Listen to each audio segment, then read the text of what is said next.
Boom. Oh, it did work out. Okay, awesome. Hello, everyone. Welcome to the Stalwart Initiative. And we're back for a possibly finale to a wonderful story.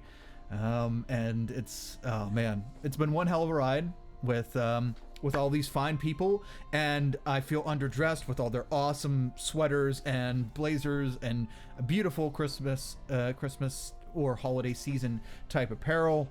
Shame on me, but next year I shall come clothed properly. So anyway, let's go around and meet everybody and meet their characters, and then we'll do kind of a narrative push in, and we'll see what happens. So Wally, can you introduce yourself and Gregory to us today, please? What's up, y'all? It's your boy Wally. I am Wally. Go by he/him pronouns, and of course I am playing Gregory Blitzcrank. Also goes by he/him pronouns. Let's see what this big ol' adventure will end up. Gregory's believing that, hey, we're fine without Hars. We're fine without him. We made it this far without him. We'll be fine. But let's see how this ends up. Yes, will Hars be saved? And does anyone care enough to check on it afterwards? Usa, yeah, I know Usa might be the only one. I know that Mariah has stakes in it, but maybe for different reasons other than the lad's well-being. We'll see. We'll very much see. So, speaking of Usa, let's slide down. Kay, can you introduce yourself and Usa to us today, please? Yes, I can. Hi, everyone. My name is Kay. I'm at ironic_cupcake on everything I want you to be able to find me on. Today I'm playing Usa, the Jackalope Shifter Trickster Cleric. I can say it in one sentence now, like without having to stutter and think about it. Just in time. Just in time for the last episode. It took me all these weeks, but yeah, Usa cares about Hars. That was his first connection with like outside humanity, and seeing someone that doesn't just try to like kick him for having bunny ears. You know, Hars is a bit of a bastard sometimes, but he's good in his heart. All right, Usa cares about him, and even if everyone else needs to go off and do their thing, and you know, like Mariah goes and changes her like personality and gets a new identity, Usa's gonna go check on Hars, okay? Nice. Yeah, who knows? You know, he could be totally cured by the time you guys get there, or just be some kind of weird bug creature crawling around. But yeah, I like how you put it, that was the first interaction you had with the party, and one of the first out of you leaving westward, the Eldine Reaches, after you coming into your own, exploring the world, and a welcoming face amongst many probably non-welcoming faces for a shifter. So speaking of a welcoming face, let's slide on over to Strider. God, even your blazer is welcoming. Can you introduce yourself and Lindir to us today, please? Hi, I'm Strider, the man with a welcoming face. I'm playing Lindir, the man who has 5 minutes of a very welcoming face, once per long rest. He is a fallen Azimar redemption paladin. He is the worst paladin I've ever played, but he is giving it an earnest go-around. And I'm curious what to see will stoke the fires of passion and the holy smiting in his bosom today. Yes. Passion and holy bosoms. Why not make that a segue? Kat, can you introduce yourself, your clericness, and Mariah to us today, please? Holy thirst, let's put it that way. I'm Kat, or at Cleric of Core, which is where you can find me on Twitter and hanging out in various Discord servers. Excuse me. I am playing Mariah, who the group knows as Mariah, the half elf, who is actually Joth, the changeling, just recently confessed to Usa while she asked for help escaping her current situation, which is all tangled up with Hars's father, and the Assassin's Guild. There's a lot of stuff going on. She likes Hars. She doesn't want harm to come to him, but then again, It's complicated. It's very, very complicated. Yes. It's very complicated, especially when you're dealing with debts and all kinds of shady organizations. And yeah, Mariah's life's been a little complicated, but that's okay. Hopefully we get some closure to that, and I'm just very excited, just fucking uber excited to see how that wraps up as well. I'm Kyle, I'll be the DM today, and let us get started because we need to buckle in. This will be a good one. So where we left off last week, the party was at the beginning of last week's game, or not last week, I guess 2 weeks now. The last game, our party was separated. They were on a lightning rail train, and they were trying to go south in the continent of Corvair. So they were teleported onto a moving lightning train, and they were heading southward to try to cut off this evil, almost demigod level bug creature, the son of a great aberration known as Valara. And this creature is said to be heading westward, back towards where it came from. It came from Greenhaunt. Our party here managed to chase it out of Greenhaunt. Kind of like, yay, we got it away from the artifact that we were trying to obtain. Turns out that artifact was actually the only thing keeping the creature at, where it was supposed to be and at bay. Now it's out running amok. Well, it seems that our party's not the only ones interested in catching this aberration, like insectile creature.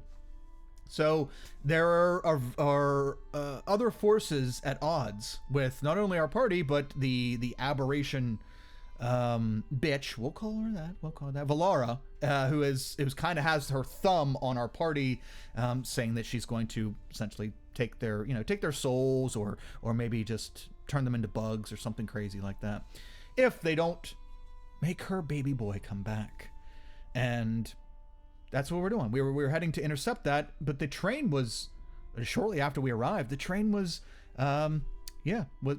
boarded by some fiendish folk who encouraged our party to head eastward. Stay out of the way for a little bit. We'll take care of it. Well, that didn't jive very well. So we blew up. Gregory blew up part of the train. Our party kind of split to help not only fight some of the creatures that were on, but try to take out the creature that was trying to carry the train off and up into the sky. Turns out it was like some kind of mixture of like a pterodactyl dinosaur creature that was fused with this tortured soul. And after Gregory and Lindir hopped into action and convinced this strange amalgamation dinosaur creature to release the train, or to bring it down, unfortunately it came down crashing. But, through some sweet ass, what is that, divine intervention? What was the spell? Is that it? Yeah, some divine intervention.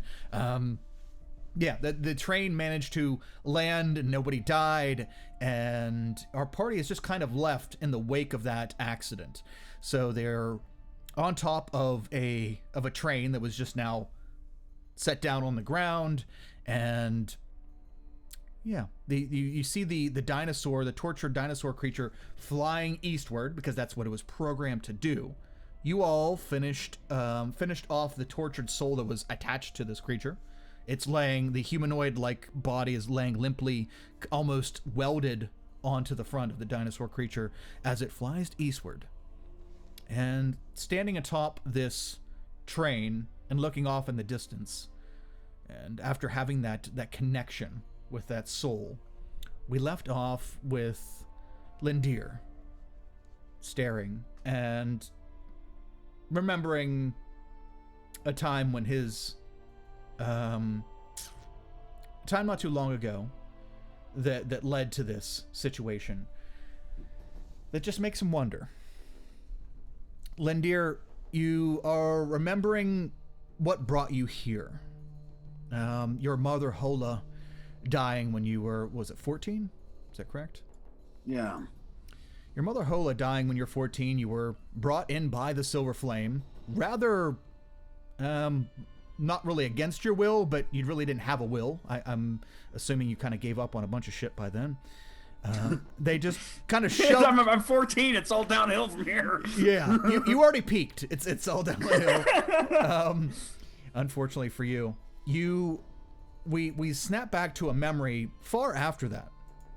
This is a memory of not too long ago, before you received the mission that brought you with all of these fine folk here.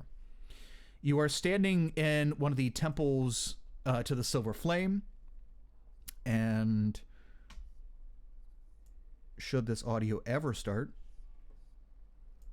is it starting? Does anybody hear anything? Interesting. I might have to turn it up. Roll 20 isn't even like working for me actually. It says we're 40 seconds into City Temple short, but I don't hear anything. I hear like really distant like fire crackling and like quiet chanting. Yeah, that Pretty sounds ominous. really distorted. That's strange. And yeah, roll 20 just isn't working for me. Oh. Maybe Roll20 is going through some life changes right now, much like Lindir. Yeah, I'm not Roll hearing 20 anything peaks. either.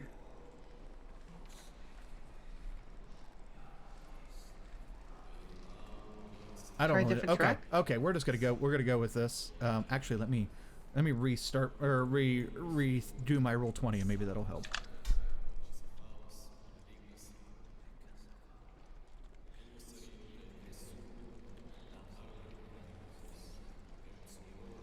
Okay. So anyway, you are standing in a temple of the Silver Flame. You have returned from a mission from your previous adventure, right? This wasn't your group. This wasn't always your group. You had been sent off on several assignments. The Silver Flame your mother was a hero. Your mother was a fucking paragon. She was the shit. She was the Superman of the Silver Flame business, and she just kind of went that way because she was so fucking good, and she was immortalized. And then she took a break to have her, she got pregnant, and she stepped back from the whole hero thing and took some time off. And then she was raising you, getting a little restless because, raising you was great, but that's not really what she's good at. All right, she was good at fucking shit up. She was, we'll put her at like a level 18 kind of paladin type chick. So I like it. Yeah, so you were you idolized her, of course, and tried to follow in her footsteps, but you were pretty young, and as you had mentioned, you and your mother went out together on an occasion, or was that the only occasion that you went out together, the first and last, when you were attacked? Yeah, Lindir bumped into her while she was out doing stuff. He probably shouldn't have even been there. Yeah, so He misunderstood what was going on. Oh, okay. That's right. Yeah, Mama was undercover, and you were beset upon by many people, and Mama did her best to defend you. She ended up acquiring some mortal wounds and passing away. But after this, the Silver Flame took over raising you. Oh no, did I mess something up? Okay, took over raising you, and not in the kindest of ways. They did what they needed to keep you around, and almost like it was, you weren't sure if it's like quite a pity thing or not. Like, oh shit, oops, sorry, we took your mom from you. Hey, you know what? You can be her. Kind of, just come do stuff for us. But you've been out in a few adventures, and you've been doing your downward spiral like you have been on our adventure here. But the last one, a lot of your party died. Right, and it wasn't necessarily your party. You were just supposed to go with them, and you went with them. You protected some, and some you couldn't. But we don't really know what happened to them. In fact, most people don't know. You haven't given an official report yet. You have just arrived to the temple, and you are supposed to wait here. You can look around in different parts of the temple and see people praying and doing things, temple-like things, Silver Flame temple-like things. And then down at the end of the long hallway, the sprawling stone floor and the marble pillars. This is a very fancy but small, modest temple. You see him, a seasoned veteran that had fought with your mother. She says countless times. He's probably not your dad, but he was very close with your mother, and he's a very high-level, high-ranking individual within the Silver Flame. You see him in all his regal Silver Flame armor. Not the battle stuff, just the dress garb. And his name is... Wow. Notes. There we go. Awesome. Must be a family name. His name is Princeton Zuko. And he is... he comes from Flame Keep, so the official, like, Silver Flame capital, we'll call it. And we'll just call him Zuko, because Princeton Zuko fits. And he is known as the... right now you're in Sentinel Keep. It is an area that is not quite Flame Keep kind of thing, but he is a very high ranking member of the Silver Flame, and I had it written down here, but now I don't see it. So, but anyway, he's legit, and he is walking down, and you're guessing this is like he's going to question you about what happened and the situation that led to you being one of the only 3 survivors, the only one able to sit here and talk. The other 2 are in essentially in intensive care right now, and he's walking down the hallway towards you, not looking very pleased. Very, very large man, and very stern look on his face. He stops right in front of you. Dear, what the fuck happened? Nice to see you too, Zuko. How is it that I send you out to keep these inexperienced adventurers safe on what I'm assuming is such an easy task, and you can't even do that? What made you leave in the middle of the fight against that creature?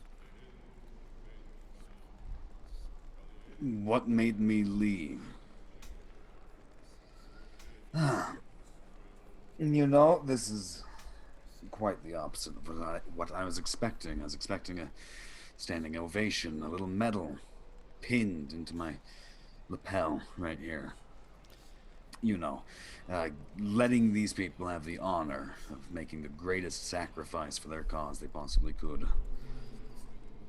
Enough of your bullshit. You know that we give you the room to whatever the fuck you're doing. Growing, grieving, I don't know. God, you're not even a boy anymore. You need to get over this shit, right? This was a courtesy at first. It was great. Your mother was great. I love her. And to an extent, I love you because you're an extension of her. But come on.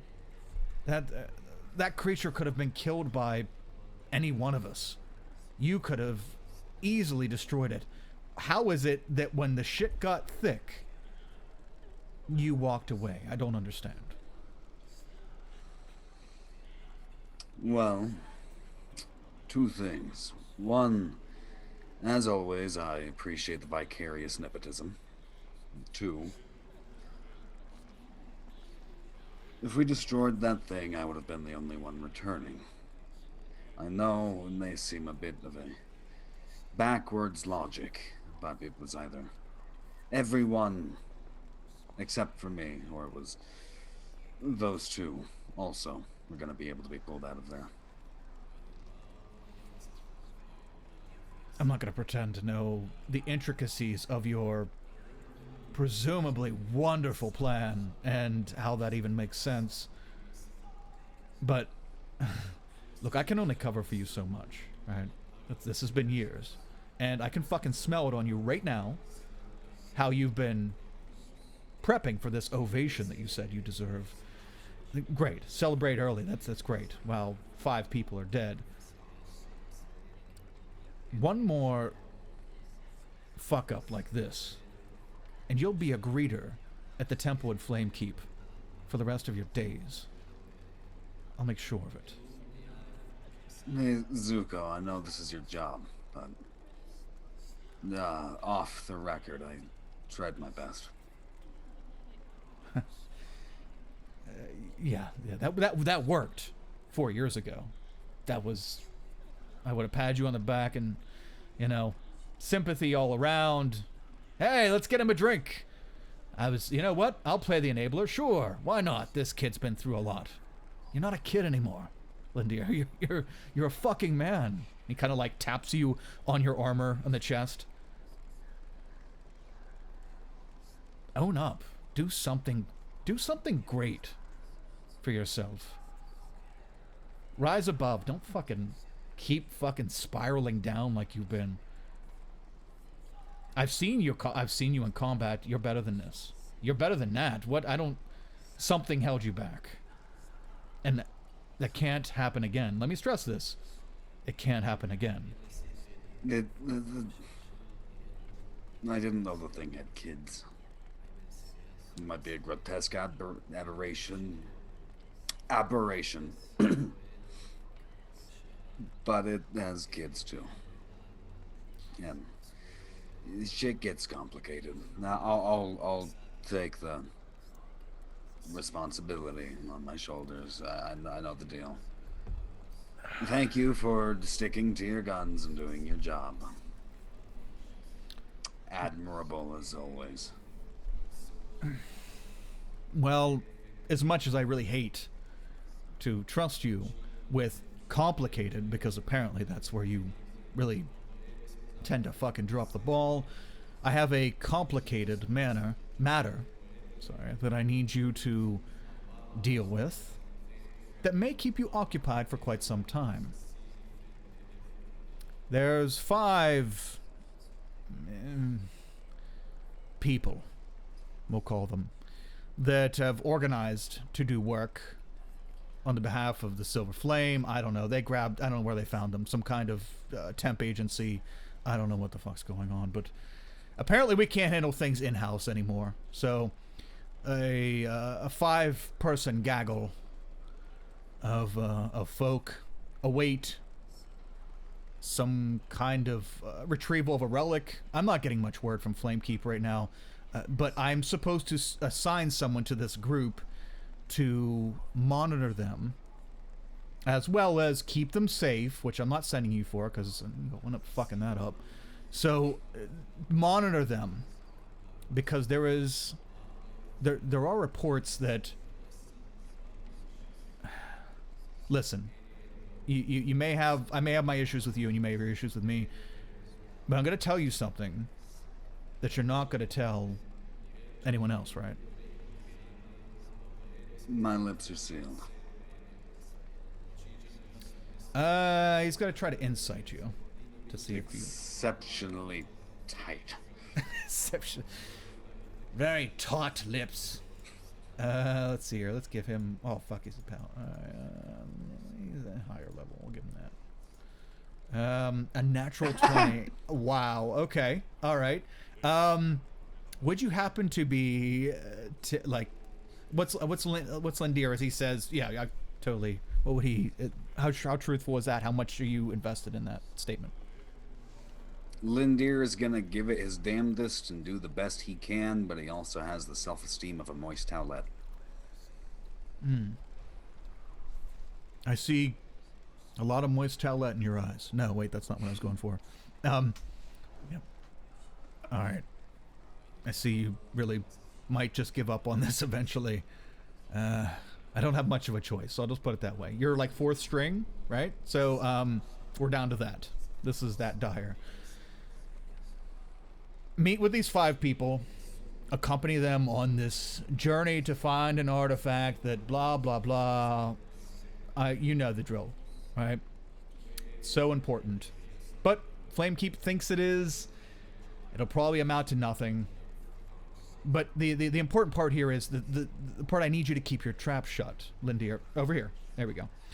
The part I need you to keep your trap shut is that we've only went to outside resources because someone in the Silver Flame is leaking information about this artifact retrieval. We don't know who it is, but they always seem to be one step ahead of us. They show up when we show up, or directly after. We don't know how it's happening, but it seems like the silver flame has been penetrated by a mole or something they're like.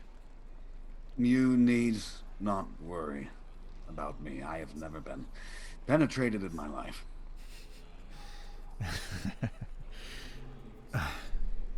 Well, I check that one. yeah, exactly. Not 20 insight check on that one.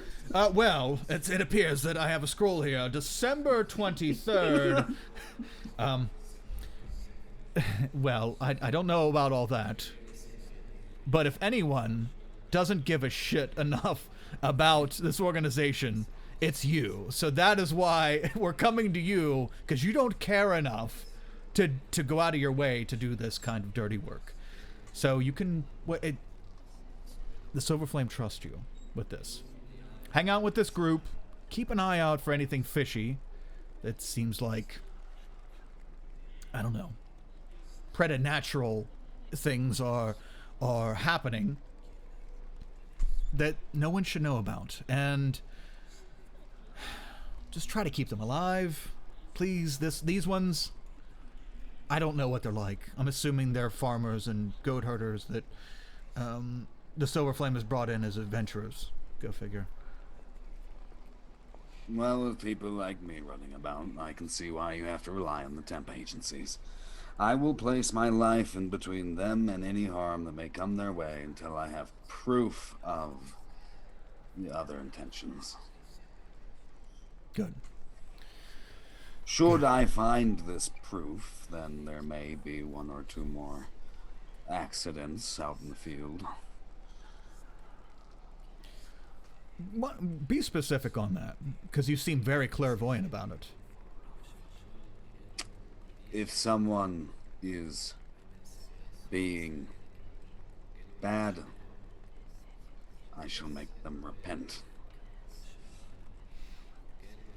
Yeah, I can see that. Yeah. All right. Well, remember, keep the adventurers alive. Try to tone down the repenting. Not so sure your energy is contagious enough to hold that long term. But hey, if you can convert some on the way out, go ahead. By the edge of my sword. Once you all retrieve this artifact, bring it back safe to Flamekeep, and we'll find you another assignment. Something maybe a little more your speed. And by my speed, you mean it is entirely based on my performance on this adventure. Gotcha. Yeah, you do well, we'll get you a security gig at Oktoberfest. Ooh. Do well by doing good. Do good by doing well. There you go. Do good and do well, Lindir. And I'll see you in a few months. Your job's not easy, Zuko, and I appreciate that. Just kind of shakes his head and turns and starts walking back down the hallway. Fucking dick. And that is you snap out of it and you are watching this. Dear God, that's super loud now. You're watching this creature fly away eastward. Sorry, the bagpipe startled me. Yeah, don't worry. You and me both. Wow, I had it cranked. As you stare at the creature, you're wondering, these things showed up pretty close to after you showed up to the lightning rail. That's pretty good coincidence to be happening. And Lindir, you kind of snap out of it, and the rest of the party is there. All of you. What would you like to do? We're all standing on a busted-ass lightning rail in two sections. Oh, I'm sorry, no, the first section blew up. And on the one section of the lightning rail, you can hear the people climbing out from inside. They are... It seems that everyone is unharmed. What would you like to do? Usa, what the fuck did you do? What? I don't know where that thing came from. Don't blame me. That was the most impressive display of righteous whatever the fuck you want to call it I've ever seen. Oh, that. No, That. great job. Keep it up. Oh. Whatever you did, keep doing that. Gregory, I had better not hear one more agnostic word out of your mouth.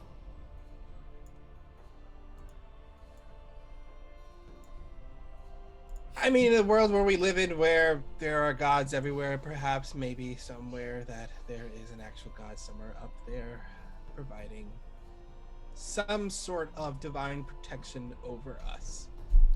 There's a handful of them, and our interests aligned for a moment. Yeah, let's put it that way. A moment. Where are we? You did establish last time that someone established that you are somewhere between Harrowgard and Arrow Langard, kind of northeast of Marketplace, like right there. If we can determine which way is north, then we can head south, and eventually we'll hit a road or a town. Okay, We need to get to the Greenland. we do. Yes. What about all these people? What about him? How far is town?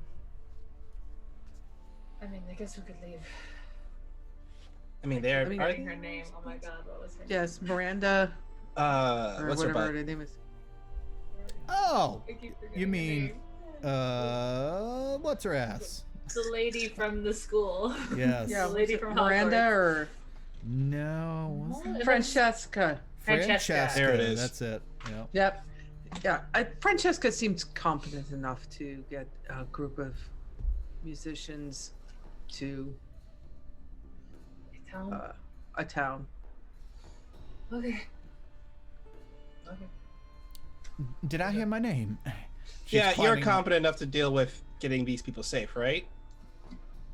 Yes, I figured we'd all travel together. There's We will scout ahead to the south, laying a trail of blood and guts and slain smote heathens the whole way there. Can we determine which ways north, south, east, and west? oh yeah, that's gonna be easy enough, especially for Gregory to determine your cardinal directions from here. Should I make a roll for that? Or... Someone rolled last time to determine where you were, so I'm assuming that that's all wrapped into that roll. Oh, okay. you're Yeah, good. then. Yeah, okay. So, yeah, where I'd be like, okay, so town is that way, and we're heading that way. Be safe. Yes, we. Can we just head southwest with you until we reach Marketplace? Sure. Yeah, I guess Depend- so. Depends on the gait of your stride. I mean, if you can keep up, yes. Yes, we will. We will do that and drop you off at town, and then we have to go. Okay. I will ensure that all these folk move fast enough. I'll use every bit of what I know magic-wise to help them. Francesca, quick question. Yes. The timing of all that was, especially particular. As far as I'm aware, there's not been any other train cars attacked in that manner. Correct. Yeah, House Orion has their lightning rails have not been attacked in quite some time, several months, and usually it's petty, train robbers and such. That was something different. That was highly organized and informed. I agree, and they weren't searching for money. It looks as though they were searching for people. Yes. Mm-hmm. Which people, though? I don't know. I didn't have any contact with any of the grotesque assailants. I mean, all the tried- people here are not that important looking in my take. In my take on this, they don't look that important looking. And I know that none of us, we are pretty important, but I don't recognize any of those guys in our past dealings. But that only leaves one person. Don't look at me like I had anything to do with this. That was disgusting, and I could have very well died myself. But tensions are high. Things are scary right now. We don't need to fuss about this right now. We need to recollect and move on. We need to get going. The sooner we can get there, the better. Any better chances we have of something not getting there before us, right? By no means am I trying to imply that Francesca is competent enough to pull something like that off. Totally agree. Mariah's scouting ahead already. She steps forward and is scouting ahead. Okay. You head southeast and towards Greenhaunt, towards Marketplace. Pretty much, you guys are all heading in the same direction to a point. Once Marketplace comes, you guys are going to keep going, and they're going to have to. The gaggle that's following you is going to have to go into the city and just, whatever, fuck off and be on their own. Yeah, fend for themselves. Yeah, but at least they'll be safe at that point. As you head at a pretty fast pace southeast, it's only but an hour and a half until you hear it. Oh, tell me I don't have the fucking sound for that thing. You tell me.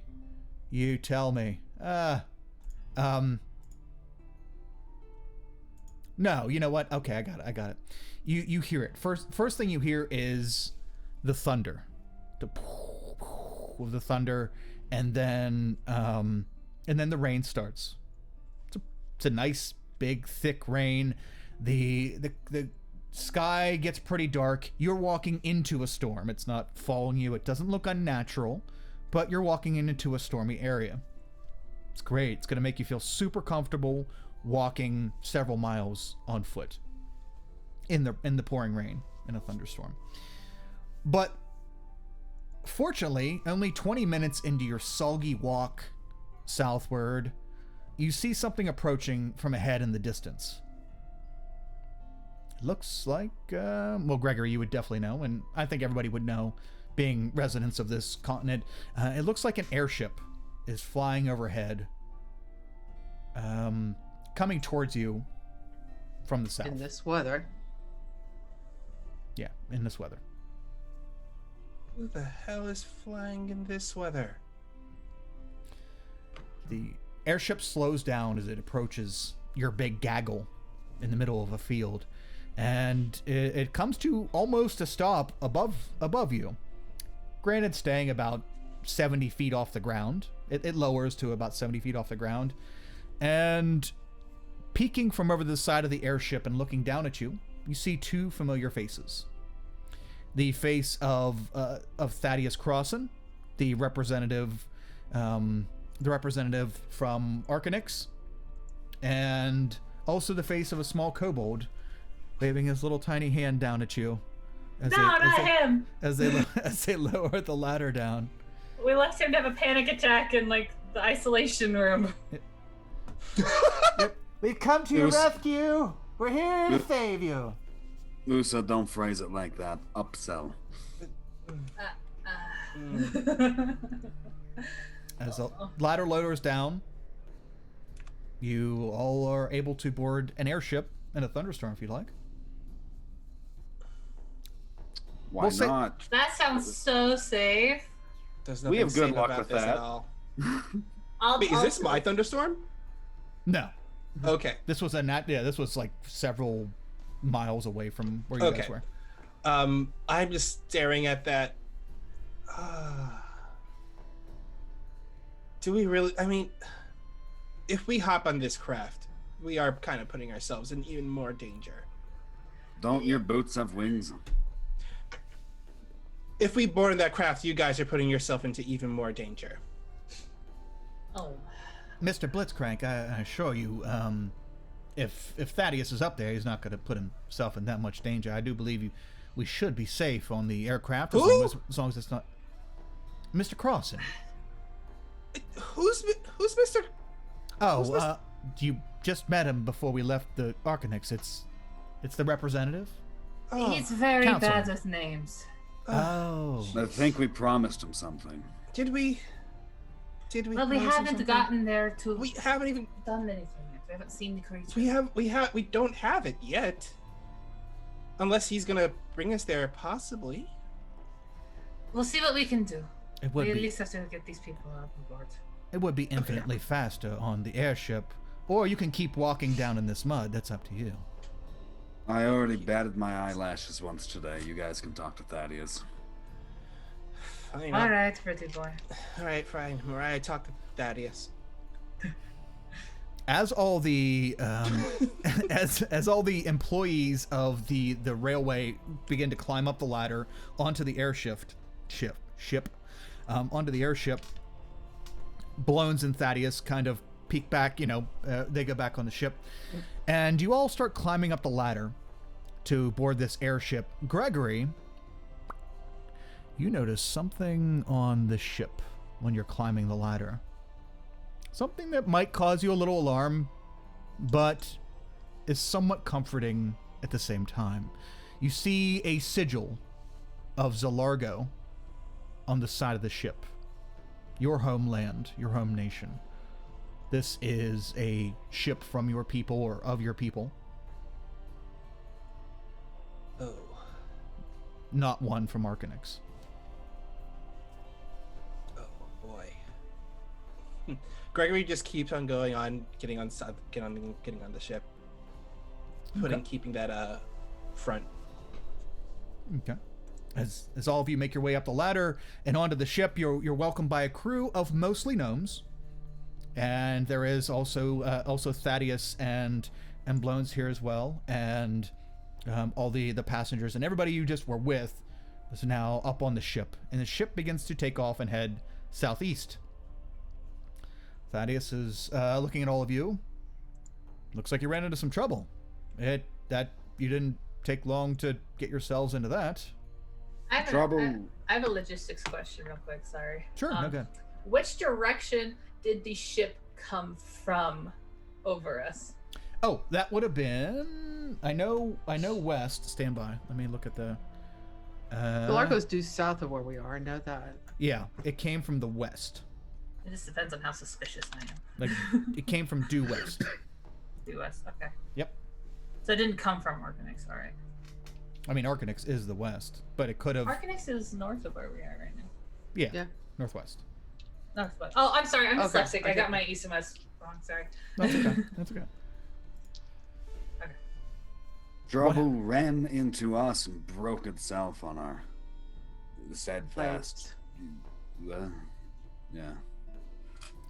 This is a very expensive affair that we're conducting here. How did you know we ran into trouble?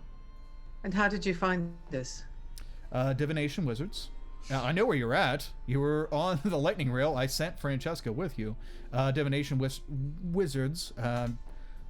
As we were trying to feel out the path of this creature, which is now on its way to where they're guessing Black Pit, that would be crossing where you are, and they got a glimpse of some kind of attack on a train. We knew you were all on a train. You're trying to get in front of this thing. Doesn't take a whole lot to guess. And yeah. Just saying. Right. All right. Thanks for the lift. Do you have any towels? Yes, I have 4 of them in my room. Hi, guys. It's okay. I got rid of the bugs. I got cleared by medical. Hi. Hello. I'm very glad to see you are cured now. Hanging in there, little gnome guy. Yes, I'm not turning into a bug, but your friend it's pretty rough. I went to see him, right, because he was in the infirmary as well. He didn't get cured like I did. It's probably because he's not magical enough. And it's just rough time, you know. They said they were going to put him in some sort of stasis, so he should be fine. Should be fine now, right? They've tried several things with him, and he just doesn't settle very well. He keeps waking up. It's awful. Let's say they can't even manage to sedate him properly. I mean, we did that just fine. I don't know. I don't know. He was like, like in the next room over. I just went over and say, hey, what's up? I had a mask on, right? So I didn't get like the bug flu or whatever it is that he has. And, we were buddies for a minute. Kyle, you're making it too real for a second. This is way too real. Like, let's back up. Sorry, yep, sorry. What's a mask gonna do against the bug flu? I don't know. There might be a bug there. I don't know. I'm not a medical professional. I am a I don't want to eat bees. I'm gonna wear a mask. yeah.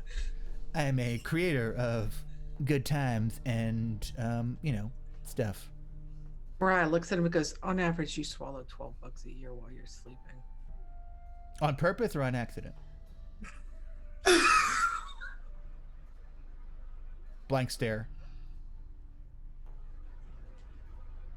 Is that both?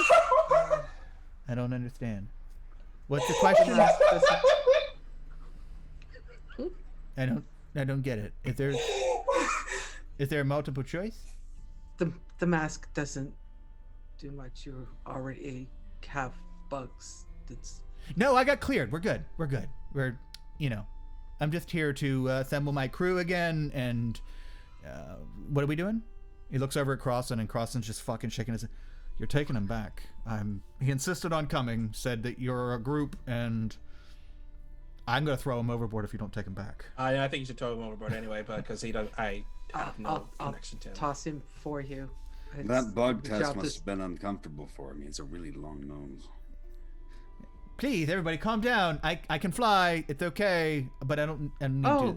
Good. Oh, you can fly. Yeah, then we'll definitely throw you over the edge. But if you do, then I have to fly back. Oh, that sounds like a personal problem to me. You're not with us. What?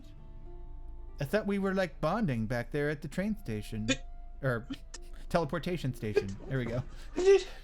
When did we bond? Okay. We are Look, I'm sure you're very nice, but we are acquaintances only. We don't have time for making new buddy friends.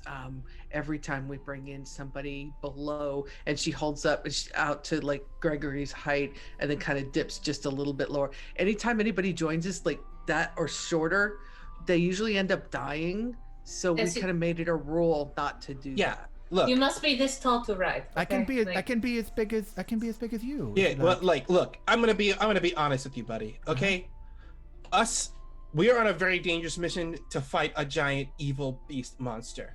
Can you fight a giant evil beast monster? Do you have any desire to fight one? Can you produce something that will help us fight this thing? Yeah, that's what Mr. Crossan said. He said, "Oh, big bad monster thing," and I'm like, I've killed monsters before. Did you? Yeah. Have you killed a monster? Inside check. Inside check. Okay, give me 2 insight checks. That is a 23. Holy shit. Can Lindir psychically send everyone the word cannon fodder? You can really 17 for me. Okay. He at least thinks he's telling the truth. He's totally in it. Look, you listen? No, you listen. No. I am doing this. Listen. No, you listen to me. Okay. I am doing this first. for your safety, okay? Uh-huh. I've already lost one person on my watch. I am not looking to have another dead body on my guilt list. So either you produce something right now, and he pulls out his arcane firearm and puts it right against his head. Either you have something right now to counter the fireball I'm about to fire ahead. Or if you don't, you better get off this ship right now. Ooh, make an intimidation check. Holy crap! Did you just roll a nat 20? I read a nat 20. Okay. He pees himself, for sure. Yep, there's a puddle of pee forming. Sir, I don't know what it's like to live on top of your watch, but I can do things. I can do things. I can shoot like stuff. What? And This isn't a thing if I can tell if you can do things or not. This thing is if you can survive this. and he like panic points his hands over towards something on the ship, and you see a piece of rope start unfold itself and like come up like a serpent and wrap itself around one of the gnomes that are getting are doing shit on the ship as it's taking off, and it starts to squeeze, and the gnome's like, look, I can hurt things. Don't hurt me though. It's not a matter if you can hurt things. It's a matter is if you can handle it. I'm going to use my minor illusion cantrip to create an image of whatever that thing was that we fought, the fiend like bone thing in that one village that was setting everything on fire, and I'm just gonna pop that right up in front of our little kobold friend. Since he's already terrified from Gregory's I'm not trying to intimidate him. I want to see how he reacts. Well, he's gonna get scared right away because he's already fucking pissing himself because he's so scared. He jumps back and then jumps back again because he's like looking at Gregory and looking at the thing. No, wait. Oh, okay, that's not real. Is your gun real? I take the gun and I fire a firebolt up into the air. Fudge nutter. That's real. Okay. That's creepy, but that is minor compared to what we're heading into. There will be multiples of that. Multiple illusions? I can do multiple illusions. No, friend. Okay, friend, listen. Can I at least help from here? Like, can I do things from the boat as long as they let me on the? Oh shit! Look, yes. yes, you can. Just stay on the boat. Just stay on the boat. Just don't. All right, listen. Can you make lightning? No, not really. Okay. But I can make someone make lightning. I can tell them to do it, and they do it. What? I can tell people to do things, and they do it. What, like a command spell or something? I get them to like me enough that they do things for me that they would normally do. Why don't you show us that? People don't like. Snaps his finger and the snake unwraps around the gnome. The gnome runs into the command deck. I don't like making people do things they don't like to do unless it really benefits me. Fair enough. Okay. So make me do something that benefits you. Mariah just steps forward and volunteers. Make me do something that'll benefit you. Okay, I'll try. He looks at you and starts speaking some babbly words. And let me look this up. Oh boy. Oh boy. Oh boy. I need you to make I think it's a wisdom save. Yeah, wisdom saving throw, please. Okay.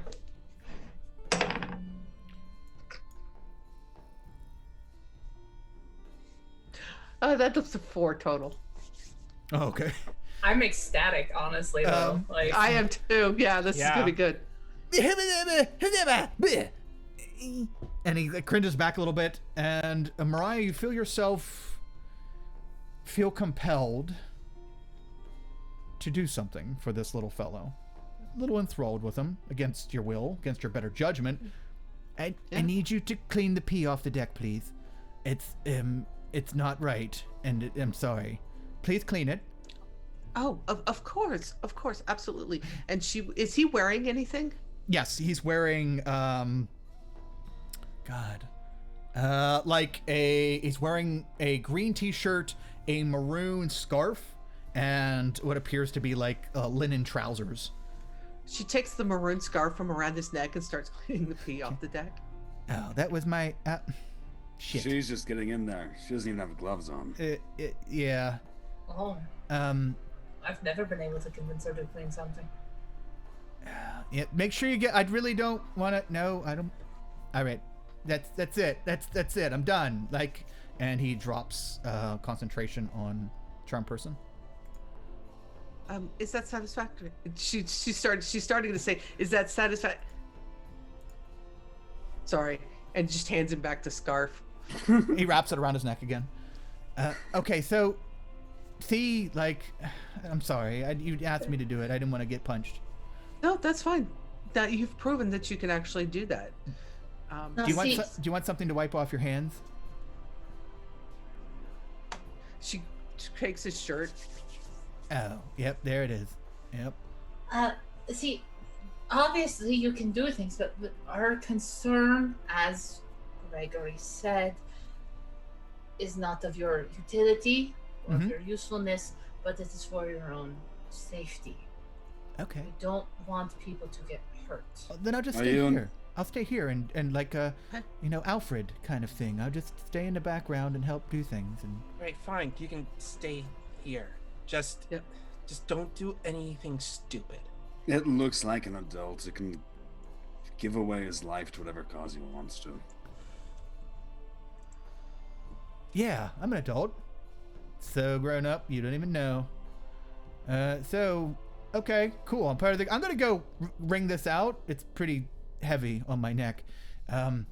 Yeah, excellent. Crew, just don't go anywhere without me. Like, so I can help you from the back line. And yes, just have a great time. Oh, here comes that grumpy gnome. I'm out. See you. I'll catch you guys later.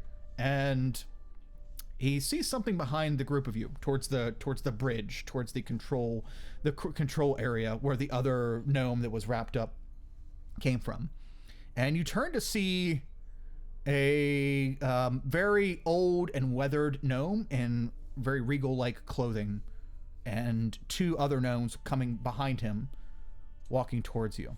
Oh wait, yeah, we're in a thunderstorm. Let me get the right shit here. Airship in thunderstorm. Beautiful. On the deck of this ship, wind blowing and rain pouring down, you are approached by this little gaggle of gnomes, and they walk right up to you. Gregory, make a perception check, Gregory. Perception. Yeah.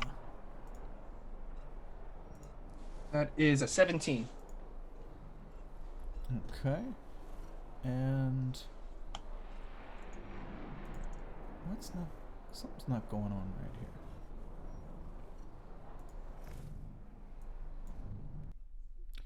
Yeah, something's not right. Sorry, guys. My audio shit's all fucked up. Okay. The 17, you recognize that this gnome in the front is definitely a high-ranking member of the council in Zalargo. I forget the exact council's name, but basically one of the people that sent people after you when you left. Walks up directly to you, Gregory. Stops about 5 feet in front of you and just stares at you. Rain pouring down on his head. You can tell this guy probably doesn't get out in the rain very often, but he is allowing it to happen. So what are you here for? I'm here on behalf of Senator Crossan. Blitzcrank? Gregory Blitzcrank? That's me. Been looking for you for a while. I bet. Where's my granddaughter? You stole her from Zalargo. Where is my granddaughter?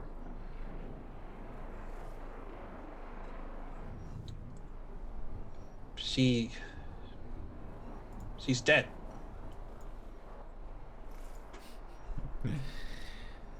I sincerely hope you're joking. Do I look like the person that ever joked once in their life? Or something? Would I ever joke about this?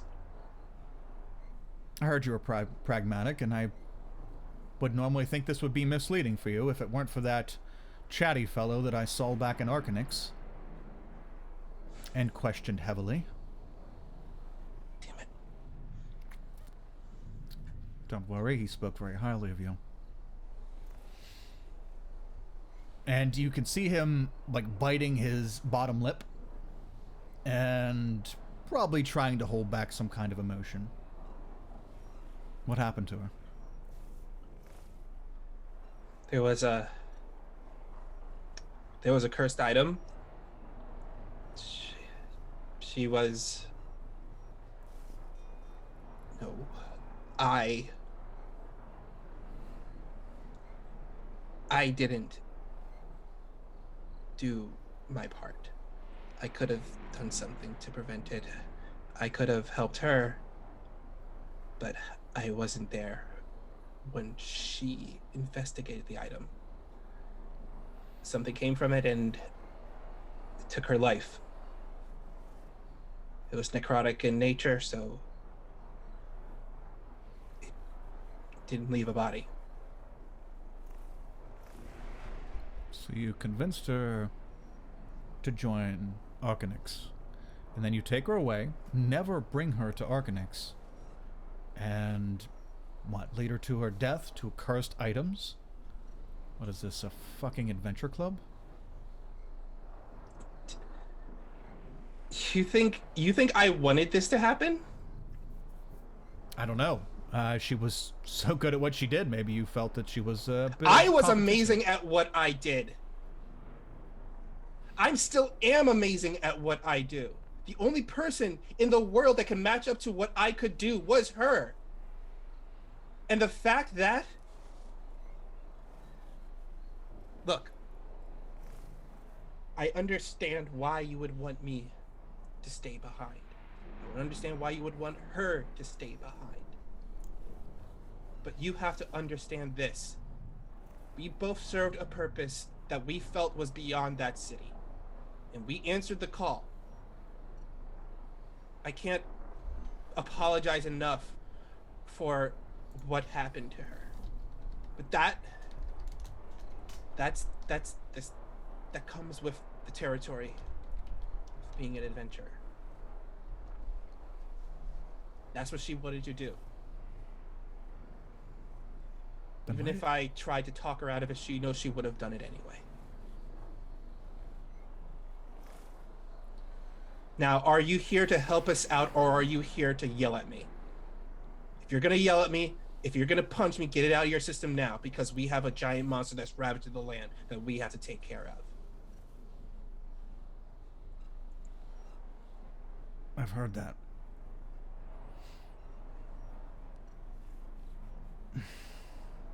Did she go quickly? Yeah. It was fast.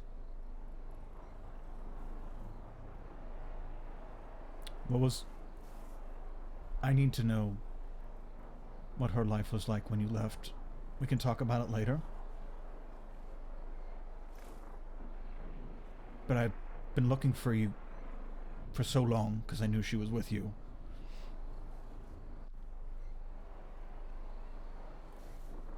Kill this monster, whatever it is you're doing, and then we'll talk. I plan on it. And he pulls his hood up. Now that he's already completely soaked in rain, pulls his hood up, maybe to mask the fact that he's probably gonna cry, and puts his head down and turns and walks through his little entourage, kind of splits them and walks sulkingly back into the airship. Gregory sighs and he holds his head up looking at the rain. It's really raining hard out here, guys. Mariah steps around Gregory and follows the gnome, catching up to him before he goes inside. Excuse me, sir. You don't know me. I don't know you. But I do know Gregory and your daughter. And I have never seen anyone happier than she was doing what she was doing and spending time with Gregory. She was complete. That's all I ever wanted from her, for her. That is what she had. And it was not Gregory's fault.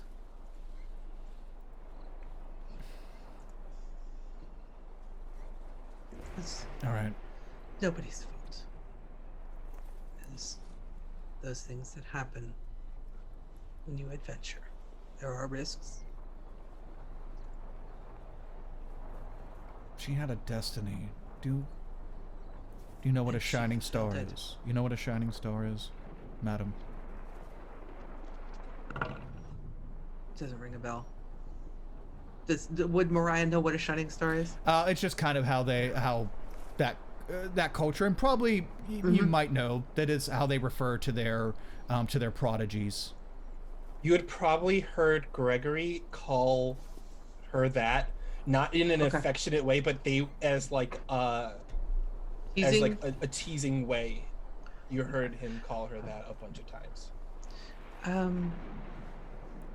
I'm going to assume it means somebody who shines brightly and is a standout, because it's a term that Gregory used often for her. She was the future of our nation. All right, I will take this into consideration, and it's very odd that it get this many character witnesses for someone I hear is such a big as asshole as Blitzcrank is. He may be an asshole, but he's our asshole, and I will defend him with my life. Don't worry, I'm not here to harm him.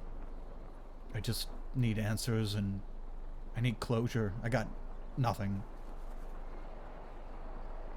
I understand. Thank you, though. He loved her very, very much. And then with that, she turns around and walks away. Meanwhile, Gregory's getting the whispers in his ears. If you need to throw me under the bus, it's fine. It's probably my fault anyway. You're muted, Wally. He wipes the tears from his face, and he's like, "Yeah, thanks, Undear. It's not your fault, but thanks. That means something, I guess." You're dealing with enough. You don't need to deal with gnomish legal ramifications, however small they may be.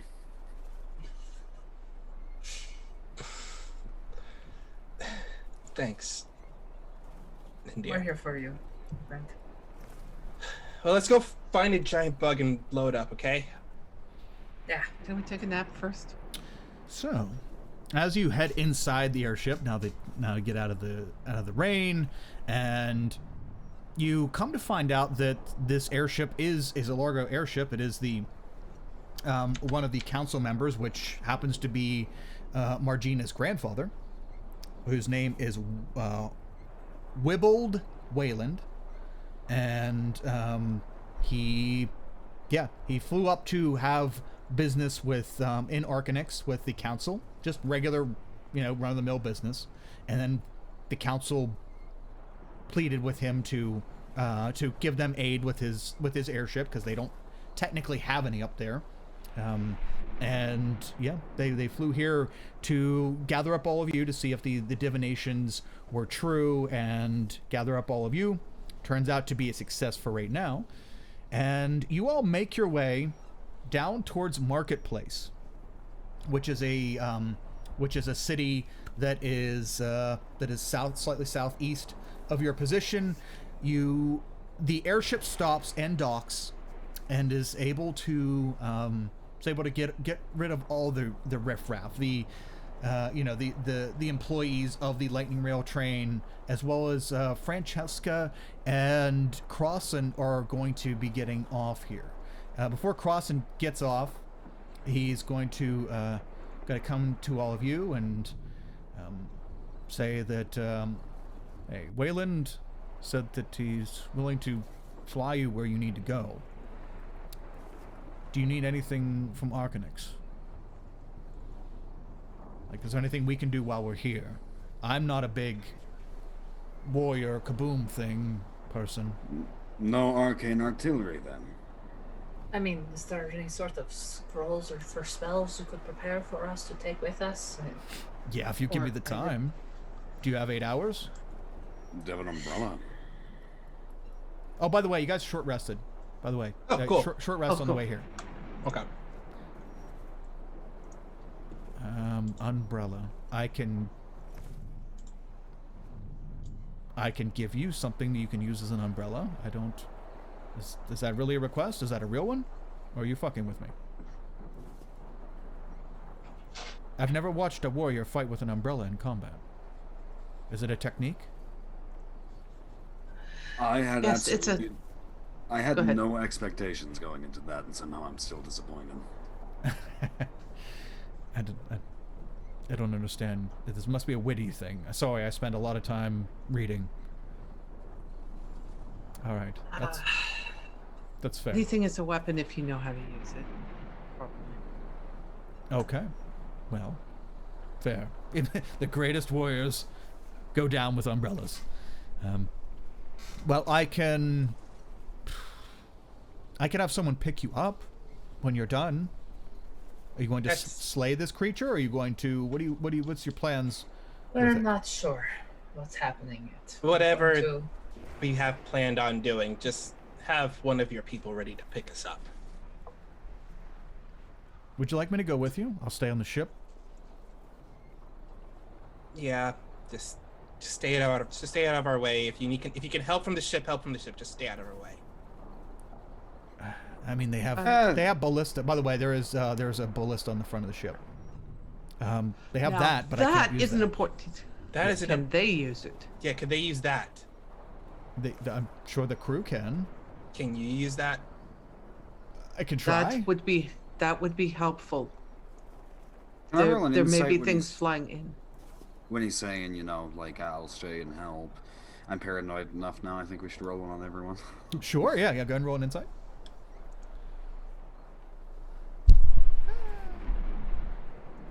Hey, what's up, Chestnut? Nymeria, if you're still here, what's up? How you doing? Okay, what you did? Yeah, 13. 13. Okay. He seems reluctantly offering, like he wants to offer, but he seems like he might be scared. He's a politician. He's a politician for the for the Arcanix crew. So he knows some magic enough to justify him being there, but he's not a real big magic wielder, and he's also not a warrior. So it's like he wants to help, but not really get himself in too much danger, and he doesn't sound very confident about using the ballista himself. Okay, this is how you can help me. I'm gonna need 10 of whatever the ammo that goes into that cannon. You'll have to speak with the Zalargo crew. I have nothing to do with this ship. We just got a ride from them. All right. Well, I'm gonna need 10 of whatever that ammo is, and he stalks off to find whoever handles the ammo for the ballista. Okay. And what he's going to do is, he's going to use the time they're traveling. To where is it? Where is that feature? Oh, here it is. Use this as for a spell storing item, and turn 10 of those and store the spell Tasha's Caucus Brew in like several of the ammo, so that they could fire at whatever this creature is, whatever they want to use it, and it does poison damage. Ooh, okay. It does the same whatever Tasha's Caucus Brew does. Okay, I will, we'll ready that spell effect, and we'll have you talk to the crew here, and let's see what everybody else is doing, and then we'll take a quick break, and then we'll come back and push on past Marketplace. So, Lindir, what would you like to be doing as the ship is getting ready to? Crossan's there, Blones is somewhere on the ship, and you are all getting ready to take off and go over towards Greenhaunt. Crossan's willing to continue to talk about the situation, if you'd like to do that, or whatever you'd like to do to prep.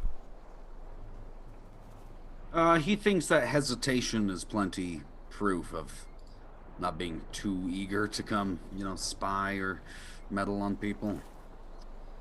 I'll let you know if I think of anything. he doesn't really have runes or anything he can put on the side of the ship if he has to do any praying or anything. He's probably just taking a moment to sort the liquors he stole from the train. And that's how he prays. That's true. Yeah, yeah. Everyone can be pious in their own way. Yeah. Instead of like lighting a row of candles, it's lining up a row of liquors. Sure. And Mariah, anything to discuss or prep prior to taking off from Marketplace? She's kind of resting, meditating, getting herself back to kind of binding her wounds, and then after she's finished that kind of meditation and rest, she's got her weapons out. She's checking her weapons, sharpening the blades, making sure everything is good to go. Putting all the making sure everything is organized and ready to go. She's getting into a fight. She got the leather half gloves on. Okay. So she's kind of just staying quiet, staying isolated. Eventually she'll be out on deck, just warming up, running katas. Okay. Usa. What would he be doing? Any discussion or prep work as you're leaving the city, the last city, presumably, until you... He is trying to finagle either from this guy or like buying them in town as many like diamonds as he can get for Revivify. Mm-hmm. Just trying to be prepared. Oh, okay. We can say that you already have... You don't really find any diamonds, but let's say you already have 2 diamonds on you. Okay.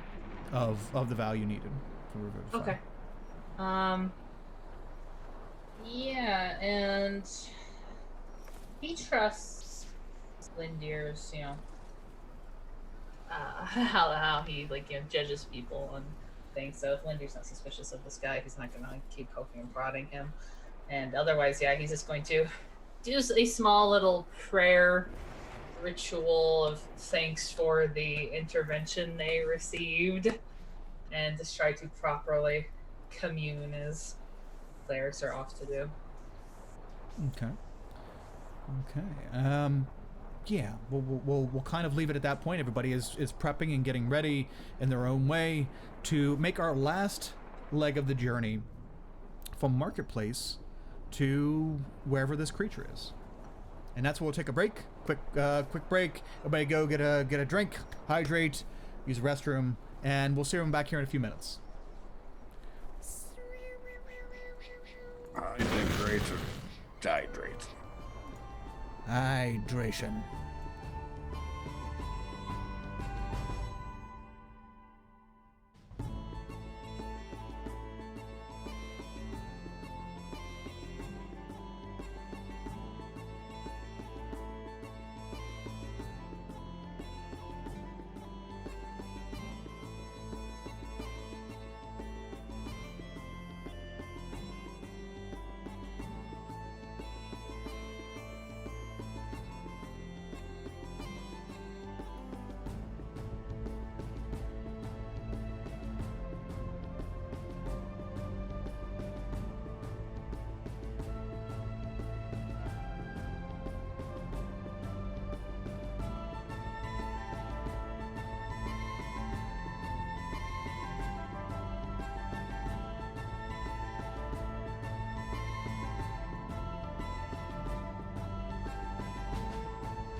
Skadoosh.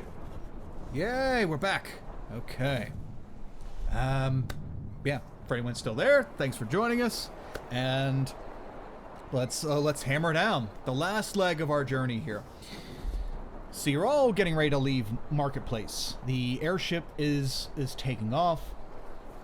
Both Crossan and Mr. Wayland, Mr. Crossan and Mr. Wayland, come over to see all of you. And Mr. Wayland's like, I don't mind bringing you where you need to go, but can we keep the ship from being destroyed in the process? I hear you're chasing a monster. Is it going to destroy my ship? It's a bug. It's crawling around on the ground. You're most likely going to be fine. Okay. But you may want to not be in the immediate vicinity. Okay. Gregory, are you confident you can kill this bug? Yeah. And he's going back to enchanting each of the ballista shots. Okay. I mean, I for one would appreciate some air support, but The priority is not necessarily to kill it. We're trying to corral it. Okay, corral a giant bug. Sounds like a good plan. Thank you. Gregory, you found the master at arms, so to speak, and like you said, I forgot you're going to enchant some of those ballista bolts. Mm-hmm. He has. Go ahead and roll 2d10 plus 5. That'll be how many ballista bolts are on hand. Well, that's the thing is, because I can only do it 10 times. That's why. I'm just trying to see how many total they have. Oh, sure. Not how many you know your own limits. I just figured I'd let you, let's roll some dice. Reasons to roll dang. dice. 20. Okay. So they have 20 bolts. You find the master at arms type guy who seems to be running the defense of the ship. And he's like, hello, what's your name? I'm Gregory. Where is the ammo for the ballistas? Well, let's go back a little bit. My name's Gregory too. It's crazy, right? It's like a big world, and there's two Gregorys, one ship. It's almost like, I don't know, meant to be. What are you looking for? You wanna throw shit overboard, or what's up? Well, one, the probability of two people having the same names are 1 in 513,757. 2, I just need your ballista bow so I can enchant them, so when we fight this thing, you have some ammo to go against it. Oh, this baby? Yeah. Pretty good shot, not gonna lie. You're gonna do what to my bolt, and what? I'm gonna enchant them. Uh-huh. Just Oh, yeah. make them so they're better than whatever Sure. these are. Okay. All right. And does it make them sharper? Do you put like a little sheen on it, or what is it like dripping poison off the end? What are you doing to make them better? He pulls out a little device from his pocket, and he then reaches into his bag of holding, and he pulls out a rotting apple. He cracks open the rotting apple, scoops up out of all the rotting fruit, and shoves it into the little device. And he walks over to the ballista, and he lays a little device on top of the ballista. He presses a button, and like these little wires come out and attach itself to the tip of the ballista, and you just see a little red light beeping on the ballista, like a warhead has been armed. Let me work. Wow. So this we're gonna shoot. It has food allergies. No, it will shoot acid. It will do a lot more damage than you would normally would. Holy hell! I've been eating apples all my life. I didn't know I was on the brink of death. All right. I'll leave it to you. It looks like it blinks, so it must be important. It's very important. Okay. All right. I'll make sure none of my mates touch it. Are we gonna shoot it like in the face or on the ground? Like, does it explode? What happens? You shoot it at the thing. Do you want me to shoot? I can shoot it, right? I'm gonna pretty good. need you to shoot it. I'm gonna need you to shoot these things at that thing. Oh, okay. Yeah, sure. How many you got there? How many you gonna put the apple on? How many apples you have? You see him make about 10 of these. He makes 10 of these bolts. It's like, all right, I made 10 of these. Okay, so you can pretty much just shoot all 10 of these ammos. These right here are the special ones. Over there, those are the normal ones, okay? Just remember that. Okay. All right. And it's not going to interfere with trajectory or anything, right? Nope, it will not. Oh. Yeah, all right. Okay, sure. Yeah, let's do the thing. I'll get them ready, and I'll put the apple ones separate from the regular ones so we can, mix it up a bit if we need to. Good job. Okay. You look like you are an outstanding worker and a testament to the crew. Yes. I've, yep, Testament. That's me. It's my nickname. I thought your name was Greg. Whatever. And he goes back to arming these warheads. Yep. Yeah, he seems a little not quite educated, but he takes pride in what he does. Yeah, it looks like he's very much tolerating this guy. Yeah. Tolerating stupidity. And as you finish doing that, we all gather together. You guys have a second short rest, by the way. I don't know if that's going to benefit anybody when it comes to hit dice or anything, but actually you can use all hit dice on a short rest. You only regain half on a long rest, right? Yes. Half max. Okay. And as we blaze across the plains here in Corvair, let me go down on the map again because now I'm on a different window. I found out why my audio sounded weird because I had two Roll20 windows open and it was overlapping the audio on top of itself, so it made like a robotic kind of sound. How to do it. Yeah, I don't know. It'd be nice if I could mute one and not the other. I just don't know how to do that. So, yay. Okay, as you make your way across from Marketplace southward, Crossan's gonna have to have a discussion with you. Crossan wants to meet with all of you as you're like half an hour into your journey, and he brings you all together and says, inside, by the way, do this inside. He says, okay, so my reports say that this creature is heading, and he's going to show you a map, a very plain map of Corvair. And if you look on your guys' map, it's going to say that the creature was just sighted heading towards Braymore. And Braymore is right here on the map, next to the left side of Lake Bray. And so it's heading to Braymore. It seems to be skirting the Green Haunt. You said that's where you want to meet the creature. It doesn't look like it's going there. I believe it's headed for Black Pit. Yes, that was also suggested as well. How are you going to get into Green Haunt? I'll have to wrangle it that way. Hopefully, if we just get close enough, it will be taken care of. Oh, where's that little Draw fella? it towards that way. Where's that little fella that it's in your group? The little lizard guy, little cobra. Oh, He's not with us. where'd he go? No. He's not with Inside. us. You can see I'm that on the he's- ship somewhere. yeah, you can see that he's this is like the main common area. You can see that he's off in the corner by himself, and he has what appears to be a spoon kind of sitting over there, like bouncing around, dancing or something, and he looks like he's playing with it. He lets Usa take care of it. The little fellow said he had some kind of dust that that.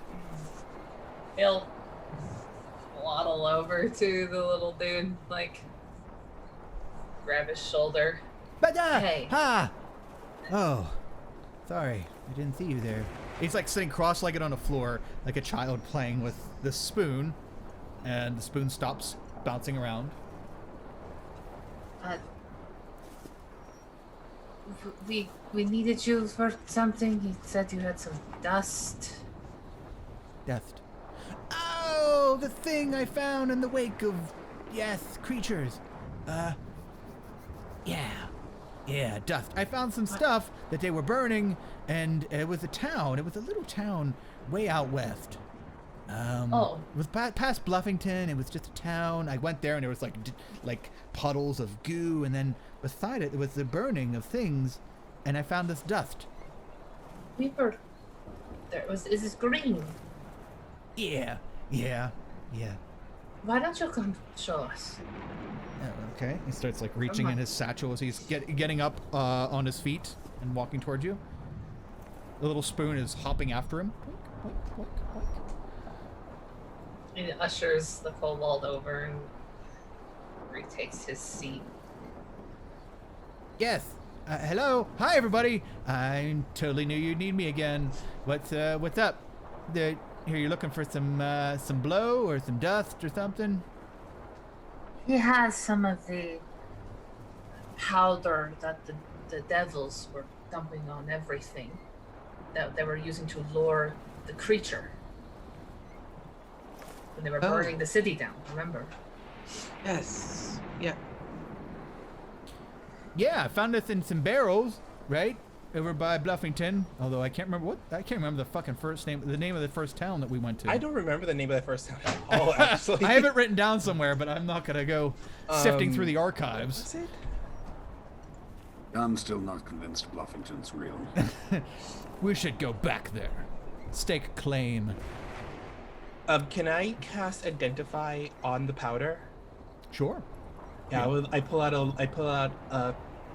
I reach into my bag of holding, I pull out a tiny pearl, and I drop it into my mechanical arm, and a little tiny like lens pops out, and it like moves around the thing, and it examines the powder.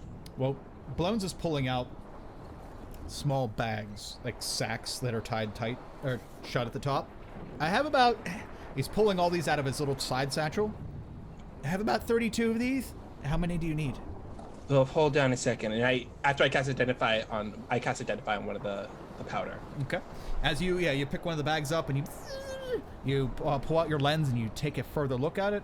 You can identify that it is some sort of like flash powder, almost.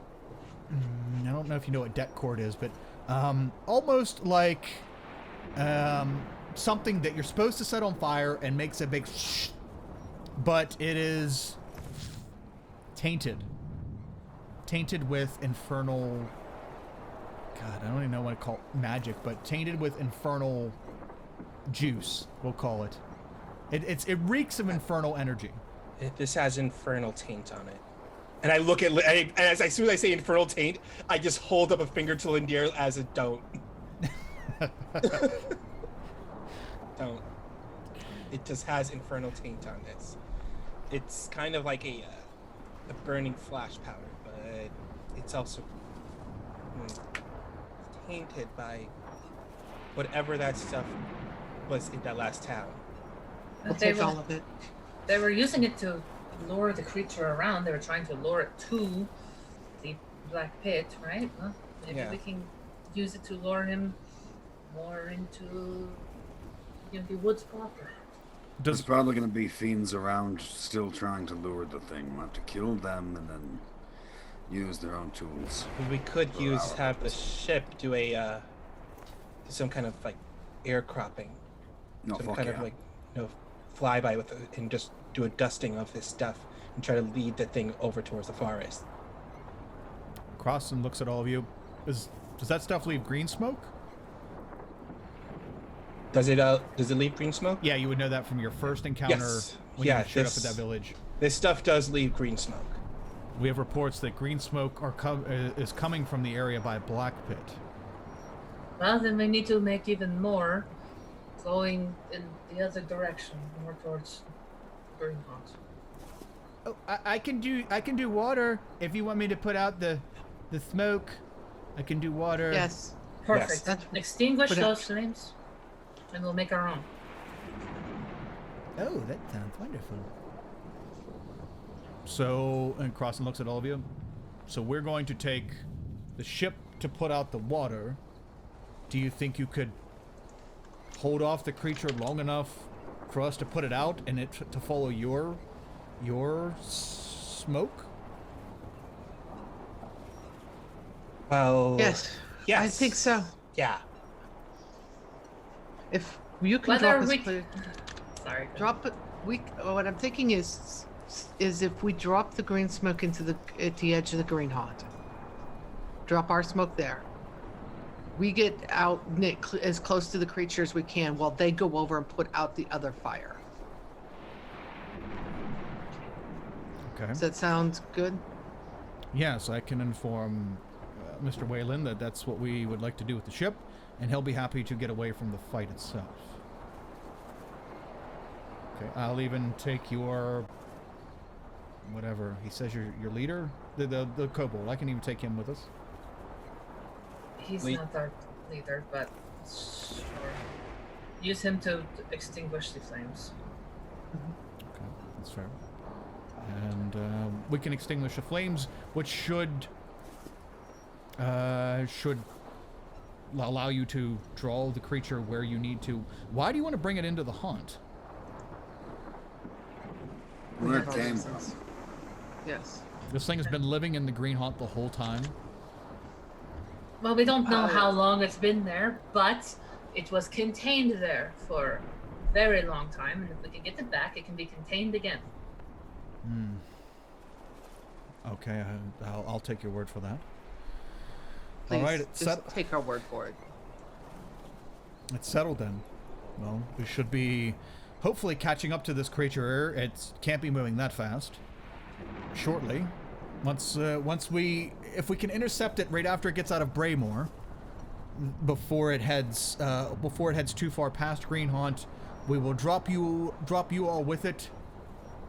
Maybe, I don't know how good that ballista is, but maybe take a couple shots at it and drop you off, and then we'll keep going east to Black Pit, and you try to keep it at bay to go to Green Haunt. Is there a way I can calculate, looking at the map, the quickest and the most direct route so they can overtake it? Not like directly overtake it, but at least in such a way overtake it that they can do all this seamlessly. Do you have cartographer's tools? Do I have cartographer's tools? No, I do not have cartographer's tools. Okay. I mean proficiency in it, sorry, not actual tools. Oh, themselves. no, I do not have proficiency in cartographer's tools. Okay. Well, you're pretty smart. I think we will go with I guess a straight intelligence check. Okie dokie. See if you can kind of map that out in your head.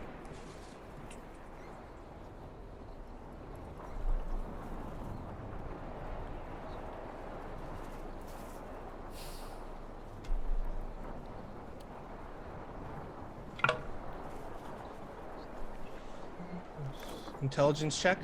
Yep. That is a 18. 18. I think that should be sufficient. Okay. So I'm going to use you guys as tokens on the map here. So we're going to call Gregory. We'll say this is you or you. And we're going to say that Lindir, being the emo guy that he is going to be this creature. So right now the creature is...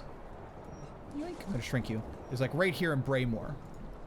You guys are approximately right here.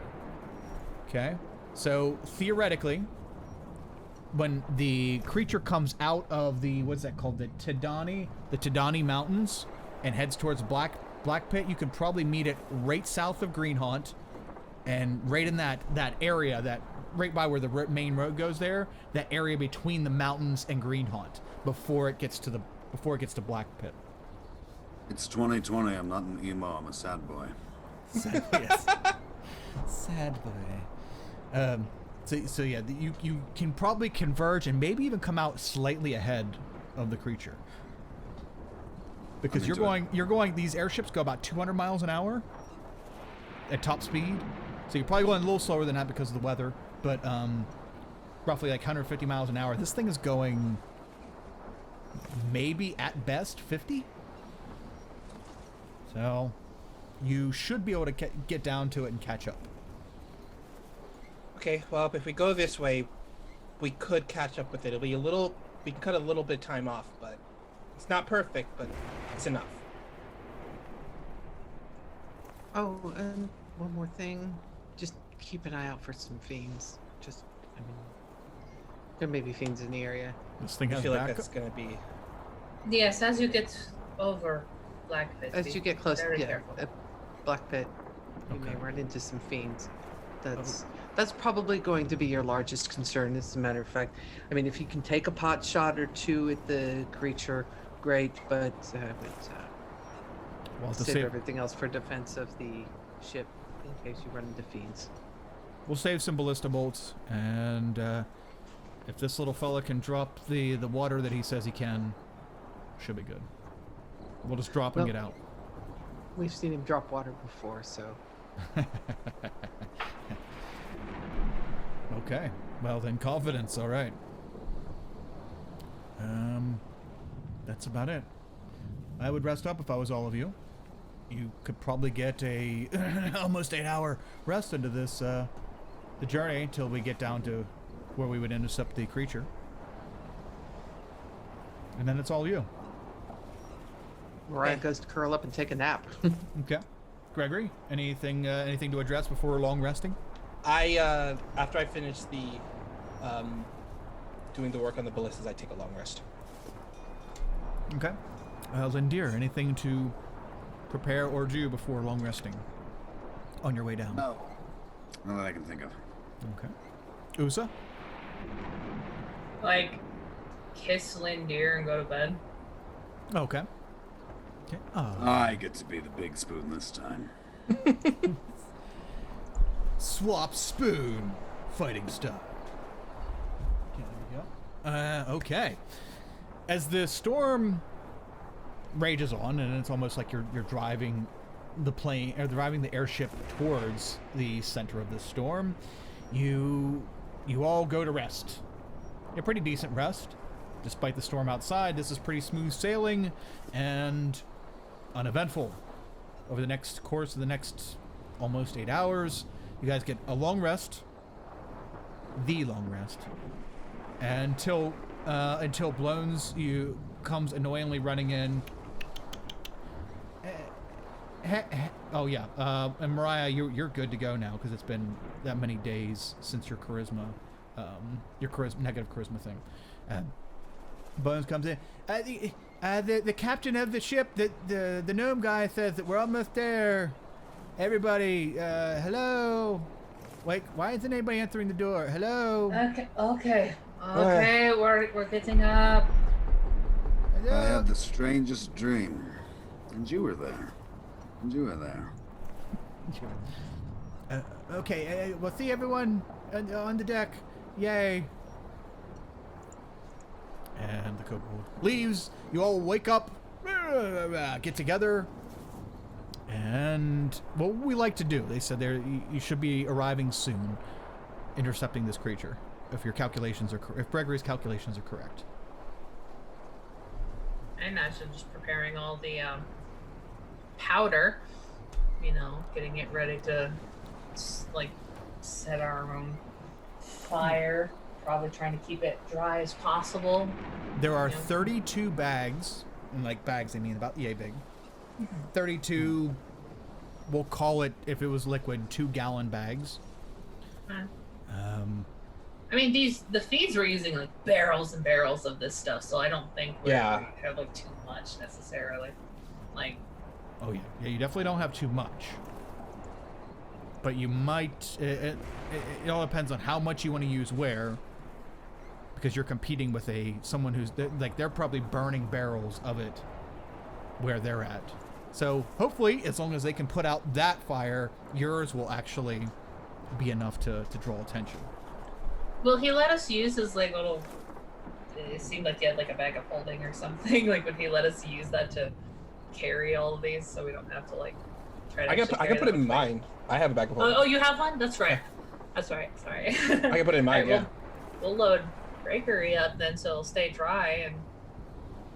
Okay. Nice. So, yep, Gregory, boop, boop, boop, boop, boop, boop, all 32 bags So it's like 64 gallons of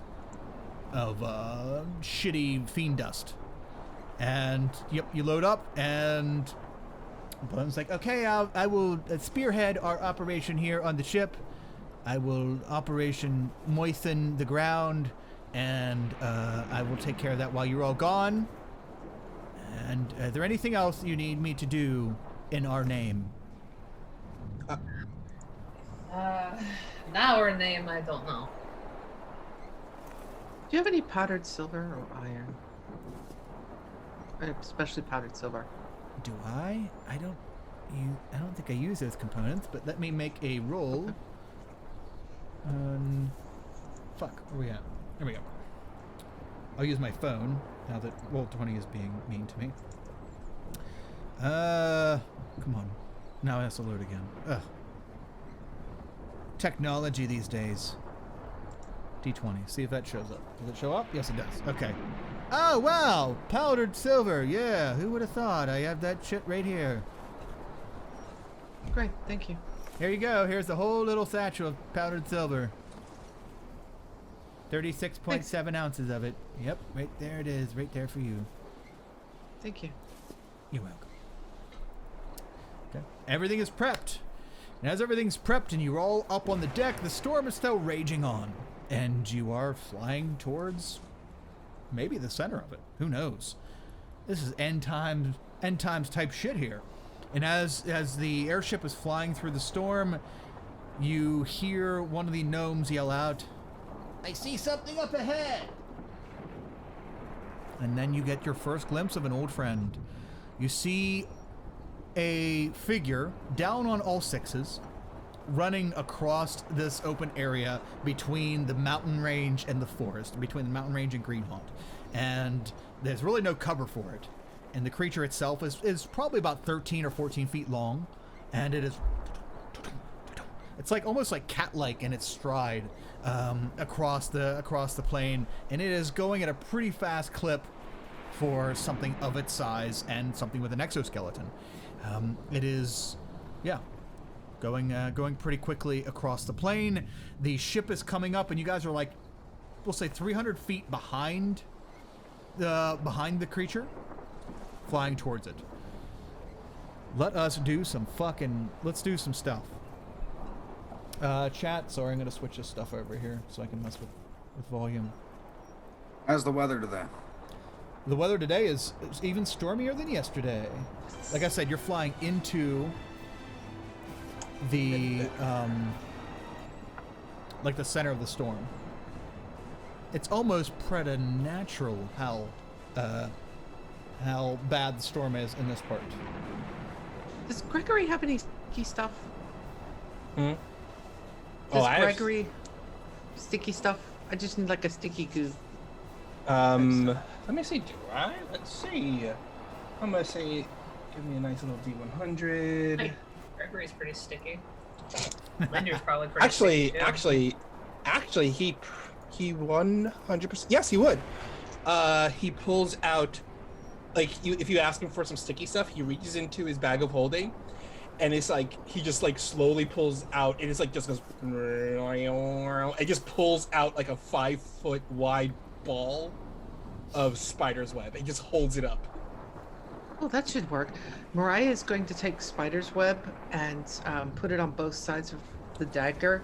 Mm-hmm. And then with the silver powder, she's going to coat her blades with the silver powder using the spider web sticky stuff to make it stick to the blade, so that at least there's some silvering on her daggers. Okay, gotcha. Mm-hmm. Sure. Okay. Make them silvered weapons. Yes. Excellent. Let us zoom down in. Mariah, Gregory has given you the web. You kind of get some of it off. It's a little hard to work with because it is like raw webbing stuff. Gregory has the proper PPE to kind of deal with it, but it's hard to get to everything to mash up. But you managed to do so. As you do so and you prep, the ship is starting to come in. Is there anything else anybody wants to prep as the airship is approaching in on your target? up ahead. I just make my Eldritch Cannon is the first thing I do. Okay. So I don't have to use a bonus action next turn on my actual initiative. Okay. Sure. How do you manifest that, Gregory? How do you want to manifest your cannon? The way I usually manifest it is like I just pull out a stick from behind my back and I click it, and it just unfolds out into this Eldritch Cannon that looks like he can hold it like a normal, like in one hand, but it also looks like little tiny legs can sprout out from underneath it and it can move on its own. Oh, okay. It's like a big cannon that he just pretty much mounts on his shoulder. Okay. Okay. The deluxe version Predator cannon. Okay. Yes, cool. pretty much. Cool. Lindir, any prep as you can now see your quarry up ahead? He's going to ask someone to make sure they can assure he can have a safe descent onto the ground. A safe descent. Okay. Lindir can't fly. Okay. Oh, that's right. I cannot cast Fly on you because then I won't be able to concentrate on Call Lightning. One of the gnomes is, sir, we can lower a ladder down, much like you got on the ship with. We have several ladders. All right. Mariah looks. Okay, make sure you get the ground safely. Thank you for saying safely, because I'm like, where else am I going to go? I'm going to wind up on the ground. Sir, you might fall up. Stranger things have often happened. True. For sure. Off in the distance on the horizon, is there any visual cues of a big plume of smoke or anything off by the black pit?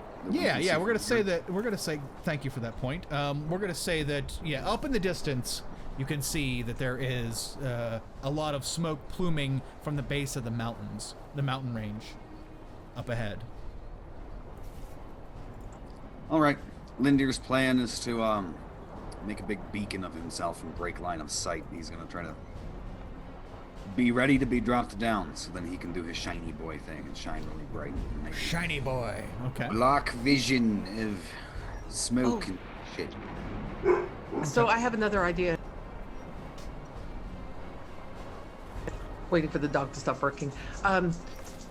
Another possibility, another thing that might help is Mariah moves pretty quick. How fast is this creature moving? You said. It's probably 60 feet. 60 feet. Cool. Mariah can outrun it. We can always, Mariah can just like take some of the green stuff and get right into its face. It's like, That works too. "Yay." Well, that's actually what I wanted to discuss, is where we should place our cache of green powder. Personally, I think we should put a good majority of it, just a little bit, into the tree line, so he's at least going into the trees. That is probably the best way to handle it. And if Lindir can distract and break his line of sight, then Mariah can take a little bit of it with the green smoke and get him to follow her. All right, yeah. So we need to. Who's going to go put the other cache of stuff? Then. I mean, yeah. My movement speed goes up if I shift. I can't really. There are things I can do to increase my movement, but what I have planned, because I'm gonna be focusing on just raining artillery on this thing. Mm-hmm. And I can't do that and cast haste on anyone. That's because I was gonna originally cast haste on Mariah, but I have to maintain The haste lightning. the haste can wait because Yeah. I can dash as a bonus action, and my base speed is 45. Then I guess we should be fine then. Well, with the movement at least. Yep. That's why I say let her run ahead of it. Get it to follow her once Lindir blocks its line of sight. Okay, so Usa then will take a large amount of the dust, head to the trees, right? Set that. Lindir's going to make a new light for a moment to distract him. Mariah's going to get his attention facing towards the new green smoke, and Gregory is going to be on assault to kind of batter it that direction, right? Yeah. Yeah. Sounds Okay. good. Okay. This is the most coherent plan I've ever come up with. Excellent. Let's break it. Yes. Woo! Can Okay. Usa borrow Gregory's like bag of holding, because he can be fast, but he is not strong. Yeah, I'm gonna give the bag. I'll give the bag of holding to Usa. Okay. So you now have all 64 gallons of Save a couple. for devil Mariah. powder. And Mariah's like- yep. Before Usa takes the bag of holding, you see Gregory like he reaches in the bag and pulls out like he pulls out this long like utility belt out of the bag of holding, and he attaches it to his waist, and then gives Usa back the bag of holding. Okay. Yeah. Because those are all his like components in that utility belt. Gotta make sure you have the Batman belt. Absolutely. And Usa is Gregory headed to the belt. The captain of the ship, not Mr. Wayland. He's just the owner. But the captain of the ship yells, "We're approaching 100 feet. It does not appear that creature knows we're here. Shall we open fire?" No. We Not- need to get We need to get ahead of it. set up before we can start torching it. Okay. Shall I pull up and go up and over and then wait for it? How would you like me to do this? I'm instructed we need to head east. We can't turn around if we get ahead of it.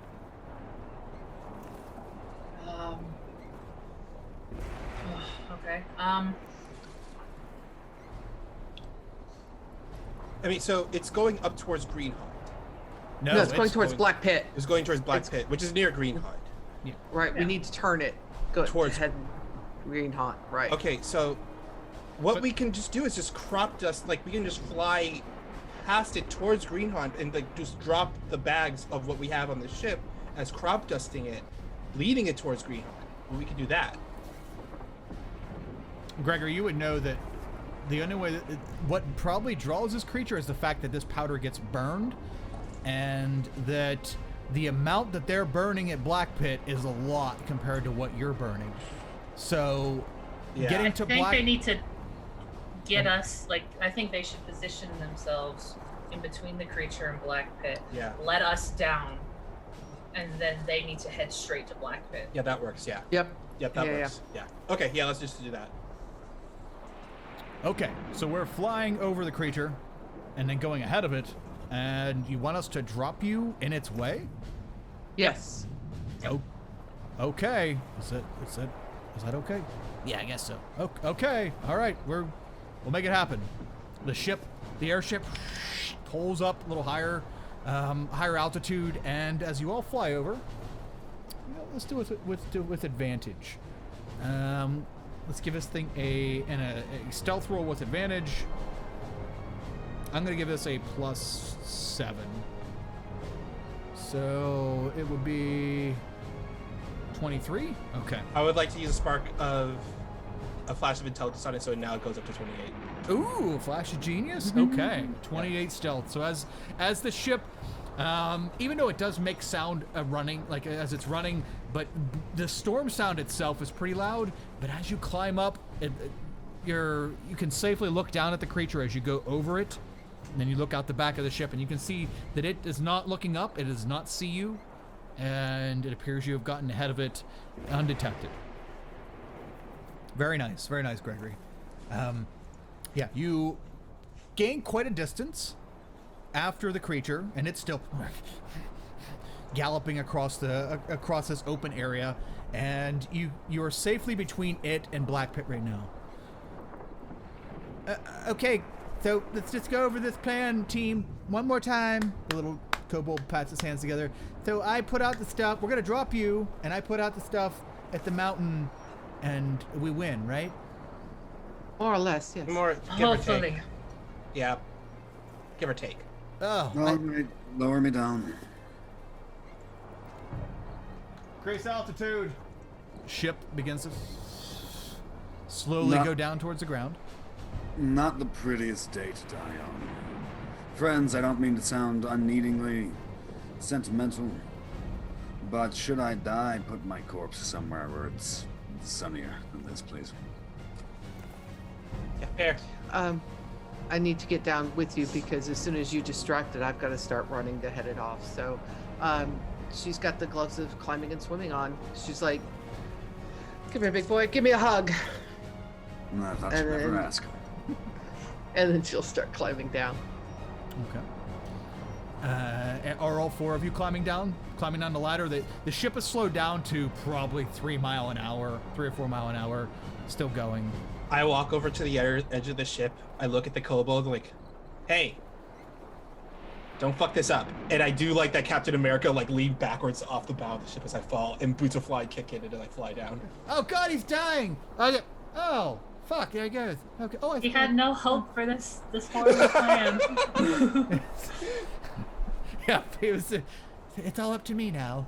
He's gone. He's dead. Moose is gonna climb down on like the far side of the ship, whatever he can get closest to the trees, because he's supposed to. Okay. They can set a separate ladder down for you. There's 2 ladders on each side. They can set a separate ladder down for you that you can take off towards the trees. Here we go. As you all climb down the ladders on the side of the ship, you reach land, and after you all, the crew makes sure that you've touched down on the ground in this wide open field in this middle of a fucking thunderstorm. The ladders begin to pull up. The ship begins to speed up and head eastward towards Black Pit. It begins to pick up speed and then quickly zoom is out of here. As it does, you said, Usa, you're heading towards the wood line, right? Okay. Usa is. Do you shift? He's going to shift for the first time in the campaign, and there's no one there to see it. I mean, I guess when you get off the ship, they can see you. But Yeah, but not real close. We'll all see you. He shifts. It's just like face kind of protrudes out a little bit more in a bit of like a snout, and his skin kind of just sprouts out. It's this entire like silvery gray fur all over his body. He gets kind of like his foot extends, so he kind of has that like jointed foot like a rabbits like to have, and he gets a little bit taller and a little bit lankier. Doesn't really put on the newborn mass, and I imagine his antlers also go from being like little nubs, just like getting like a bunch larger, like the size of like an elk would have. And he just kind of half going on all fours, half just kicking off, just like goes sprinting towards the trees What as the soon as they hell? land. He's a rabbit? You think you know a bunny. Turns his head to Mariah. What are you, a goblin? She turns into her changeling form, Okay. The and big then turns reveal. back into Mariah. Of course. Yes, And everyone then she turns in, and then she turns into Lindair. Oh. All right, stop it. I'm absolutely beside myself. Very It's like nice. looking in a mirror, isn't it? I Strider's don't like what I funny. see.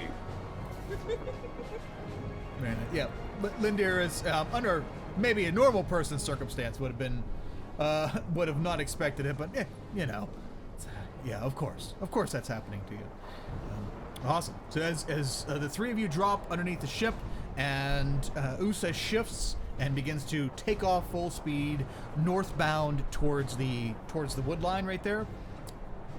The 3 of you that are standing in the middle of the field, we'll say road, because this is right by the road. The road does go right between the mountains. We'll say road. Stand in the middle of the road, and you see it coming. And first off, it's just a speck, and it gets closer. At what point it's going to keep heading your way, so at what point do you want to do something, Mariah, Gregory, and Lindeer? Don't see how I could shine too early, so Okay. just try to land, get on my feet, stand up, and Gregory, cast my spell. Gregory, at what point do you want to do something? I think what I'm going to do, the first thing I'm going to do is, as soon as I'm flying downward, I cast Call Lightning as I'm flying downward. Just to, get things started. And I use the Helm of Telepathy to ping out to Mariah. All right, I'm going to distract it. And I mean, I'm really going to distract it. All right. And I cast Call Lightning, and it needs to make a Dex save. Okay. And Mariah will turn to Lindier and say, Gregory's going to do something to distract it, and then I guess you can get its attention when you turn on the glow. And then I'll start running. It's like pretty much I'm just doing this like to get it to stop moving. Okay. So then Lindier can then distract it. At what range do you use the Call Lightning? I just want to know how close it is to you when we start here. Oh man, I think it's got 100. It has 120-foot range. So 120. Okay. yeah. So how far? Like when I first dove off the ship, how far away was I from it? You guys didn't even see it when you came off the ship. You got far enough ahead that you had time to plan and do whatever you needed. Okay. So as soon as I fly down, it's like as soon as I get like right within like 100 feet of it, I drop a lightning bolt at it. Okay. So it needs to make a Dex save. Dex save. Let me see what its Dex is. Wow, this thing is fucking shit. All right, what is that? Ugh. Okay, I have to do this on my phone because I've forgotten the way to do this and not double sound myself. Okay. 24. It makes it. Very much so. That means it only takes half, which isn't too bad. Okay. So let's roll this dice. So call lightning. So level 3 spell. So that is 3d10.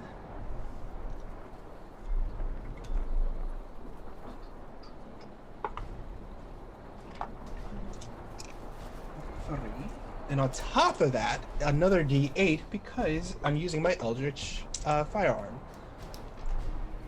Okay. Gotcha.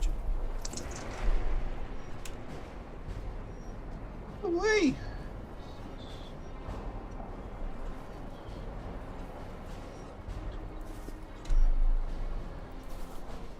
$29. So that is double check this.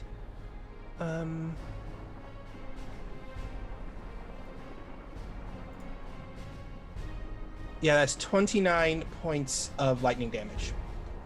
Nice. Okay, even at half. Woo! Oh, wait, is that That half? is half. That's still 19 points. I'm guessing like what, 14? Wait, okay, so you I said got a 29. I got 29 points. Okay, of lightning 14. damage. Gotcha. Yeah. Okay, so 14 points. Okay, as you charge it up and you bring down that lightning bolt, it crackles, and as it the sky and the bolt flies down, you see the creature on all sixes, and you see some of its but it just has really big eyes. It doesn't have like the whole million lens kind of jobby going on. It's like I said, the Edgar suit kind of bullshit where it has really big eyes. It looks up, and the lightning bolt is coming down. It tries to stop to not run into it, but it ends up like catching part of the bolt right down in front of it, and the creature flies back on its back and quickly gets back up. You definitely injured it, and now let's roll initiative. Oh wait, hold on, let me get a. Yeah, never mind. Just roll initiative, and then just tell me your numbers so I can do it up here.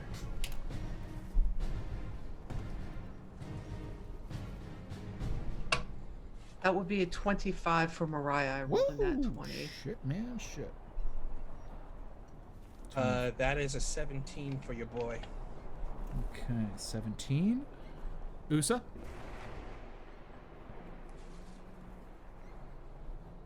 Sorry, I was muted. 22. 2. Okay, Lindier?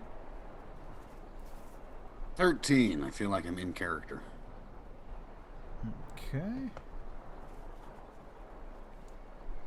So 25, 22, 19 for this thing. And Usa, would you say yours? Or well, yours is 22. Yeah, mine's 22. Gregory, what's your initiative? 17. 17, that's it. And 13 for Lindir. Lynn, Gregory,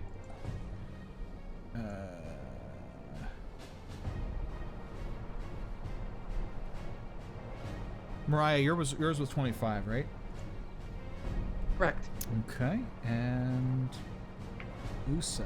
Okay, Usa, you look back to see, you hear the crackling of lightning, and you look back and you see this bolt flash down from the sky in the middle of the storm, and you see it like for a second. Its bright brilliance makes the creature disappear. You don't see it, and then when the lightning stops, you see the creature on its back flip itself up and begin to continue heading forward down the road towards the rest of your party. Mariah, you are waiting, and you see the sign. You see Gregory do his first bit of assault on the creature at 100 feet away from you. What would you like to do? She's going to turn to Lindir and say, "Shine bright like a diamond." And she prepares to torch the stuff as soon as he starts glowing. Torch what stuff? She's got 1 gallon of the green smoke stuff. Oh, okay. Because that's Lindir's. Gregory stopped it, kind of got its attention. Lindir's going to distract it to get it looking his way. She's going to light the green smoke to lead it towards our green smoke. Okay, gotcha. Okay, so you light it up, and it begins to, as soon as you put a light to it, the powder begins to burn. And what would you like to do? We'll say you still have, that's only, we'll call it one of your attacks. That way you only have 1 attack. Fuck. No, I get 2. Oh, you I got get 2 2 'cause attacks monk? per action. Okay. Yeah. Okay, gotcha. Yeah. So yeah, she's just she's basically waiting for it to know that it's turning in their direction. You know, it's coming towards her, and then she'll dash. So she's holding her. I mean, it's a bonus action for her to dash. That's what she's wanting to do. Okay. Okay, yeah, so you're holding it, you're saying, we're going to say the road, it's following the road, and the road is going towards Black Pit. And you're standing in the middle of the road, you're holding it, and you're holding your action till you're sure it, like, eyes you up? Yeah, until Lindir starts glowing, and it's turned towards Lindir. Okay. And then as soon as that happens, then she lights up and runs. Gotcha, okay. Okay. And next up we have Usa. Usa, you see this going on over your shoulder, you see the green smoke start to pour away from Mariah, and the lightning come down. What are you doing? You still running full speed towards the wood line? Yeah, as soon as he was on the ground, he didn't, wait for the thing to catch up. As soon as he was on the ground, he took off. Okay. So he's going, and he's not going to stop until he gets into the trees. Okay. You are going leaps and bounds. Yeah. Okay. Away from the road and in towards the tree. Let's make things simple and thematic, or not thematic, cinematic. There we go. Simple and cinematic. You take this time to. You are flying across from the road to the tree line. In this turn, you will just make it to the tree line with dashing. Perfect. And That's funny. Okay.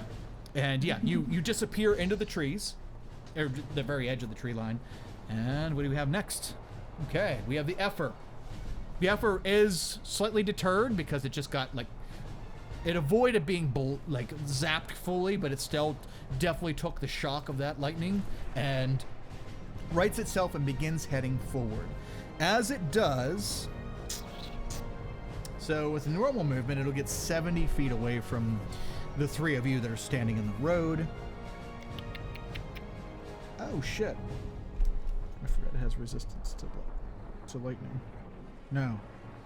It doesn't have, no, not lightning, sorry. Oh, you fucking kidding me? Okay, my apologies. So Gregory, as you have the lightning come down and blast this creature backwards, it falls backwards, but does not seem to have taken any damage. Oh, come on. You mean everything I fought today so far has been resistant to my main damage? I didn't know. Oh my gosh. I swear it's in the stat block. I swear. Damage immunities. Blank, lightning, and blank. Wow. Oh man. Yeah, that was definitely not. Well, so it there's looks like it that. took Z, I gave you full fucking damage, and Well, I thought, wait a that. second, maybe it's resistant. And I'm looking at the resistant list. I'm like, oh, lightning's on there. Okay, you're cool. And right there at the immunities. There's that. Oh, I know what I'm gonna drop next turn. Oh boy, I didn't realize that either. I would have, maybe an NPC would have nudged you, or something. But sorry. Okay, it gets back up and begins taking off towards you. It does 30. It starts running at you 30 feet. Let's see, what all can it do?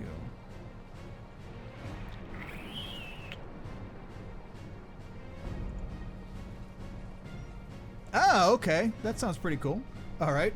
As the creature is galloping towards the three of you in the road, you see it open up its large mouth.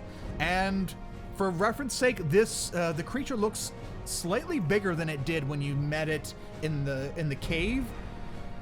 Though it's kind of hard, that was kind of subjective. Like, well, it looked a lot bigger in there because the cave was smaller, but this thing looks very large, and as it opens its mouth very wide, this big cloud of insects pours out of its mouth and almost obstructs its view, as it now seems shrouded in a cloak of swarms, quote unquote. Would I recognize this as a magic, or is this ability? Yeah, it's an ability. Okay. Yep. Hold on.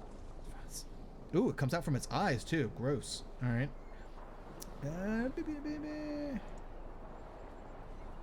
Wow. Okay. This thing can see in all directions now. Cool. As the cloak is on it, it begins. It's still running towards all of you. It is hard to see the creature through all the insects, the millions of insects surrounding it. And next up we have Gregory. Well, I dropped concentration on Call Lightning. That's for sure. Oh, man. But I do see those insects, though. And what I do is I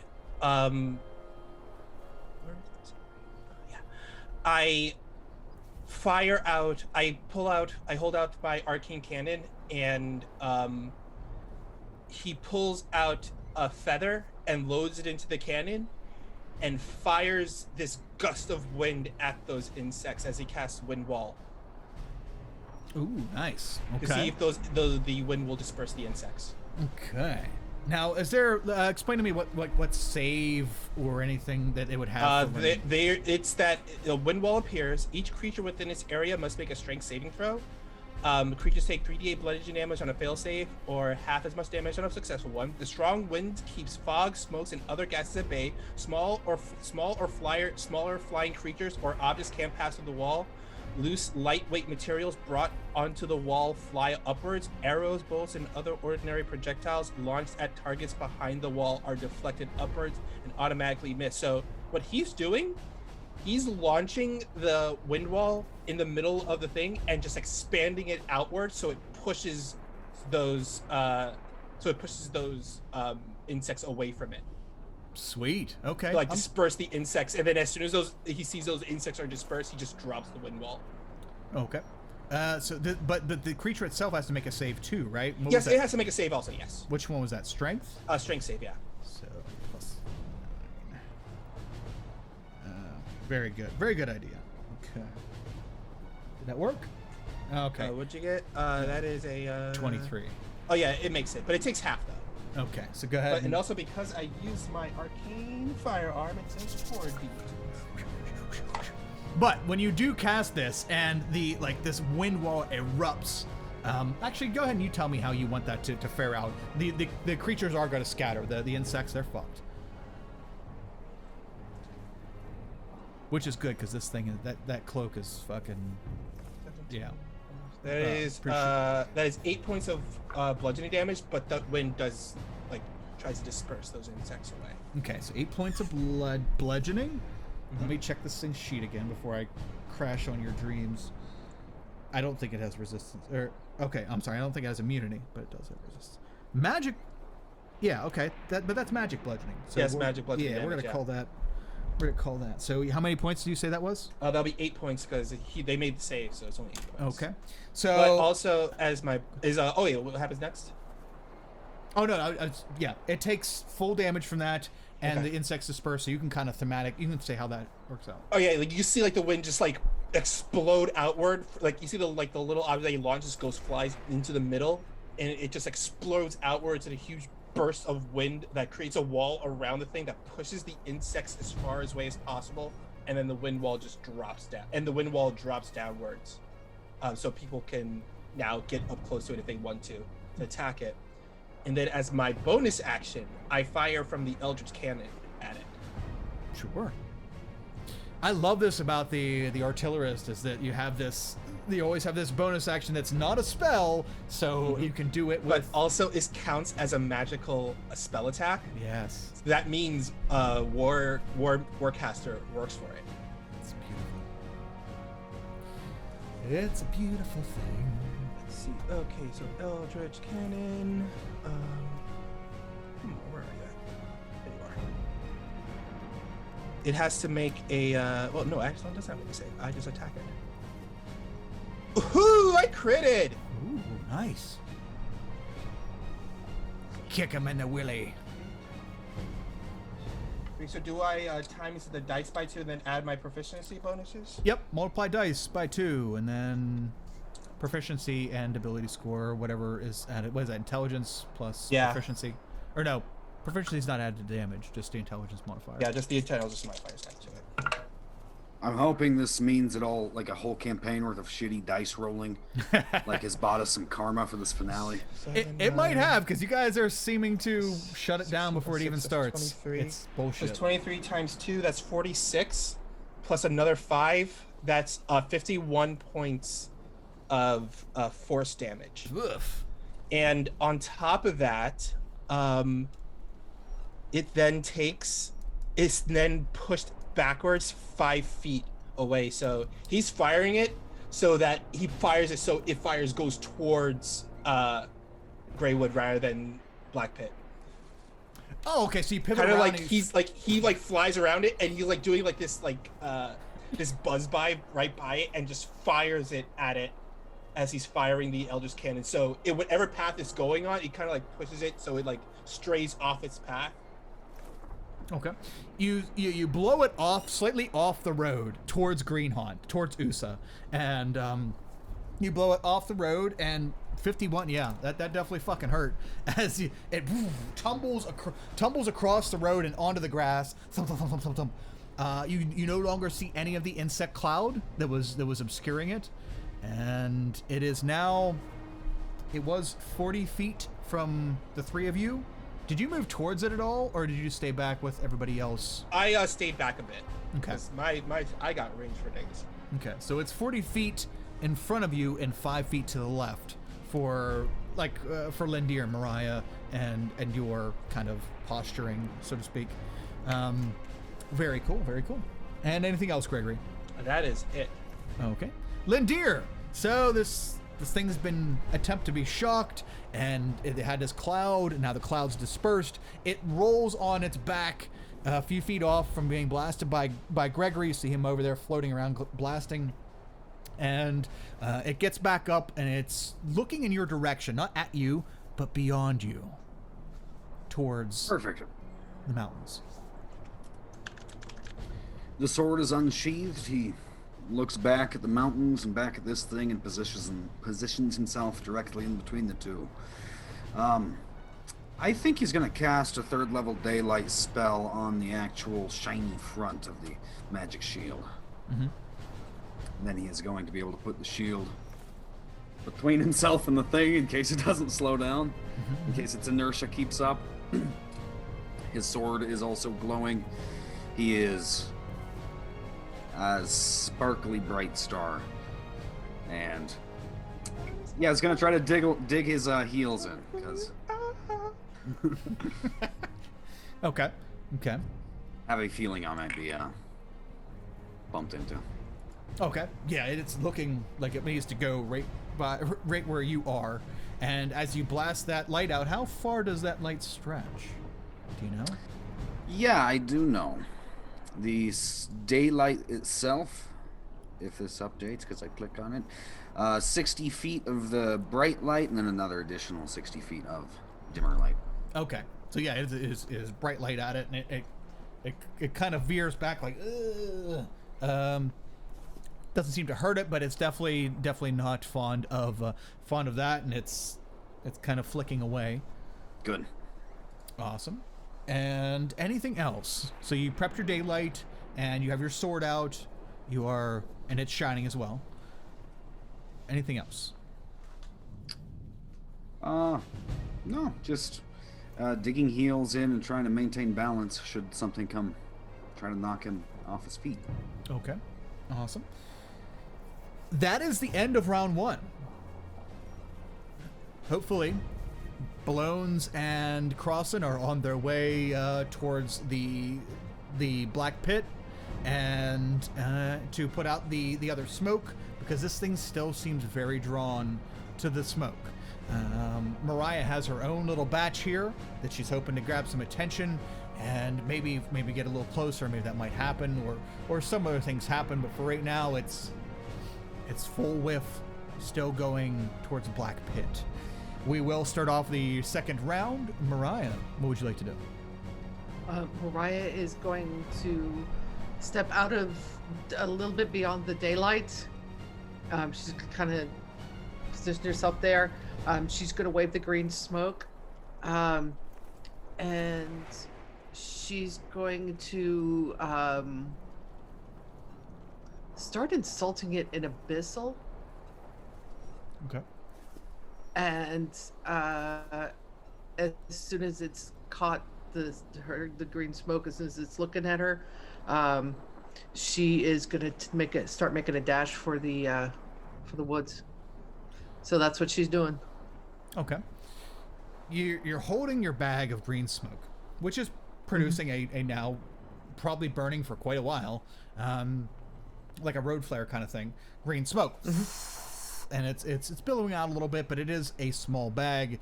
Behind you, you're competing with a probably multiple barrels worth of huge smoke blowing in your direction. You say out in Abyssal, what do you want to say to the creature? Basically, she's going to she's just going to insult it in every way she can. About being weak and ineffectual, and how a flying insect managed to smack it onto its ass, and it's nothing, and he's a mama's boy.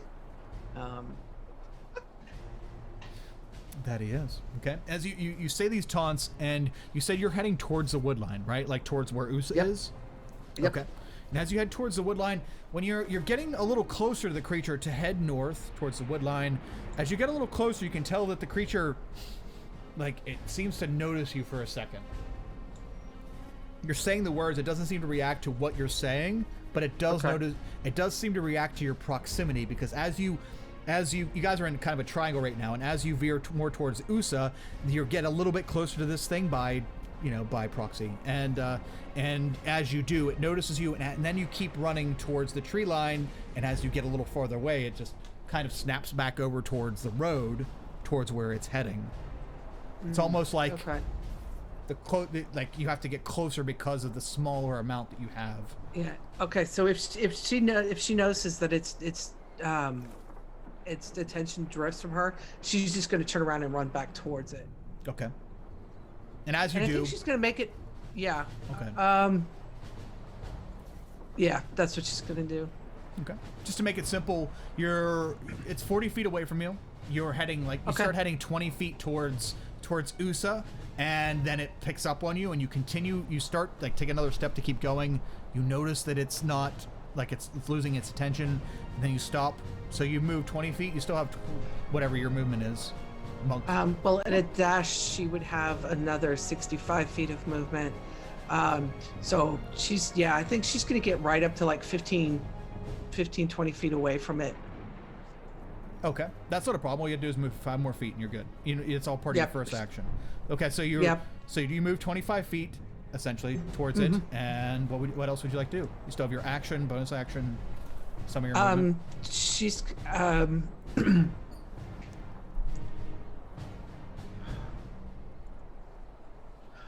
what would I know? Excuse me. What would I know that would attract this thing besides the green smoke as far as creatures go? Humanoid-styled figures. You don't know.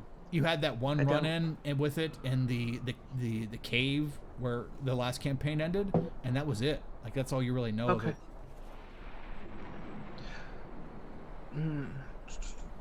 Okay, yeah, she's just gonna, I'm just gonna stand there and I'm gonna, oh, well, I'm in range too, aren't I? Yeah, you are 15 feet away from this thing. And you can, I don't know what your movement is, but it was 40 feet away from you when you started. Yeah, or her movement, she's got 45 feet base movement and a bonus action dash, so. Ooh, gross. Yeah. So you could technically run right up to it anywhere in between. Oh, that's true, I could. Okay, yeah, let's do that. So she's got this kind of burning bag on her, and she's gonna, let's have her just run right up to it. She's gonna punch it twice, and then dash away. Okay. Okay, go ahead and go up and make your punches. Well, let's see, I don't have an ally within 5 feet. Nothing to give me advantage. That's cock. That's a 7 plus 9, 16. Okay. 16 does not hit. Okay. Second strike is a 26. 26 does hit. Haha. And that's 7 points of magical bludgeoning. Ooh. Okay. And you know what? Just for fun, I'm going to spend a key point and have it make a con saving throw. Ooh. Okay. And Stunning Strike is not a magical effect, is it? Nope. I don't think it is. I don't think it is either. Well, So it's just yeah, an effect. Yep. It's just an effect. So let's go with con. Gross. Okay. How is X charisma that fucking high? Holy shit. All right. He's a handsome little guy. I guess so. He's a pretty bug. He's a pretty boy. Yeah. All right. A face only a mother can love. That's probably true. Literally. Did it work? Okay. 17. Does a 17 pass? No, it, yeah, that passes. DC's 14. Okay. You run over to the creature with the bag in hand, smoking bag in hand, and you start throwing punches at it. It dodges the first one, and it's kind of confused. Like, it's drawn to you, but at the same time, why the fuck does it want to be close to you? You're not what it wants. And then you try to punch it the second time, and as you do, you connect with its, like, the side of its mandible, and you knock it around a little bit. What you were hoping to find was hitting it in a point where that would, stun it or lock it up. Mm-hmm. And this thing is large, and it is not having any of it so far. But I have its attention. Yeah. Oh yeah. You definitely have its attention. You're close with this thing. It's like catnip. It's like It doesn't drool, but it could. So let's bonus action disengage, because that's another thing I can do with a bonus action, and move the rest of. So I took 25 feet to get to it. No, it's 40 feet away. Okay. So you moved you moved 20 feet, then noticed that, oh shit, it's starting to lose attention. Then you moved another 20 feet towards it. Okay. So yeah, I'm just gonna bonus action disengage and back up 5 feet. And that's all of my movement and actions and. Okay. Yep. You hop backwards. You create some distance between you and the creature, and it's like looking at you lustingly, but more so at the bag that you have in your hand. Yep. And definitely damaged, but not dissuade from its target. And okay, next up we have Usa. Usa, you're in the tree line. You've made it to the tree line. You see that that Mariah has jumped in and already started in melee with this, and Gregory has been taking shots. What would you like to do? Okay, he's gonna go maybe like depth-wise into the trees, maybe like 3 or 4 trees in. Okay. And yeah, he's just gonna start kind of like unloading this stuff, and he wants to try to create an illusion of it maybe seeming a little bit bigger as best he can. He's gonna not just have it be in like, a compact heap. He's gonna kind of spread it out, try to catch as many trees as he can with it too. Mm-hmm. He's not very concerned about like saving the forest right now. So Sure. he's making it big. He might even like toss 1 or 2 up into some branches, so once it hits it, it'll ignite up there too. Mm-hmm. And yeah, he has a tinder box and all that. He's just gonna try to start like lighting them, ones around the bases. He'll go light 1 at the end, light a couple, and then along the middle, light 1 at the other end of this line he's sort of making with it. Okay. Smokey the werebear attacks you from the side. Yeah. Motherfucker, I told you. Bitch. You are. Yeah. Okay. So you're painting this, and you're getting ready, and you start lighting the bags that you have. Mm-hmm. Okay. And as you do, it starts between your like spreading of all this and the actual lighting itself. We'll say that probably takes your action. You do have a bonus action if you like, though.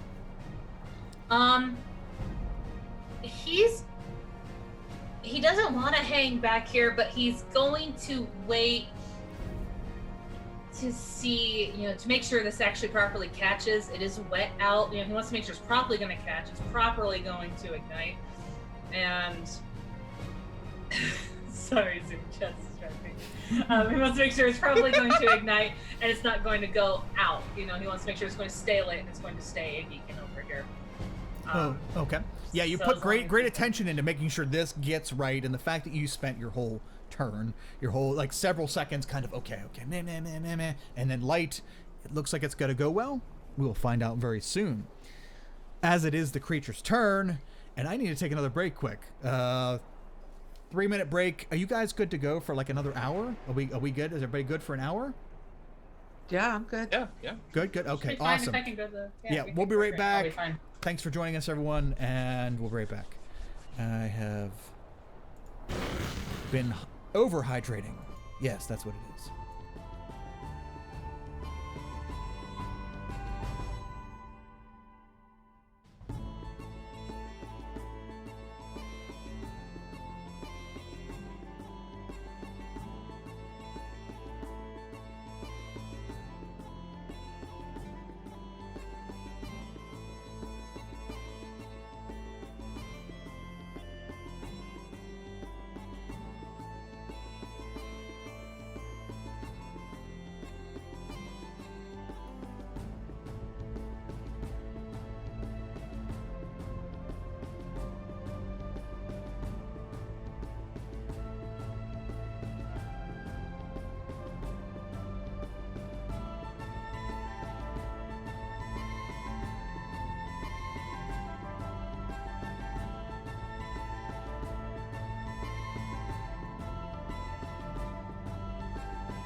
4. Oh, I have still the music stuff up. To the 3, to the 2, and the 1. Okay. We're back. Sorry, gang. I've been drinking a lot. Here we go. Okay, so something nifty that I forgot until now, but it's okay. We can kind of make up for it here. In between Usa's turn and the creature's turn, and the insect creature's turn, is that it has legendary actions. It's going to use its legendary action to do insect plague on, was it 20-foot radius? So it would be on Gregory and Mariah. This creature opens up its mouth again as it's it's like locked, looking at you, Mariah, in your bag. It opens up its jaw again, and another billow of insects comes out. It just engulfs the area. I need both you and Gregory to make Constitution saving throws, please. Yeah, is this magic based? Yes, it is magic. Yep. Okay. It is magic based.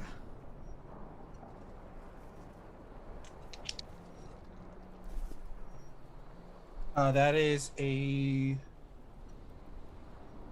22. Okay. 22 passes. Cool. And Sorry, 13. okay, let me get back here. 13 does not. Okay, so this swarm of insects is all around you. Probably, they look like locusts, but you could swear you hear them talking to each other. Kind of creepy. So it's 4d10. What is that? Piercing? Piercing damage on a failed save. So it is. Sorry, I got to do this on mobile because for some reason, can't figure it out. So that'll be 16 damage, Mariah, 16 piercing damage, and Gregory 8 piercing damage.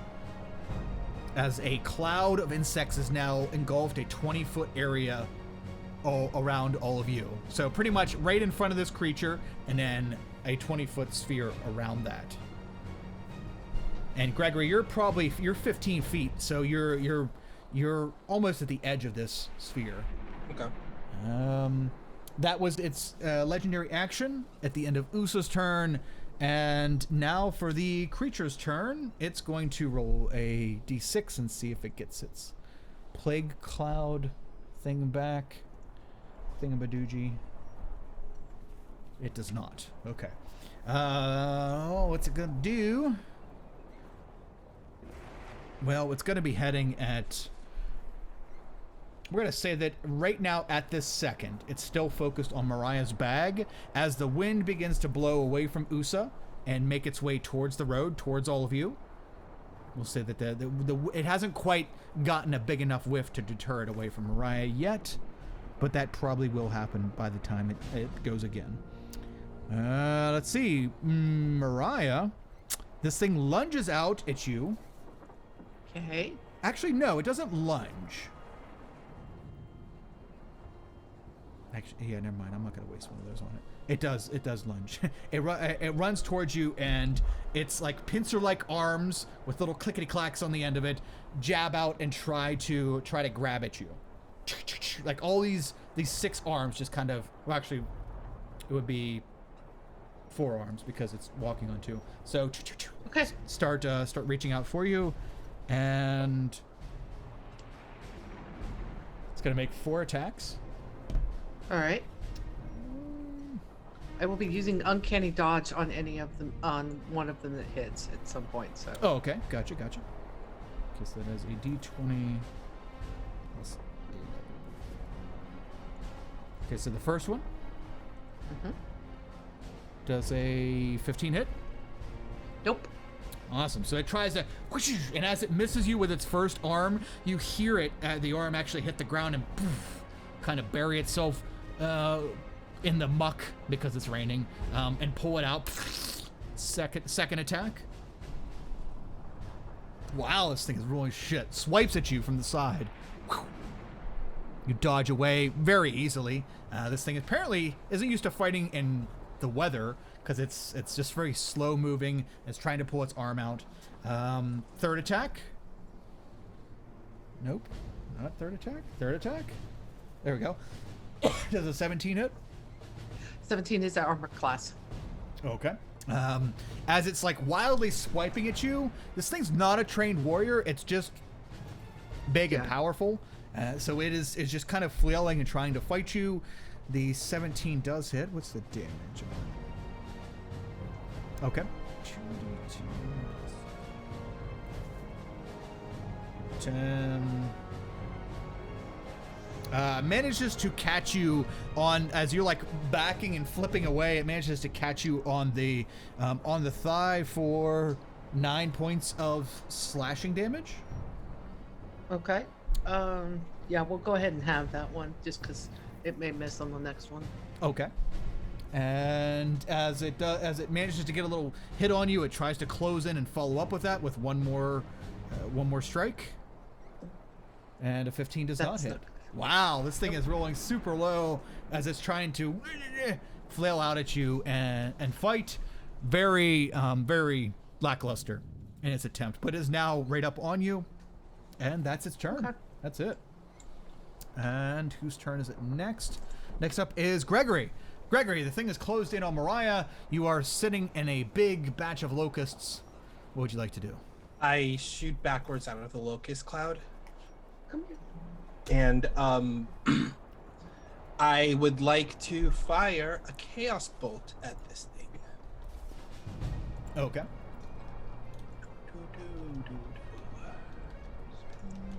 Spells.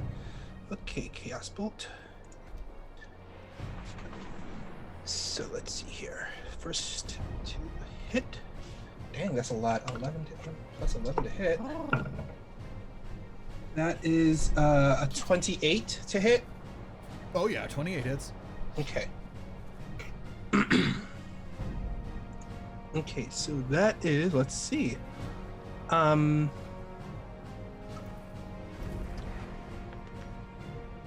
I choose. Oh, that's right, it is choose.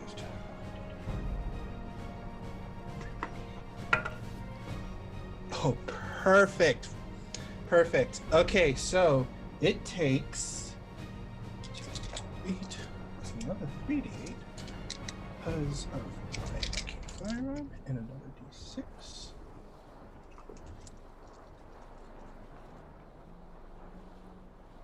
Ooh. 8. 16 plus 7. That is 23 plus 6. That's 20. It takes 29 points. Mm-hmm. Oh, I didn't roll enough dice. I still have more dice to roll because I cast it as my max level. Okay.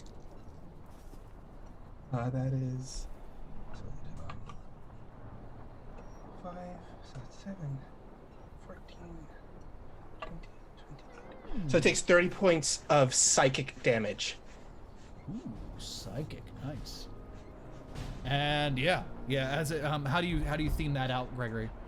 So there's no material component for this. So he just points his arcane firearm at the creature, and he's like, okay, let's just randomize this one and let's see one that sticks. And he fires the chaos bolt at it, and like when he fires it, it just like it kind of like kicks his hand back a bit because he doesn't realize that he cast it at such a high level. And the orb comes flying out and it undulates through different colors and stops on like bright purple as it slams into the creature, dealing the psychic damage. Nice. And as it does, the arms that are flailing out and trying to rend Mariah just kind of stop for a second, and as it freezes, as its mind is now racked with pain. And you said at 39 damage. Mm-hmm. Okay. And it stops and for a second and gyrates. I fire the cannon at it as my bonus action for 17. So that's another. Oh wow, that's so dumb. I forgot something. Shit.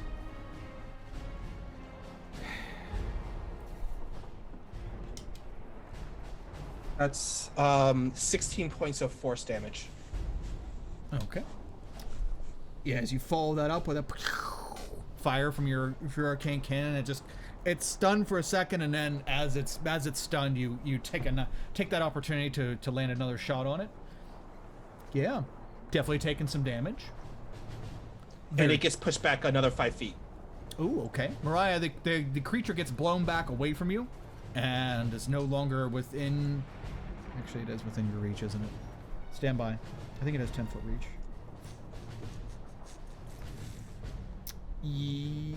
Yes, claw 10 foot. Okay, so it gets blown back away from you 5 feet. And I'm going to that's use my reaction, so I can't take an opportunity attack on it. And that's my turn. Okay. And okay. Lindir. So, Lindir, you see the creature kind of jump at Mariah. Gregory blow it back. You do see that there is a cloud. Mariah herself is still stuck in a cloud of insects between you and the creature. What would you like to do? I haven't had any luck with the spell all game, so I'll cast it now, because it seems the dice are finally rolling in our favor. I think this would be a good idea. I have a spell called Hypnotic Pattern, and everything that can see it has to roll a saving throw, and if they fail, they're incapacitated and have speeds of 0. I doubt the big guy would be susceptible, but all these little individual bugs might be. Well, they can see it, yeah. Okay, I'm going to make 1,332,507 saving throws. What were those? All right, let's do it. What were those? Well, Does Mariah has to make it as well, correct? No, you are looking at the creature, and Lindir is coming Okay. from your direction, so you're safe. Okay, good. I'll cast it behind your head. What's the ability score for the saving throw? They have to make a wisdom saving throw. Okay.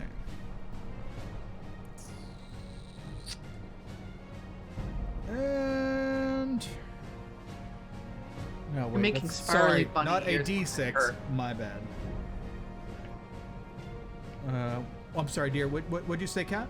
I was just saying, Lindir's making spirally bunny ears. There's big green spirally colors and twinkle lights and bunny ears up behind. Yeah. Okay, Mariah. there we go. 24. I preferred the first roll you did, actually. I know, the D6. Yes, that was definitely a powerful one on the D6.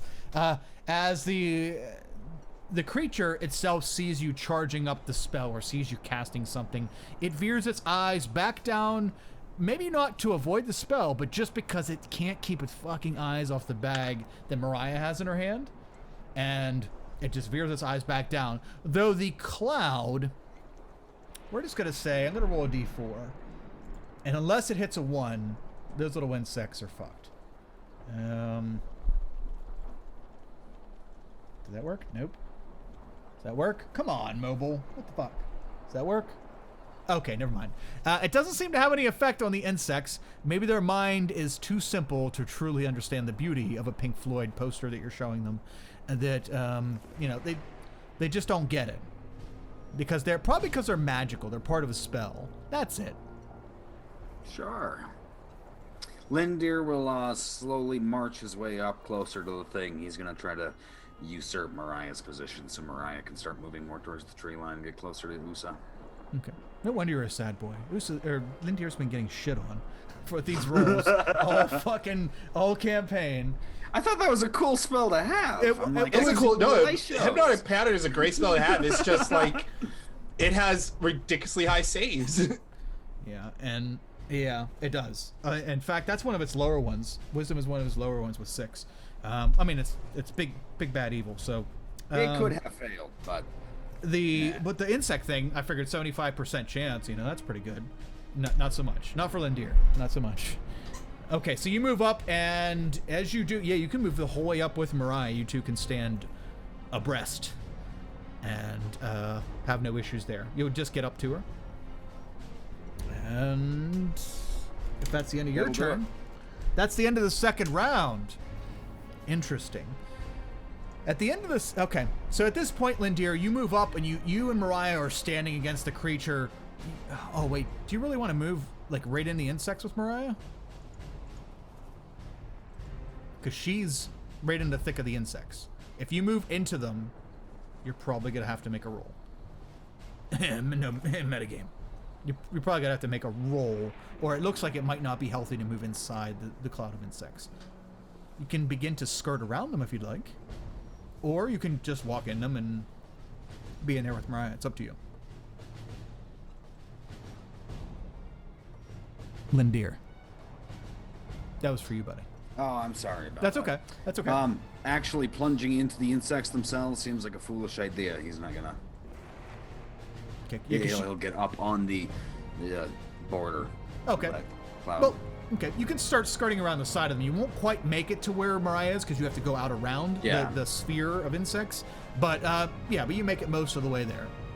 Should she try to skirt out, he will jump in and take her place. Okay. Gotcha.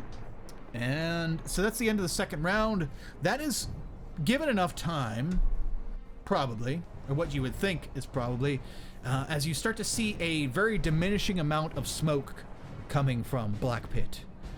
And between the time when they dropped you off and the creature actually arrived, and then these few rounds that have happened, Mariah, the chance of... And I was really hoping to drive this home with the fact that you were trying to lead it into the forest, but it seems as you've kept its attention long enough that that your smoke is beginning to be more of an influence over it than the smoke at Black Pit. So should you be able to keep its attention for one more turn, it looks like that might come to fruition, and you guys would have its full attention, especially with Usa's burning in the thing. Okay, let's go to the top of the order. Mariah, you're up, and stand by. This doesn't seem right. See, normally spells in 5e, they don't double dip. You don't get to do the damage right away and at the beginning of their next turn. So let me double check on this insect plague thing. Okay. When the area appears, each creature in it must make a Constitution saving throw. Takes 46 piercing damage on a failed save, which this thing is supposed to cast at 6th level, which I did not, but whatever. Or half as much on a successful. The creature must also make this saving throw when it enters the spell's effect area. Okay. For the first time on a turn. Okay, you're already in it, so you're not entering the spell area. That's worried. Usually it's either you take the damage up front or you take it at the beginning of your turn. I knew that it wasn't double dipping, so you're good to go. You're in the insects, and you know if you stay in here, these things are biting at you, and you feel you're like they're pulling little pieces of your flesh away. Yeah. What would you like to do? Okay. This thing is still within melee range of me? It's 10 feet from you because you got blown back, or it got blown back because of Gregory's shot. Oh, okay. It can hit you, but you can't hit it. Oh, okay. Then she's going to go ahead and step up to it, move the 5 feet forward, and go ahead and punch it twice again. Fuck yeah. And no, I still don't have anybody within 5 feet of it. Do I? No, not yet. Nope. No allies. Okay. But in your defense, I have forgotten to use its legendary actions again so far. So it's yeah. That's fine by me. I mean, really, I don't feel like you need to. No, there's no sense of urgency there. Yeah, no. So that's 25 to hit for 6 points of bludgeoning. Oh yeah, that's gonna hit. Okay, so 6 points. 27 to hit. That also hits. I'm rolling crap for damage. For 7 bludgeoning. 7. And what the hell will spend a key point to flurry on it?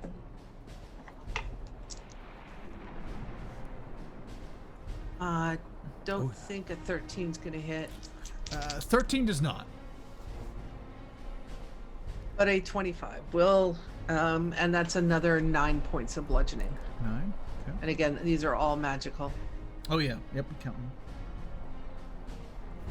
Okay, I'm gonna pull out. The great thing about months is they get you to get practice with the calculator, because a million small numbers does add up, so I gotta keep track of. Okay. Yeah, you let off with this barrage of of blows, and they all hit but one.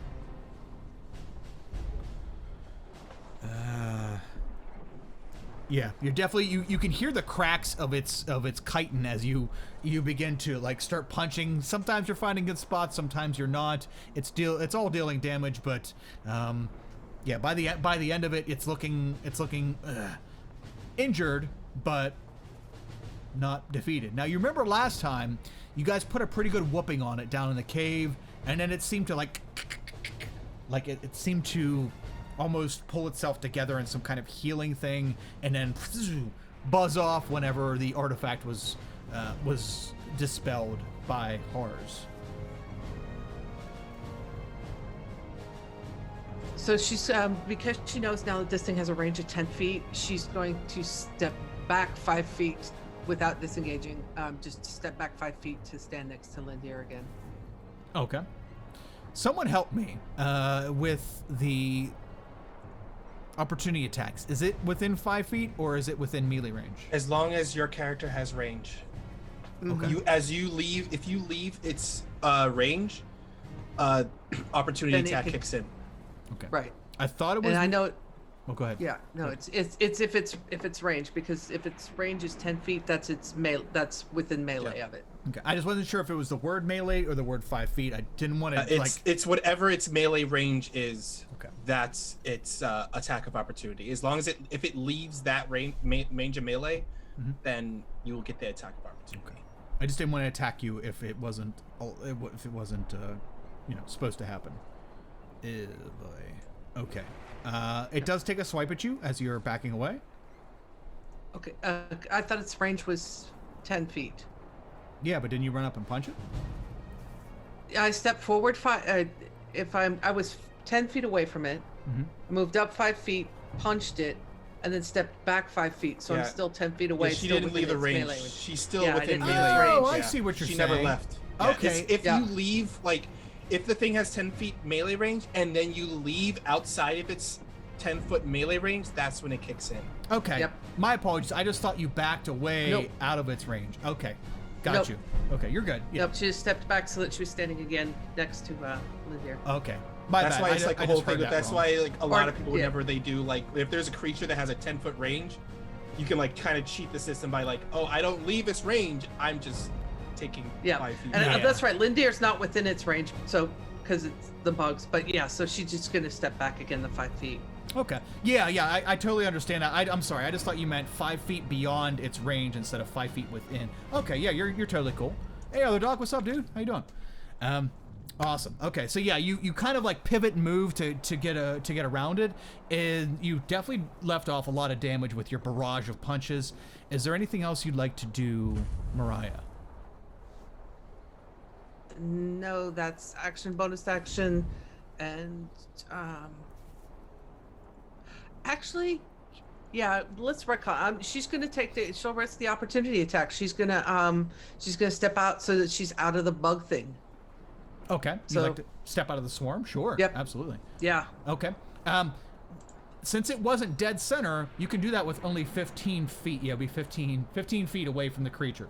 So if you pivot and back up, you can get out of the swarm. It will do an attack. I'll make it roll it again. Okay. You don't want to give it a nice, it wasn't supposed to happen with that crit. So let's make it. Appreciate it. Make it again. Make it. Yes. Let's see. Thanks, Jim. Welcome to the initiative. DNH, good to see you, buddy. Good to see you. Attack again. Okay. Oh yeah, that's gonna hit. Not quite a crit, so that's okay. At least we're not doubling the dice here. And that is 2d10 plus 5. So 17 points of slashing damage as it catches you in like the lower back when you kind of like try to get out of these insects. These locusts are all up in your grill and you're trying to create some distance. You manage to get out of the swarm. You're now 15 feet away from the creature, but And I'm gonna use my reaction to uncanny dodge and make that half damage. oh yeah, gotcha. Sure. So you only take 8 slashing damage as this thing nips you in the back when you're trying to flee out. Yep. Awesome. And that we'll call that's my turn. I'm done. Sorry. Took so long. No problem. And let's see. Next up, we have Usa. Usa, you see that as this creature, it makes this. Oh wait, I'm sorry, not Usa. Let me back up a little bit. Yes, I remember. Mariah. Cute as it is, this creature, you fleeing out of this creature's with this smelly good stuff in your hand, mind you, with the bag of burning devil dust, we'll call it. You back out of the swarm of insects this creature has created, and the creature slashes at you, gets a little blood out of you, right? Just gets a little slash on the back. As you back out of the swarm, you're now safe and not taking damage from these like evil little locust creatures that you were surrounded by. As you back out of the swarm and you turn and look at Usa, bloop, the creature, the aberration creature, appears right in front of you. Out of the swarm and between you and Usa. It's looking down at the bag and looking up at you, and it's hovering over you, like its mouth is clacking up and down. This little liquid, like gooey, sinewy liquid is kind of dropping out of its mouth. It has used its legendary action to teleport, right? Stand by. Yep. Teleport within line of sight. Yep. Teleport on the other side. She's used to things drooling over her, so. Ooh, I'm sorry, you're just so saucy. Can you hand me the bag and then we'll go have lunch? Yeah, it's looking down at you, and it is now right up against you. That's its legendary action. Now, Usa, it's your turn. Usa, you get view of all this, except for when Mariah managed to get out of the cloud of insects and is going towards you with the bag with the burning devil dust. The creature just disappears and then reappears right in your view between you and Mariah. Okay, how far away is this thing from me? Well, I was able to get to the trees pretty quick, so Yeah. I assume it's not too far away. Yeah, correct. You dash to the trees, so 60 feet there, and or wait, actually, what was your movement because you're shifted? 80? 80. Okay. 80 feet. Okay, so 80 feet, and we'll say this thing for its simplicity's sake is 60 feet away from you. Okay. I'm gonna try casting guiding bolts at it then from the trees, because that's a range of 120 feet. Okay, nice. And I'll cast it at a higher level. Oh no, not a higher level! Yeah. It never asks me. That's not what I wanted to do. Okay, if you need to talk to it and make your concerns known. That's not what I want to do. I didn't want to roll it on roll 20 because roll 20 doesn't like me. Do I get any bonuses to it? It does. Does that hit? Like, does it 17? Not so much. Do I have anything I can add to it? I don't think. We didn't do inspiration points in this game. No, we did not. Gregory, if I would have known how well you guys were going to roleplay, I would have done it. Though I stopped doing inspiration points when I started having players that were very shy and weren't getting it. So I started doing it like in my Sunday campaign. I do inspiration. I just let whoever wants to do the recap for the previous week gets inspiration. And I just do it like that so that everybody gets it and everybody's on an even playing field. Because I found that quiet people don't, they're fantastic players. They just don't get inspiration. Wait. I get a +2 to that because of my enhanced arcane focus. Oh, shit, that man. hit? Shit, man, shit. There's 19 hit. 19 hits. 19 does hit, yes. Awesome. Okay. So I was like, wait a minute, but I gave you a magic item to give you +2. It doesn't factor that in because that's just like a thing I have on my character sheet. Okay, I'm gonna cast. Oh, now I get to pick what level I cast it at. I'm gonna cast that. That's the highest fucking spell slot I have. I'm not gonna use that one. I'm gonna use 5. I'll cast it at 5. Yeah, you can manually put that adjustment in, like the Yeah. plus whatever to hit. So Ugh. 18 plus 13 radiant damage. Okay. 18 plus 13. And 30. then the next attack made against it has advantage because he is now has a lime green iridescent glow all around him. Nice. Very nice. Ooh, see, Thematically also has little bunny ears on him. Probably, yeah.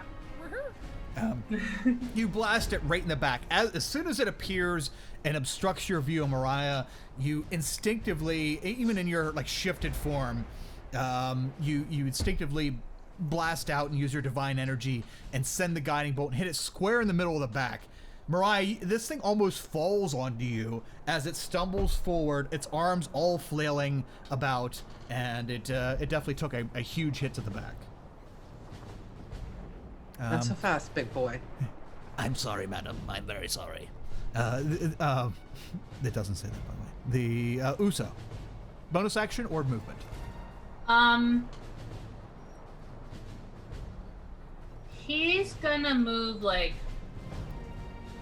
halfway between the trees and the creature. He's not gonna get in the creature's shit because I have learned that lesson this campaign. Don't try to get in the middle of things as a cleric. There's no way that Kay's learned that lesson. There's no me. way. Probably not. Probably gonna happen at least one more time before we finish tonight.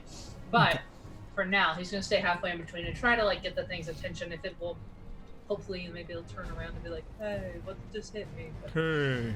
So you want to move? Do you want to move your 40 feet of movement towards the creature, or do you want to? How close? Like how far in between do you want to? Remember, it's 60 feet from the wood line. We'll say. I'll move halfway. I'll move 30. 30 feet. Okay. Okay, so yeah, you move halfway between the wood line where you're burning all this stuff. It is now starting to waft past you and towards the creature. So you're guessing that it's getting ready to sniff it. As your turn ends, it's going to use its second legendary action to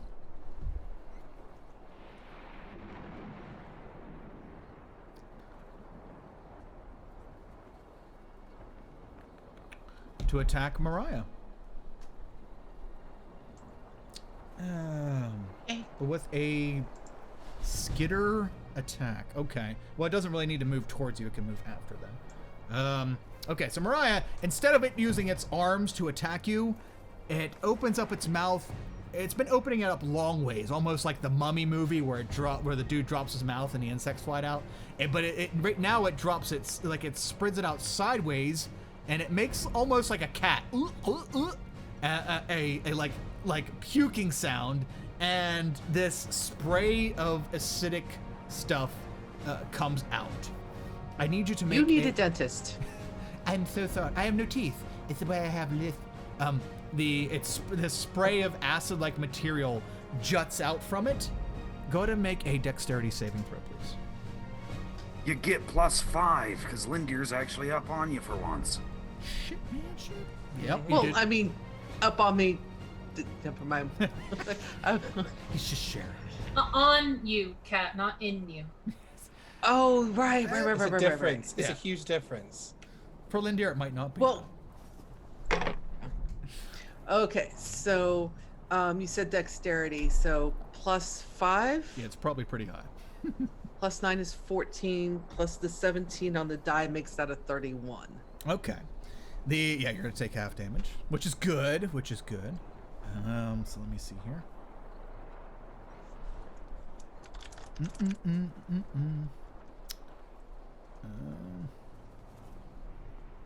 Sorry, I have to do a new dice thingy.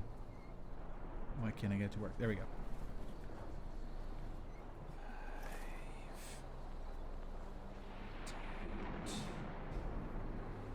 Okay, that is 11 points of acid damage.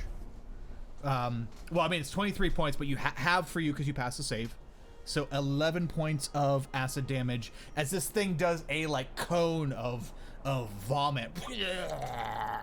And the acid sprays. You manage to like kind of move away from it, and you see actually some of the insects fly into it and just kind of disintegrate. as this acid spray comes out. It manages to catch part of your boot, so we'll say that part of your boot melts away, as well as part of the top of your foot. And yeah, you take 11 points of acid damage, and that's it for its legendary action.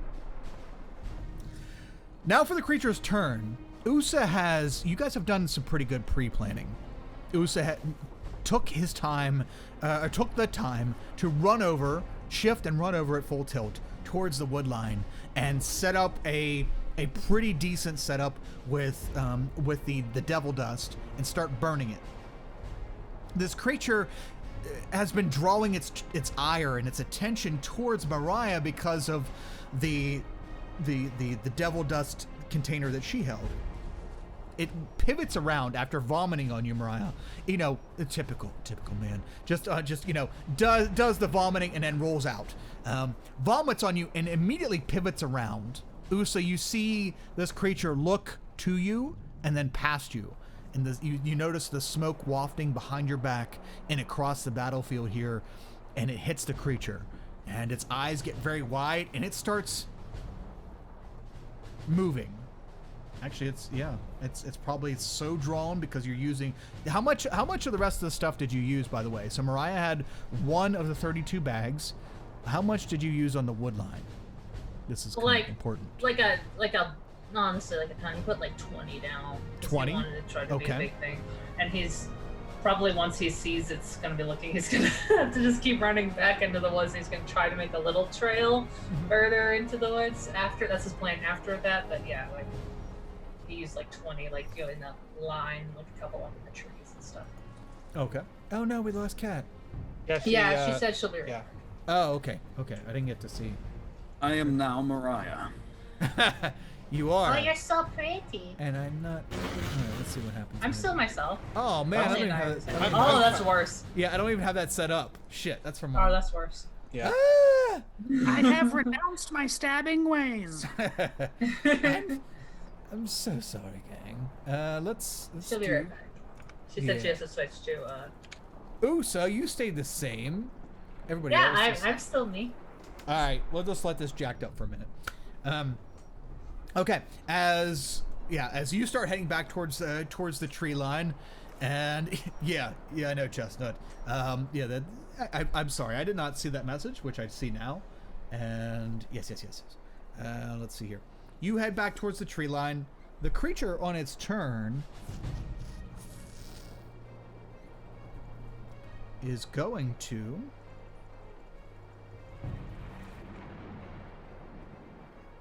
Yeah, you know what it's gonna do? It's gonna command, because it has an ability, command vermin, command tidying beasts of intelligence. Okay.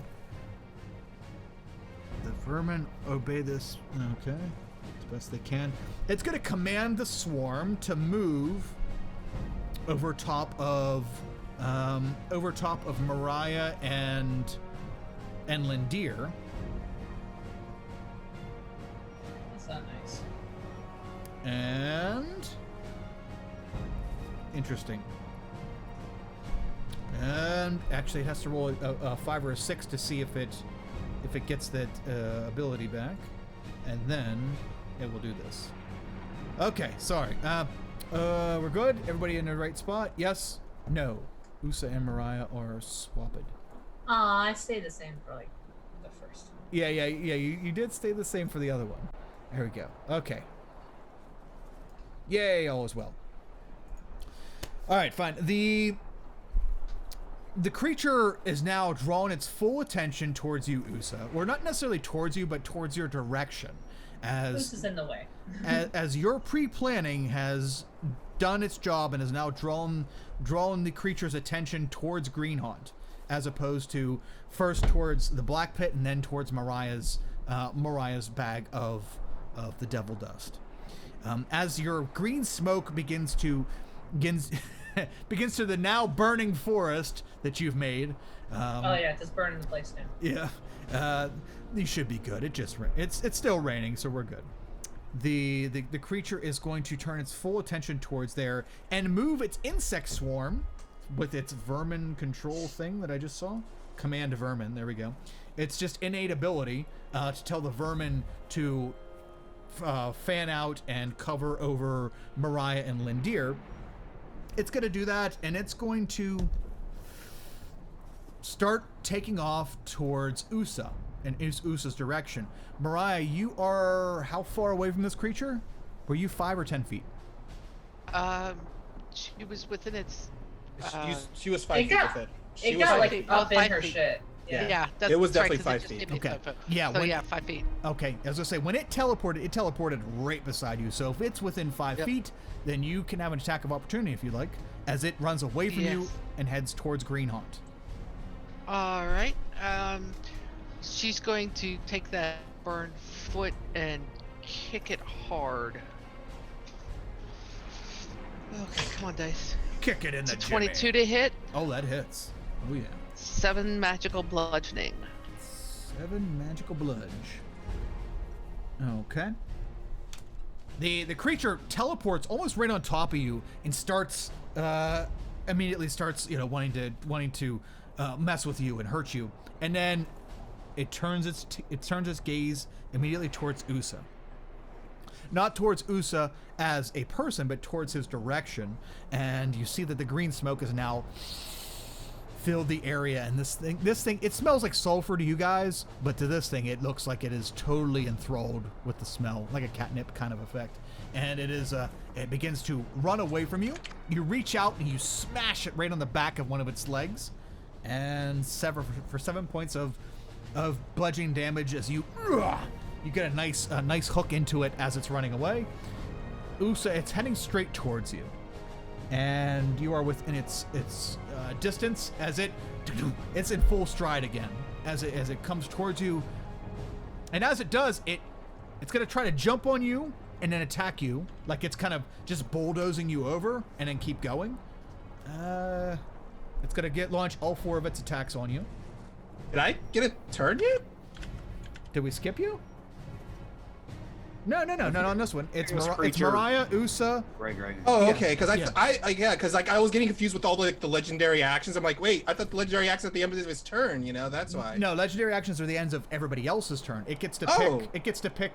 I thought it's the end of its turn. The legendary action kicks in. No, it's the Oh, end of. It's the okay. end of everybody else's. It can't Oh, use it then at the end I've of been its turn. playing legendary actions wrong all the time. Then. Yeah, it's the end of oh wow. the wow. other Okay. creature's turns. Yeah, it has 2 actions. One of its things takes up both of those actions, or you can do like its teleport only takes up 1, and its attack only takes up 1. Or I'm saying the spit only takes up 1, but if you use the 1 action, it takes up both of them. The swarm takes up both actions. Okay, so the creature runs away from Mariah immediately towards Green Haunt. Your plan is coming to fruition, and unfortunately for Usa is right in the way of where he didn't want to be. I have a reaction, and I don't know if this is actually going to help. If something gets within 5 feet of me when I'm shifted, I can move an extra, as a reaction, move 10 feet away without provoking an attack of opportunity. Okay, does it have to hit you first? No, it just says if there's an enemy, or does it say enemy specifically? It says if a creature, if just a creature gets within 5 feet of me, I can. Or sorry, it says ends its turn within 5 feet of me. So Okay. if I survive being murdered, I can move extra far I'm away. going through the Rolodex in my Sorry. head, like, wait a second, I don't remember any class or race feature that allows you to do a sentinel-like move when it comes into your range. You run away. But okay, if it ends its turn within 5 feet of you, you get to move away. Yes, I do. Yeah, okay, that makes sense. I misread it. Sorry. Okay, no, it's okay. It's okay. I don't know. I have to ask you guys for shit too. Nobody in TTRPGs, almost no one knows every single rule. I don't. I'll ask for help. I don't give a shit. But yeah, never feel bad for not knowing something. My my temporary hit points I got when I shifted will help be a good buffer for this. Well, let's check it out. The first attack, this thing jumps at you, but it starts trying to attack you with its arms. 23 hits. Okay. First attack deals 15 slashing damage. Alright. Second attack does an 18 hit. That barely hits, god dang it. for 15 slashing damage. Oh boy, this is gonna be fun. Third attack. Okay. Oh dang. Oh, no, that doesn't do. For another 13 slashing damage. I'm okay. I'm okay. One more attack. Oh, that's low. Wait, no, it's not low. That That's still damage. hits. Yeah, Shit. my AC 17. Uh, Hits. okay. All right. No, so, I'm alive. I'm You're alive. wow, what is that total? That is insane. How comes it rolled shit earlier and now that's it. Once it gets to K. It's because it's me. Yeah. It's because it's me. I am cursed. Okay, so I am cursed. it is 15 and 15, so that's 30. Am I reading that right? Yeah, 30 and then 43 and then 9. So 52 damage. As this thing lunges on Usa, you all see this thing lunge on Usa and then start just pounding the shit out of him with its arms, and it looks like it's getting ready to, like, it hops off Usa and then starts to run northward towards the wood line. Usa, you were 30 feet away from it. It has 40 feet of movement, so it's going to do that. You can. It does pummel the shit out of you, but you are able to attack it if you'd like, because it doesn't care about you. It's just moving through you, so it tries to keep moving. If you'd like to attack it again, you can do so with an attack of opportunity. Oh sure, and can I do spells with that, or can I just do? No, only if you have Warcaster you can do that. D&D is so like dumb sometimes about stuff like that. Like, Yeah, it has to be Yeah. a melee weapon attack. They have an anti-spellcaster agenda. They really do. Okay, hold on. Woo! I'm glad he's up. Yikes. Okay. Yeah, what do I have a mace. That's my only weapon. So I'll try it. Why not? I have a thing that I can do extra damage by being this kind of cleric. I might as well. I just roll it. Oh, and that's 20. Nice. Oh. 23. It's still gonna be damage. Okay, so I'm going to roll the damage for that, and I also have Divine Strike as a cleric. You gain the ability to infuse your weapon strikes with poison. Once on each of your turns, when you hit a creature with a weapon attack, you can cause the attack to deal an extra 1d8 poison damage. Oh yeah. Yep. So that D8 is doubled as well because it's a dice roll. okay, so I roll 2d8 then. Yep, 2d8, and then double your damage dice. I think Yeah, that works out. Roll So- 20 automatically doubles did it. that. Yeah. Yeah, you're good. Yep. Yeah, So that okay. is, what is that? 9, and then so 9, 20 20 damage. Ooh. That's a good smack from. Is that baby. magical? Yeah. Is that magical from you? I think Yeah. so. Mm-hmm. Yeah. It is, Yeah, yeah. because it's got the Because of the divine strike. Yep. Mm-hmm. Okay. Now, is that 11 magical and 9 regular, or is it all magical? It's all magical. Any magic that comes from it should be magical, right? Okay, gotcha. Yeah. Okay, so 20. Very nice.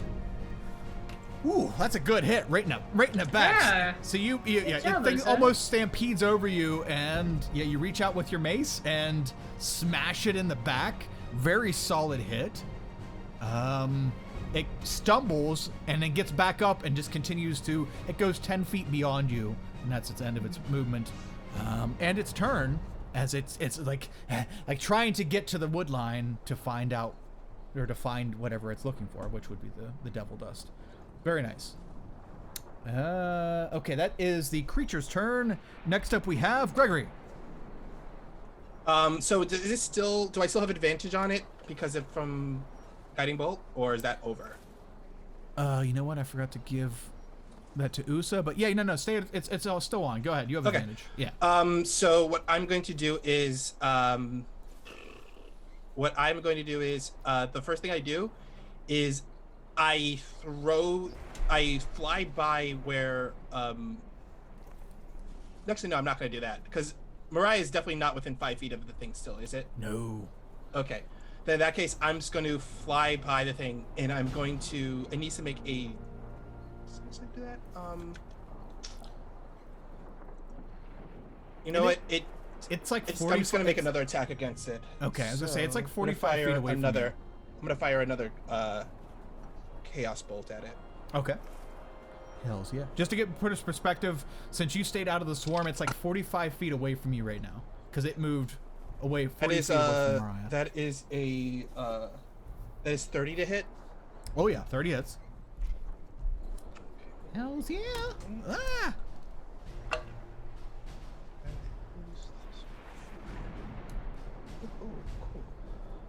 It's going to take 3.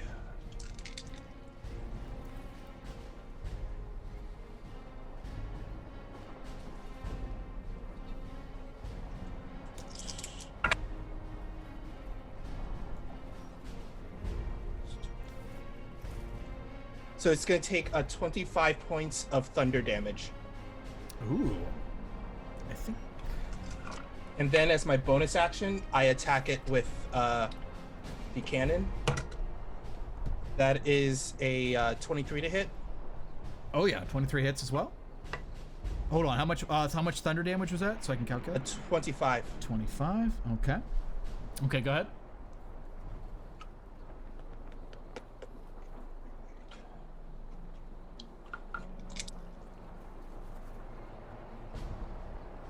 Another 25 points of force damage. Okay. 25 as well? Yeah. Okay, hold on, let me do some math.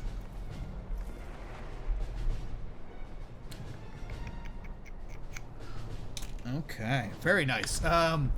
So you skirt the outside of the insect swarm, which now seems to be moving over top of Lindir and Mariah, and you fly around, still having power with your flying boots, and you let off a blast from you and a blast from your Eldritch Cannon, right? Yes. Okay. You let off 2 blasts from you, and yeah, both hit square center mass on this creature. As you see it bulldoze over top of Usa, you manage to crack off 2 expertly targeted shots, and before it reaches the wood line, it stumbles for a second. You can see that there is some kind of blackish green mist floating out of the hole that you just made in this thing's chitin in the back. And it's like it's leaking. That would almost be like kind of like blood or something leaking out of the creature's back, though it doesn't look like blood. Okay. What else would you like to do? So right now you're that's it. I can't do anything else. I Okay. did my action and bonus action. okay. So right now you're 45 feet away from it. Yeah, I didn't move at all. I stayed where I was Gotcha. Okay. Okay. Let's see here. And next up we have at the end of your turn, legendary action. I'll remember this time. Ha. If this thing agrees with me. All right. The creature is going to. Yep. It's going to use this legendary action to teleport 60 feet in front of itself into the wood line. Actually, not quite 60 feet, because it's attracted to what Usa is burning in the woods. So that's only like 30 feet. So we'll say 35 feet into the wood line. So it disappears after Gregory smashes it in the back. It stumbles forward, very injured, and disappears and reappears in the wood line. It's you can see it. It's kind of in the trees, and it looks like it's like reaching and grabbing these bags and stuff that Usa placed around, and just kind of like putting out the fire and eating the fucking dust that was burning. That's going to be its legendary action, or just thematically what it's doing with its teleport. And that's it. So next up we have Lindir. So I was looking at D&D Beyond, and I'm like, all my saving throws are way too high. Why are they so high? Oh, it's adding my paladin stuff to those. Well, I don't get that, do I? I've been doing my saving throws low this whole campaign. Oh yeah, you get all of those Yeah. saves. You get benefits from Yeah, those your aura I just do. like them. Yeah. Yep. Yeah. Wow. Do I need to roll anything for that bug swarm? Oh yes, it's a con save. Yep, con save. All right, so this is actually going to be +7. 1d20 plus 7. Yeah, 16. Is that good? 16 does not pass, no. So What? it's just for this thing. Its DC is stand by. 19. Not that I should say that out loud, but yep. Big BBEG, man. Wait, is that it? Big bad evil. Big bad evil guy. Yeah, GGG BBGE. Yeah, I got it. Damn it. But it's only I'm gonna make him do tongue twisters next, yeah. y'all. It'll be great. It's only a difference of damage. There's actually no effects, no additional effects with this. So that is 40-10. So you'll take the whole 40-10. And that is... Sorry, doing this on mobile is so clunky. Roll 20, please fix your fucking mobile. Please. I mean, actually, you could also do rolling in Google. Like, Google does D&D rolling. Oh, I have plenty of things to Yeah. do the rolling. I just like to let the stream see and you guys see. Oh, okay. So I use I mean, like, Roll20. I don't give a fuck about whatever you roll. Yeah. Yeah. So wait, that did 5d8. That's not what I want. 40-10. Come on, motherfucker. Yeah, I know. I just like to let the stream see it. There we go. 22 points of what is that? Piercing damage as you this creature has moved the locusts on top of you and Mariah again, and God, that's really high. Yeah, right? That's They nuts. are you have locusts crawling inside of your armor and biting your little chunks of your skin. Yeah, he would. All right, I can't get to the creature this round, but how far away is Usa from me? Is he within a run up to Usa? Usa range? is 30 feet because Usa moved halfway between you and the tree line. Hey, I'm glad he did. I can get up to him. Usa got stampeded, so Lindir's gonna run over there, grab him by his butt and by his scruff, and set him up onto his feet, pushing him towards the tree line and laying hands on to give him. I'm trying to figure out how much to give you and how much to save for everyone else. I'll give you 35 hit points back. So. Oh, thank you. That is Well over half.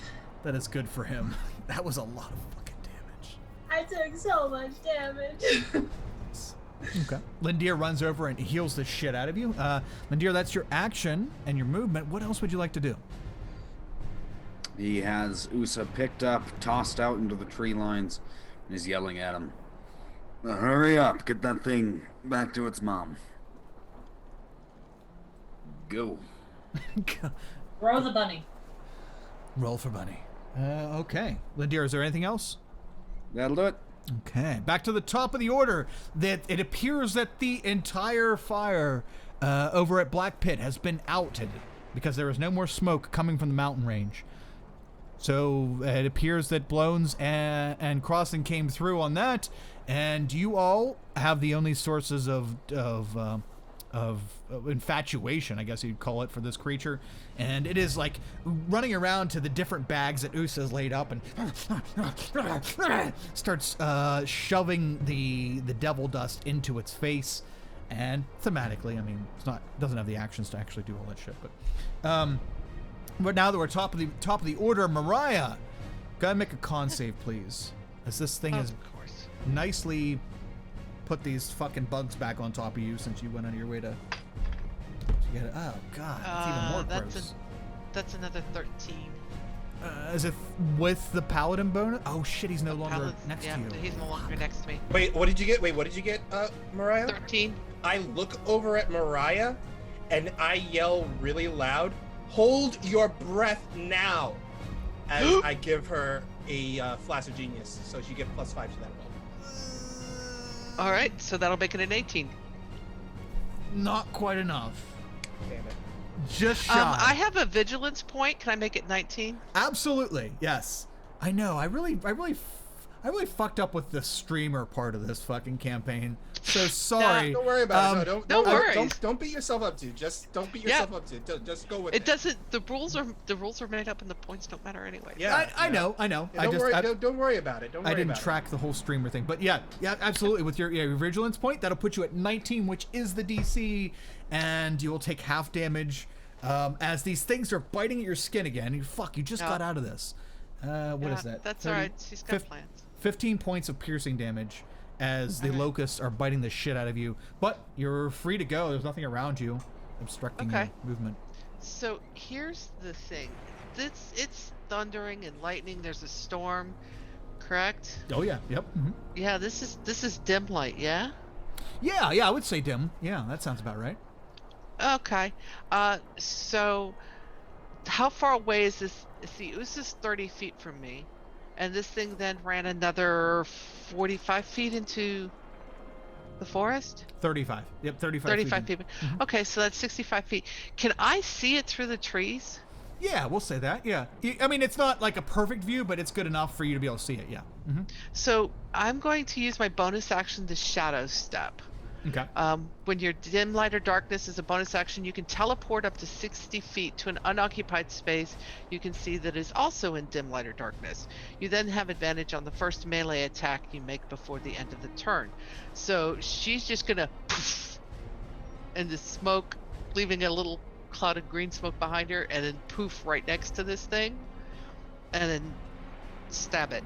Nice. And with advantage, so you'll have your sneak attack. Yeah. Mm-hmm. Very nice. Yeah, you start running off and poof, disappear and reappear right beside it, and it's got its face full of the devil dust. I rolled double 18s. Ooh, nice. 18 is its No, I rolled +9, so 27 to hit total. Yeah, never mind. You're, Yeah. you're fucking good. I'm sorry. You rolled 18s. Yeah, you totally got it. Yep. So that's... Man, I rolled sucky on my damage. I rolled 2 1s, a 2, and a 4. So that's 6, 7, 8, plus 5. 13 points of magical piercing damage. Well, it is magic, and it is one attack, dear. So you are 13 points? Okay. Yep. You can see the open wound on this creature's back where a large chitinous plate used to be. There is now a hole that was blown in it, and this black, almost fog-like, black and green, almost fog-like substance is leaking out of its back. You come over. You aren't quite quick enough to hit that spot as this thing is moving around pretty quickly, but you smash out with your first punch and nail right above that, and you hear a as another further plate begins to crack. Okay. So this second attack, she can tell this thing's getting pretty damaged. Mm-hmm. She doesn't want to kill it. We need to knock it out. Its mama wants it. Mama did not ask us to kill it. So this next attack will be non-lethal. Okay, gotcha. She's technically going to pull her punch. Okay. Yeah, that's a natural 19 to hit, so that's like 28. Yeah, it's definitely gonna hit. For 11 points of magical bludgeoning, non-lethal. Okay, 11 points. Okay. You jump up quite a little bit higher because the creature is now staying upright and is much taller than all of you, and you jump up and you try to smash it, maybe the base of the neck, maybe the back of the head, something to try to knock this thing unconscious. And even though your blow delivers, and it arches forward in pain and also just from being pushed from the force of your punch, it smacks into the tree in front of it, but it almost in like a gluttonous fever. It's just kind of, it doesn't ignore you hitting it because it's pretty fucked up. But it's like, it can't help itself. It's finishing up the bag that it was focused on, and it throws it to the ground. Now it pivots and looks at you. Injured, yeah. but not down. Okay, and she's just going to drop the bag that she's been holding. Okay. It looks down And at that's you. her turn. Kind of like a somewhat insectile growl, if you will. Looks down at you, and its little mandibles clack together. She's like, hold that back. Come and get it, baby. Come and get it. It's like a feed bag. Sweet, sweet. Okay, Mariah. Usa, you're up next. You look in and you see Mariah has somehow like teleported herself in beside this creature, and they looking face to face right now. Okay, Usa is going to cast dimension door and hop in, because, okay, so the creature's 40 feet ahead of me, right? 35. 35? Okay. Yep. And it's been able to move about 60. So he's gonna move 100 feet with dimension door further into the trees. That's an action. And so he just kind of, after Linder smacks him on the rump, he just kind of nods and steps into a strange void and is gone. He appears 100 yards ahead of himself where he was in the trees. He's going to unload the last math. Probably like 10 the last bags. like 10 bags of the green stuff onto the ground. And he's going to try to start lighting that also. And he is just yelling at the top of his lungs, Valana, your son's home. Come get him. Okay. Just screaming as he's doing this. We're gonna say that you were only like 100 yards away from the entrance to the cave that led you down in the first place to this creature. You are right there. You spread out the last of the remainder of this devil dust, and you try to start sparking it. You're yelling for Valara. Go ahead and make a religion or arcana check, Usa. I can probably do that, right? Your choice. One of the two. I'm a cleric. Yeah, I've got religion. You said arcana or religion, right? Yep. Take your pick. One of the two. Arcana or religion. 17. 17? Yeah. Okay. Your voice, though you are yelling, is in a forest, in a storm, is not that loud. And, you really don't have, you're really focusing on getting this task done and don't really have time to cast thaumaturgy to really bolster the voice. But as you yell, you feel and hear a bit of an echo, like around you as your voice begins to boom with a little more power. Valara might not be hearing you, but someone's hearing you. And your voice is being magnified as you're like crying out for help, kind of, or not help, but you know what I mean, like say, hey, we got your motherfucking son. He's trying to give attention. Yeah, exactly. So that seems to be being magnified somehow. And I'm gonna that's gonna take up pretty much everything. Well, with the spreading and all this stuff. Okay. At the end of your turn, he used teleport, so he can't use the other thing. He's going to use his other legendary action to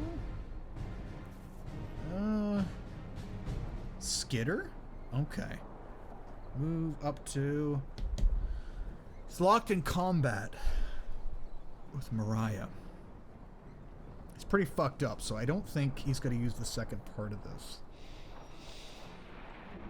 He's just gonna it's gonna use the spit part. All right, Mariah, the creature is looming over top of you. You can see that it's very damaged, even more so than when you first encountered it in the cave, in the previous campaign. But its mouth spreads wide. The mandibles move out of place just to get the old vomit spit technique. Oh, she's like, oh, not again. And as soon as you say that, I need you to make a dexterity saving throw, please. Okay. And 5d8.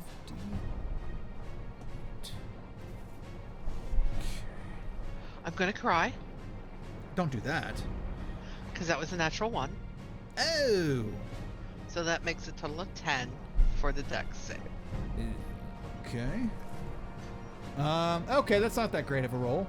No, that's not even half. Okay. Oh no. My camera up. Sorry about that. That's okay. No problem. But Kat, don't you also have like evasion, so you will still take half no matter what? It's only if you get hit with an attack.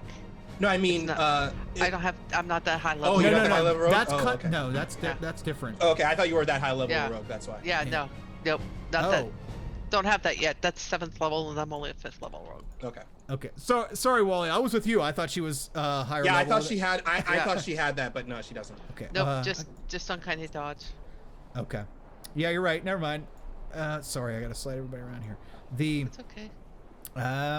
Okay. The creature vomits out on you again. Yay Yup. for that. The vomit deals 18 points of acid damage. Okay. And that's it. That's its legendary action. And whose turn is it now? That was Usa's turn. So it is the creature's turn. As it vomits on you, it doesn't even wait for you to react. It is going to try. You know what? Yeah. You're in its way. It's going to try to pummel you down. 4 attacks, Mariah. All right. All right, let's ride the lightning. First attack. 26. Hits. Oh shit. 22 points. She's down. Okay. It's like bop. After it spits on you, it doesn't even wait for you to wipe your eyes, and it just gives you a tries to knock you out. It did. Since Usa's the only one between it and the newly burning devil dust that Usa is now dimension doored over and did a wonderful fucking job drawing this thing's attention because it had nothing else to draw its attention except for this. Usa, I'm very sorry. I'm so sorry. Oh, no. Go ahead. Make it attack me. Come on. No, it doesn't. I'll It doesn't take want those to. It wants Oh, the okay. dust, and since he's burning the last of the dust, it has nothing else to go for. But I just very specifically did my math because I don't think he can reach me in this turn. no. If you want, you want full 100 feet. What I'm saying is, it's coming towards you. What about the bag Mariah dropped? Is it that she was holding? Yeah, but it's not burn. No, you already dropped that bag out there. It doesn't. No, Usa burned like 10 bags. Right. Okay. Usa burned like the rest of it. The one bag itself is enough to draw its attention when you're right up against it. But if Usa burnt like a whole 10. Gotcha. So it doesn't care about my one little bag anymore. Correct. Yeah. Okay. It's like, Wants quantity. the difference between a sandwich and a full meal. Gotcha.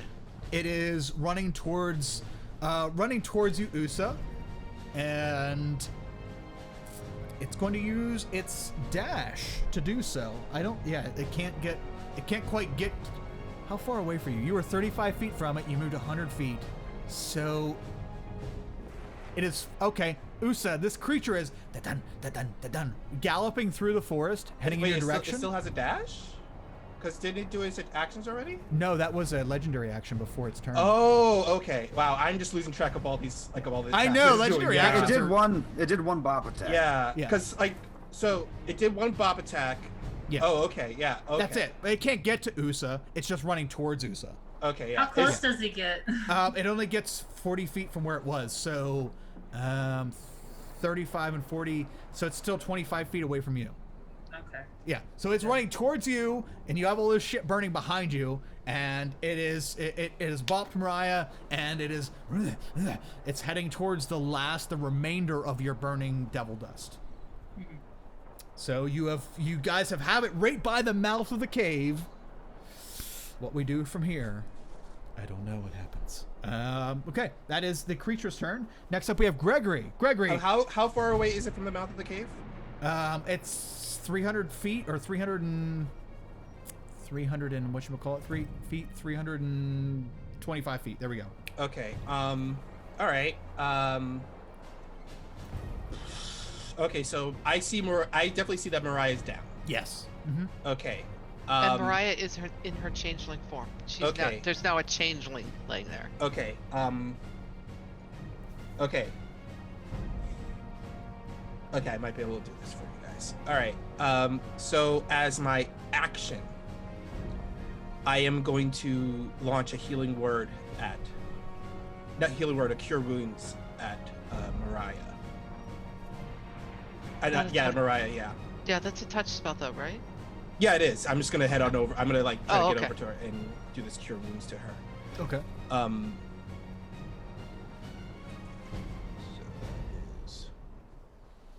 So I'm gonna fly over to her and do cure wounds using my arcane firearm. Mm-hmm. So like I just take my arcane firearm and I just like prod it. I like take my hand and I like prod it against her side to do that. So that is 1d8 plus. Yes. Nothing like being healed by the barrel of a gun. That is 13 points of. That's 13 course. points. You're healed with. So you get 13 points. She just rolls over and she looks up and she goes, "That tickles." All right. Okay. And then next thing he does is he'll fire another blast at. Actually, no. Oh no. That's not what I'm going to do. I am going to. And how far I'm away from this thing, from the creature? So if we'll say you made it to Mariah, and that is what did it just move? 40 feet. So 40 feet away. Okay, I set down my Eldritch Cannon, and it sprouts up the legs, and it just skitters running towards the creature. Okay. And as soon as it gets like within 20 feet of it, it just stops dead in its tracks, and it just goes beep, beep, beep, beep, and it needs to make a dex save. Ooh, nice. I like it. Okay.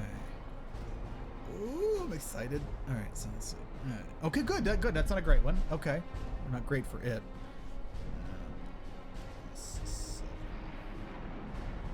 So many numbers. All right, so 1d20. Did it whirl? Yes, it did. 15. Okay, that it fails. So it takes it. The Eldritch Cannon just explodes right next to the thing, and it takes 3d8. Is 8 plus 6, 14 plus another 6. That's 20 points of force damage. Okay. Ooh, okay. As you send your turret running forward, it's a ting ting ting ting ting ting ting ting ting ting, and as it's running, ting, ting, ting, ting, ting, ting, ting, ting, ting, and it gets close enough, and the shrapnel flies, and you see as the creature is turning and looking to see what sound is following it. You see that all the shards of your Eldritch Cannon pepper its chitin and like put holes in it, not just like stick into the outside. It just like pepper holes in it, and all these like it's like a fucking, what is it, like a Play-Doh strainer worth of black and green mist start just kind of, these small strains start spewing out from its chest. The creature is using some of its many hands to try to like plug up these holes, but it's not looking good. The creature looks like it might be on the verge of dying. And that's all I can do this turn. Okay. There's somewhat of a panicky look on the creature's face, as much as an insect can look panicked. But yeah, that is it's pretty close. For your turn, Lindir. Lindir, what would you like to do? Lindir's in his big heavy plate armor jogging over. He picks up Usa and shoves him off and starts catching his breath, and Mariah goes down. He's like, okay, jog. Jogs back up to Mariah. She's getting up. 19 hit points. I'll give you the firm-handed swat of healing. And then, I do love it when you do that. Yeah, who exactly is you? With or without the healing. You have a little face on your face. Oh. And she looks at her hands and goes, "Oh. Fuck it." And just stays in that form. Okay. Yes, Mariah is now in her true form. All right, that direction. tries to keep jogging off towards Usa and the monster. Okay. Yeah, you heal Mariah up and you head towards the creature that is now just like looks like it's pretty fucked up. And the black mist is starting to flow. And as it does, Lindir, we're almost at the top of the order. This creature's not quite down yet. It's going to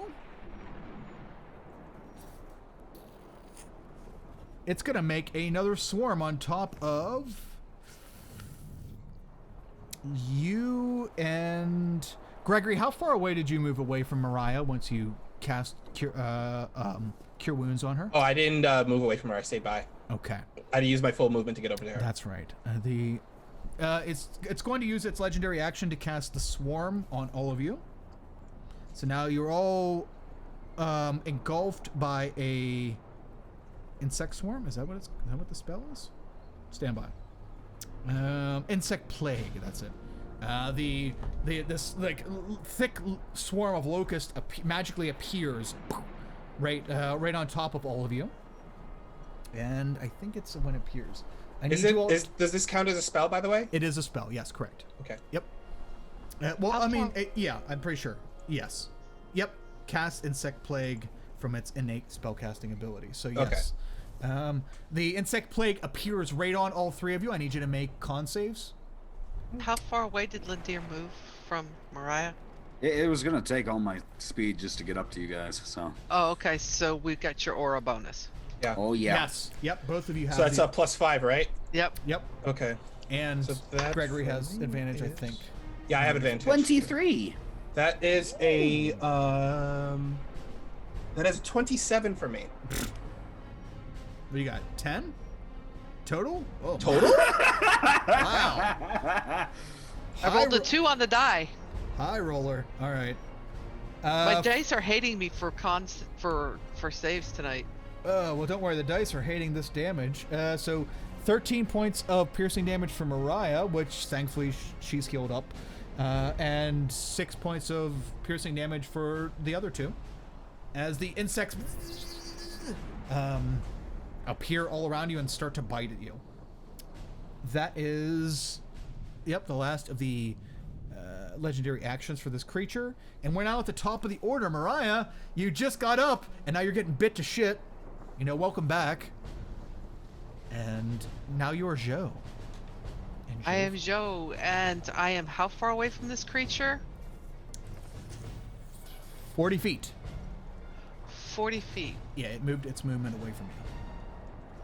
Okay. She's just going to take it off and walk over there very deliberately and start punching it until it collapses. So this is non-lethal damage. She's trying to knock it out. Ooh, okay. I do not have anybody within 5. You know what? I'm going to use my bonus action to It's all dim light in here. Yeah. Crap. Nah, I'm not gonna do it. She's just gonna walk over Okay. and just start hitting. First one is a 27 to hit 27 hits. or 10 points of magical bludgeoning, non-lethal. Okay, hold on. Stand by a sec. Yep, I can just roll and tell you what the totals are if you want. I know, but hold on a sec. Okay, go ahead and 10 points of magical bludgeoning. Gotcha. 22 to hit. 22 hits. 11 points of magical bludgeoning. Again, Okay. non-lethal. Since you're doing this non-lethal, how would you knock this creature out? She's hit this thing enough times to know kind of where its nerve spots are. And so that's what she's trying to do, is just kind of hit that one place that she knows is gonna make this creature real. Okay. And as you do that, perfect. I'm glad you worded it that way. As Mariah, you run forward, and you're pretty quick to begin with. You run forward, and you start jabbing this creature up, and as the second strike hits, or that second strike hits, it just looks stunned, and it stumbles backwards a little bit. As it stumbles backwards, you notice that the black, like almost essence like fog coming out of it looks like it's getting sucked towards the cave. Because of its proximity getting closer towards the cave and its injuries, it's almost like a Casper tail, like it's being sucked towards the cave. And as you notice that, you quickly run up and finish dealing the non-lethal blow and try to, like you said, find that spot. And as you crash down on it, and you're hoping to hit that nerve in the neck, and it stumbles back even farther. And when it does, it hits a point where it gets sucked into the cave. Like it's hundreds of feet away from the cave, but it gets folded up, not folded up in half, but like folded slightly, and then sucked into the cave. And you're all there. The creature gets sucked into the cave,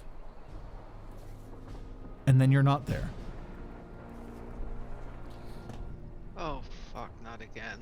Let us change scenes, if we could. Nope. Music. Yep. Nope. I didn't get to use the ballista music, or the ballista sound. Fire! Oh wait, it's too long. There we go. Okay, we have ballista sounds, people. All right, no, don't loop. What the fuck are you looping? Okay, so anyway, okay, you all teleport. You're all brought. As soon as this creature gets sucked down into the cave, you all have a familiar feeling. The sight, feeling, and sounds of emptiness. And you appear in a place very familiar to you and very unwelcomed, as you appear in the small lighted center of what appears to be a hive or some kind of tunnel system. Tunnels going everywhere, nothing going on, but you see Valara standing there, one of her many arms behind her back. You have done me a great service. You've returned my child. How did you get him to come home so willingly? He's got a drug addiction. I mean, we just had whatever, we just lured it here, pretty much. Well, You okay, Kay? Okay, you held up a finger. I'm like, I thought you were like. No, my sinuses just tried to escape my skull. Oh, okay. I might vomit during this discussion. Okay, very cool. She looks at all of you. The half insectile, half beautiful humanoid woman, looks down at you all, and well, you have done a great deed for me, and I shall do twice as many for you. One, I shall spare you all the fate that your friend Haas has befelled. No, you said you would fix him. Yep, that's what you said. We'll heal him. Well, let me Return offer him you... to his state prior. Interesting words from you. and she looks at you like up and down, Mariah, seeing you now in your pure form. Well, then here is my second gift. And she takes her long insectile arm from behind her back, and you see Hars being carried over in front of her and sat down and pinned down to the ground. Hars is now belly down on the ground and looking at all of you. Go on, dear. Show them. Show them. They deserve to know. Hars, tears in his eyes, looking probably beaten up, looks up at you, Joe, and he transforms from his normal half-elf form into his changeling form. You already know that Hars is a changeling. You've known the whole time that Hars is a changeling. Everybody else doesn't know he's a changeling, but you know. And Hars is looking at you, Joe. I'm sorry. And Valara says, Oh no, not that one. Show them the other one. What?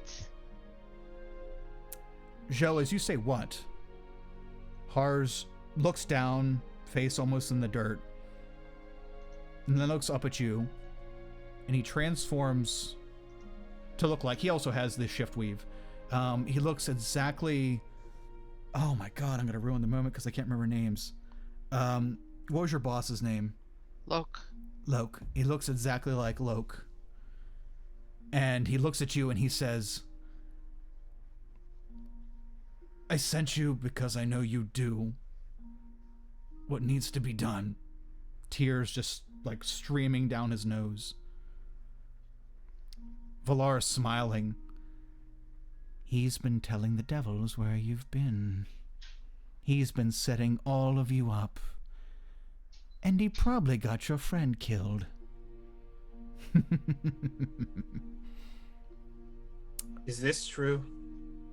Hars couldn't have anything to do with Margina. We were, Lindir and I were the ones with Is her. this true? Hars, face rising up. She lets his face like lean up just enough to see you, Gregory. I didn't have a choice. I didn't know. I didn't know what they were gonna do. I was in debt to them. I didn't have a Who are you? choice. Who are you really? Are you Hars? Are you Loke? Both. And All this time, you've been both. Joe, you remember back, and as I stated in previous episodes, that they never hung around each other. They were always in the same place, but not in the same place. Is he wearing Loke's dagger? Right now, no, he has no doubt. He just has clothing in himself. Okay. She just kind of, she looks at the Valara and she looks at him, and she kind of slowly walks over, keeping an eye on Valara to make sure that she's not going to attack her. She squats down next to him, holds his dagger in front of his face. I'm keeping this. This is my freedom. The price has been paid. Fuck you. And gets up and just turns around and will not, walks as far away as she can, keeping her back to him, and just stays with her back to him. I look at Hars. I'm like, what is she saying? Is it true, Hars? Did you play a part in her dying? First, as Joe begins to walk away, Hars screams out behind her, "Get rid of the dagger, that's how they found you."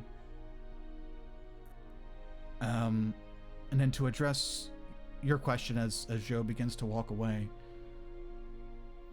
Gregory, Hars looks up at you. Now granted, Hars looks completely different. You've never seen this guy before, but it's still, he showed himself as Hars. Oh no, like Gregory doesn't care how he looks. Yeah. He just wants answers right now. Yeah. Hars looks up at you, Gregory, and I didn't kill her, I swear, but I didn't know what was in there. I didn't know. I wouldn't do it. I wouldn't do it. So is she lying? Answer yes or no, Hars, before I kill you right now. He puts his head down and closes his eyes and squints them very tightly. It's true. Valara smiles wide, makes sure she has Hars pushed firmly down on the ground, and Do it, Gregory. He set you all Gregory up. points his hand cannon at Hars, and he just unloads a firebolt over and over and over again right next to his head. okay. And then he just grabs Hars by the collar, and he just says, Hars, I swear if I ever see you, I will kill you on sight. And believe me, don't think this bullshit of you being a changeling will hide you from me. I have ways of seeing through your disguises. And he lets him go, and he follows. Okay. As you let him go, he falls back down to the ground. I deserve worse. He screams out as now 2 members of the party are now walking away. And you guys know which tunnel leads up to the surface, by the way. This is the same exact setup as before. He yells out at the top of his lungs, Joe, you promised. Finish. Do what needs to be done, please. Valara puts another leg on top of Har's, now on his neck, pushes his neck down to the ground, and his face is like slowly being pushed into the dirt. Usa, Har's looks up at you. I'm so sorry. You don't deserve this. You should go. Hars, I don't understand. How are you even here? Were you not sick? Are you? Valara will answer that one for him. Oh, he was, but I thought he should be well enough to answer these interesting questions. So, Jackalope, would you like to, take a little poke at this one? Because if not, he's going to enjoy my company for a long time.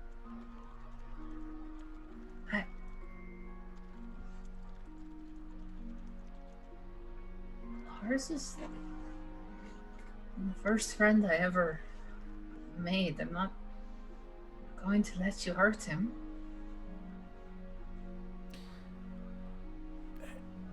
Go, Usa, please. Not her. Not her, please. No, she can't change her deal. Just because we didn't have the full context doesn't mean she can suddenly change the deal she made with us. She said you would be safe and she would let you go and you would be okay. This was not part of the deal. I don't care if there was more context now. Valara, what right do you have to him? Valara kind of does a crouching swoop. Now she's about 9 feet tall or so. Does a crouching swoop and puts her face that looks like a beautiful humanoid face, and then just kind of the mouth starts to split, and you see all these little tiny rows of teeth, and she looks like right at you, Usa, and gets right in your face. I made the deal with, about Hars. This is not Hars. She leans back and looks over at you, Lindir. Everything as it should be. I did nothing wrong. I'm just showing you that you've been manipulated.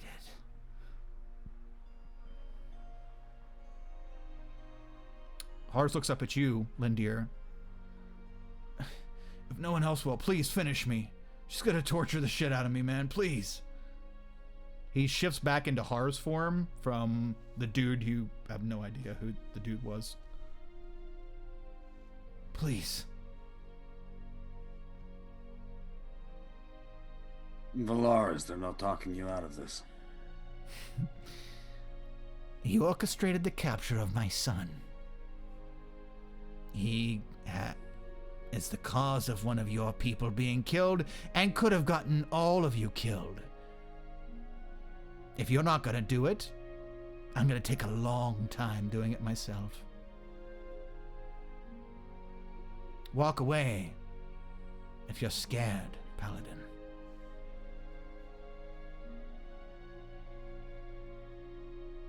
Hars, or whatever your name is that what you want?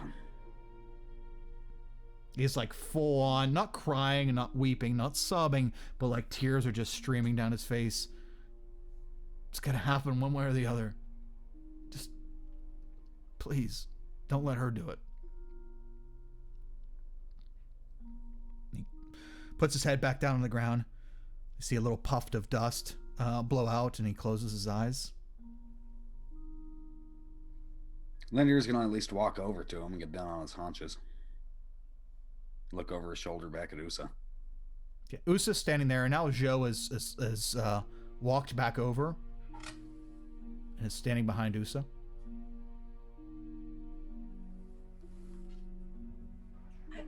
I don't. What do you?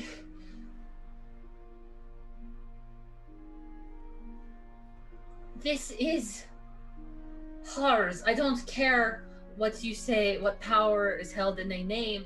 That is who we know. It is this person, this creature. Does not matter what we call him.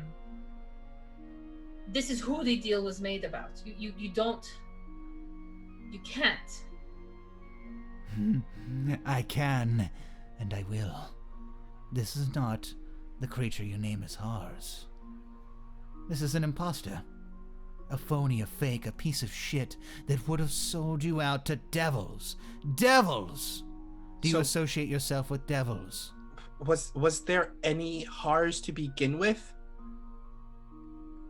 This is the man that I met. This is the man that I've known. Insight check. Okay. Who would you like to insight check? I'm insight checking. I want to insight check Valara, Mm-hmm. and then I want to insight check the changeling. Okay. All right. So, insight on Valara is a 7. Woo. Okay, we're just gonna drop that dice and forget it. Insight check on the changeling is an 18. Okay. Valara is very hard to read. Her DC is pretty fucking high. Yeah, I figured. The changeling, or to you, Loke. I'm sorry. He changed back from Loke to Hars to talk. It sounds like Loke when it's Loke. It sounds like Hars when it's Hars, and it sounds like what he's saying is true. He turned into Hars. He turned into Loke. He's a changeling just like you. It's hard to tell who always been what he's been up to, but he seems to be telling the truth, and he's kind of resigned himself to just closing his eyes and waiting for his demise, hoping it be at the hand of one of you guys. If not, leaving it up to chance with Big Mama. Someone did say someone said something else. Oh yeah, I asked if. So does this mean the Hars? Was Hars even a real person? Who did we leave in Arcana? Was all of this just one big trip for you? Whoever the frick your name is, what was the point of all this? It was as it it should have been. I tried not to give them too much information, but I can't. I'm locked into a deal with a devil, and I can't. I have to give them something.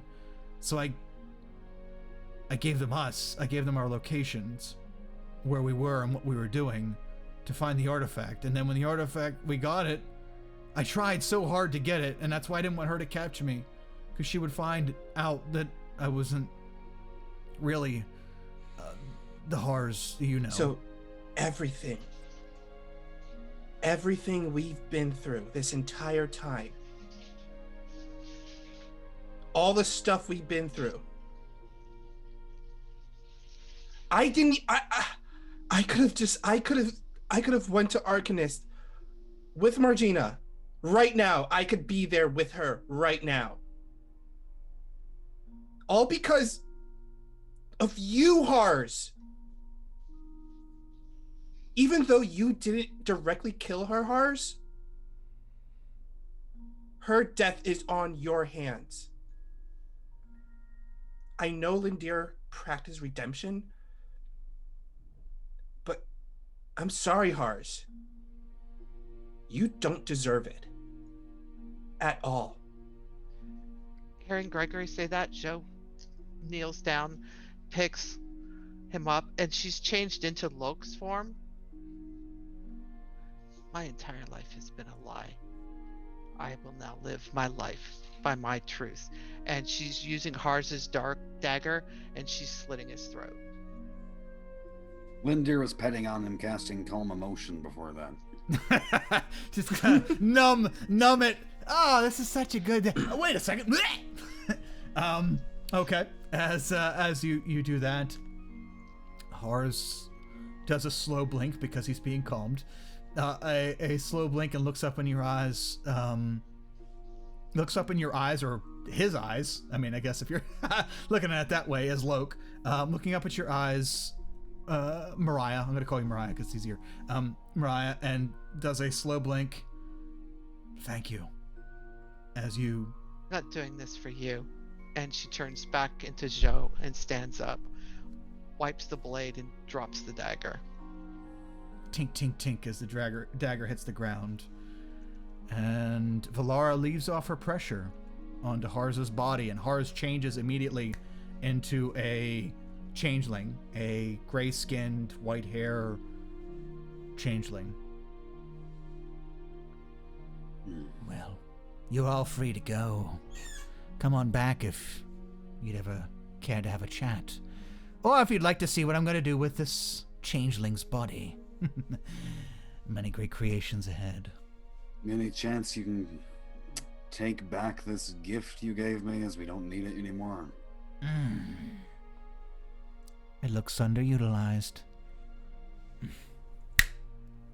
She snaps her fingers, and the you feel like a movement in the palm of your hand, Lindir, and then you hear a and then it seems to be pulled out somehow from you without being pulled out of you. Thank you. Ungrateful.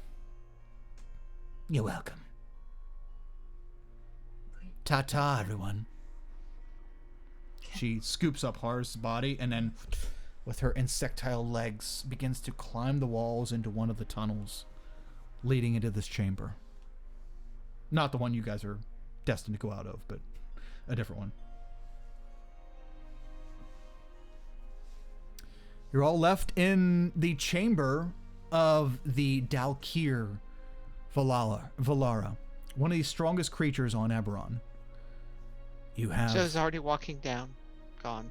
Okay. The tunnel. Conquered your mission. You're now walking and leaving the chamber. Now you're back over. You're back over in... where did her shit leave out? Drone. Yeah, Droam. Yeah. Yeah. You're Yep. back in Droam and the nation of assholes. Yeah. You're back in Droam. You have to make your way back over into the other nations that are less hostile. Yeah, well, she's just going to stop at the entrance. Oh, fuck. And just sit down with her legs crossed and wait for the others. Okay. Yeah, I Anybody? catch up. Yeah, I catch up eventually. Yeah. Okay. Usa, are you doing anything before you leave this creepy underground chamber? He's gonna ask if he could take the body, but if she just crawled off with it, you can't really have it. So Oh, yeah. A long arm just scoops it up, and she quietly and you hear her climb up the wall and into the darkness. I'm sorry about your friend, Usa.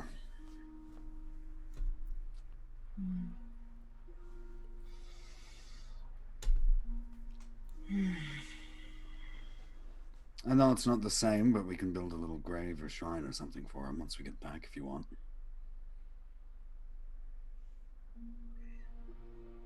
Might not know who he is, but he still deserves rights, doesn't he? I'm your friend too. he smiles up Lindir and just, I know. Let's go. As the two of you exit the chamber and rejoin Gregory and Joe up top, you stare out and you see the swamplands that you exited last time. In oh gosh, what is the name of that fucking place? I need my map. Droam. There we go. In Droam, you also see a very familiar face that you saw before, the smiling hag woman over by the log that's on a little pond right there by the entrance of that cave. You all look like shit. Let's go for a walk. We feel worse than we look. That's where we're going to end our campaign. With all of you walking into Droem. Hopefully getting back to the more civil nations alive and safe. And down another party member. Probably for the better. Okay, everyone. That's it. That is, yeah. That is a wrap on A Moth to the Flame. Let's go into that. Sad music and back to this. So, what do you guys think? Actually, we'll just do the closing thoughts thing as we go around, and then we can decompress a few minutes, and we'll see what happens. Thank you very, very, very much for joining us, everyone. Chestnut, DNH, Nymera, Jim, you're still here. What's up, dude? Good to see you. God, I played with Jim way back in the day on Straticus, and I haven't got to play with him since, so we'll have to arrange that sometime as well.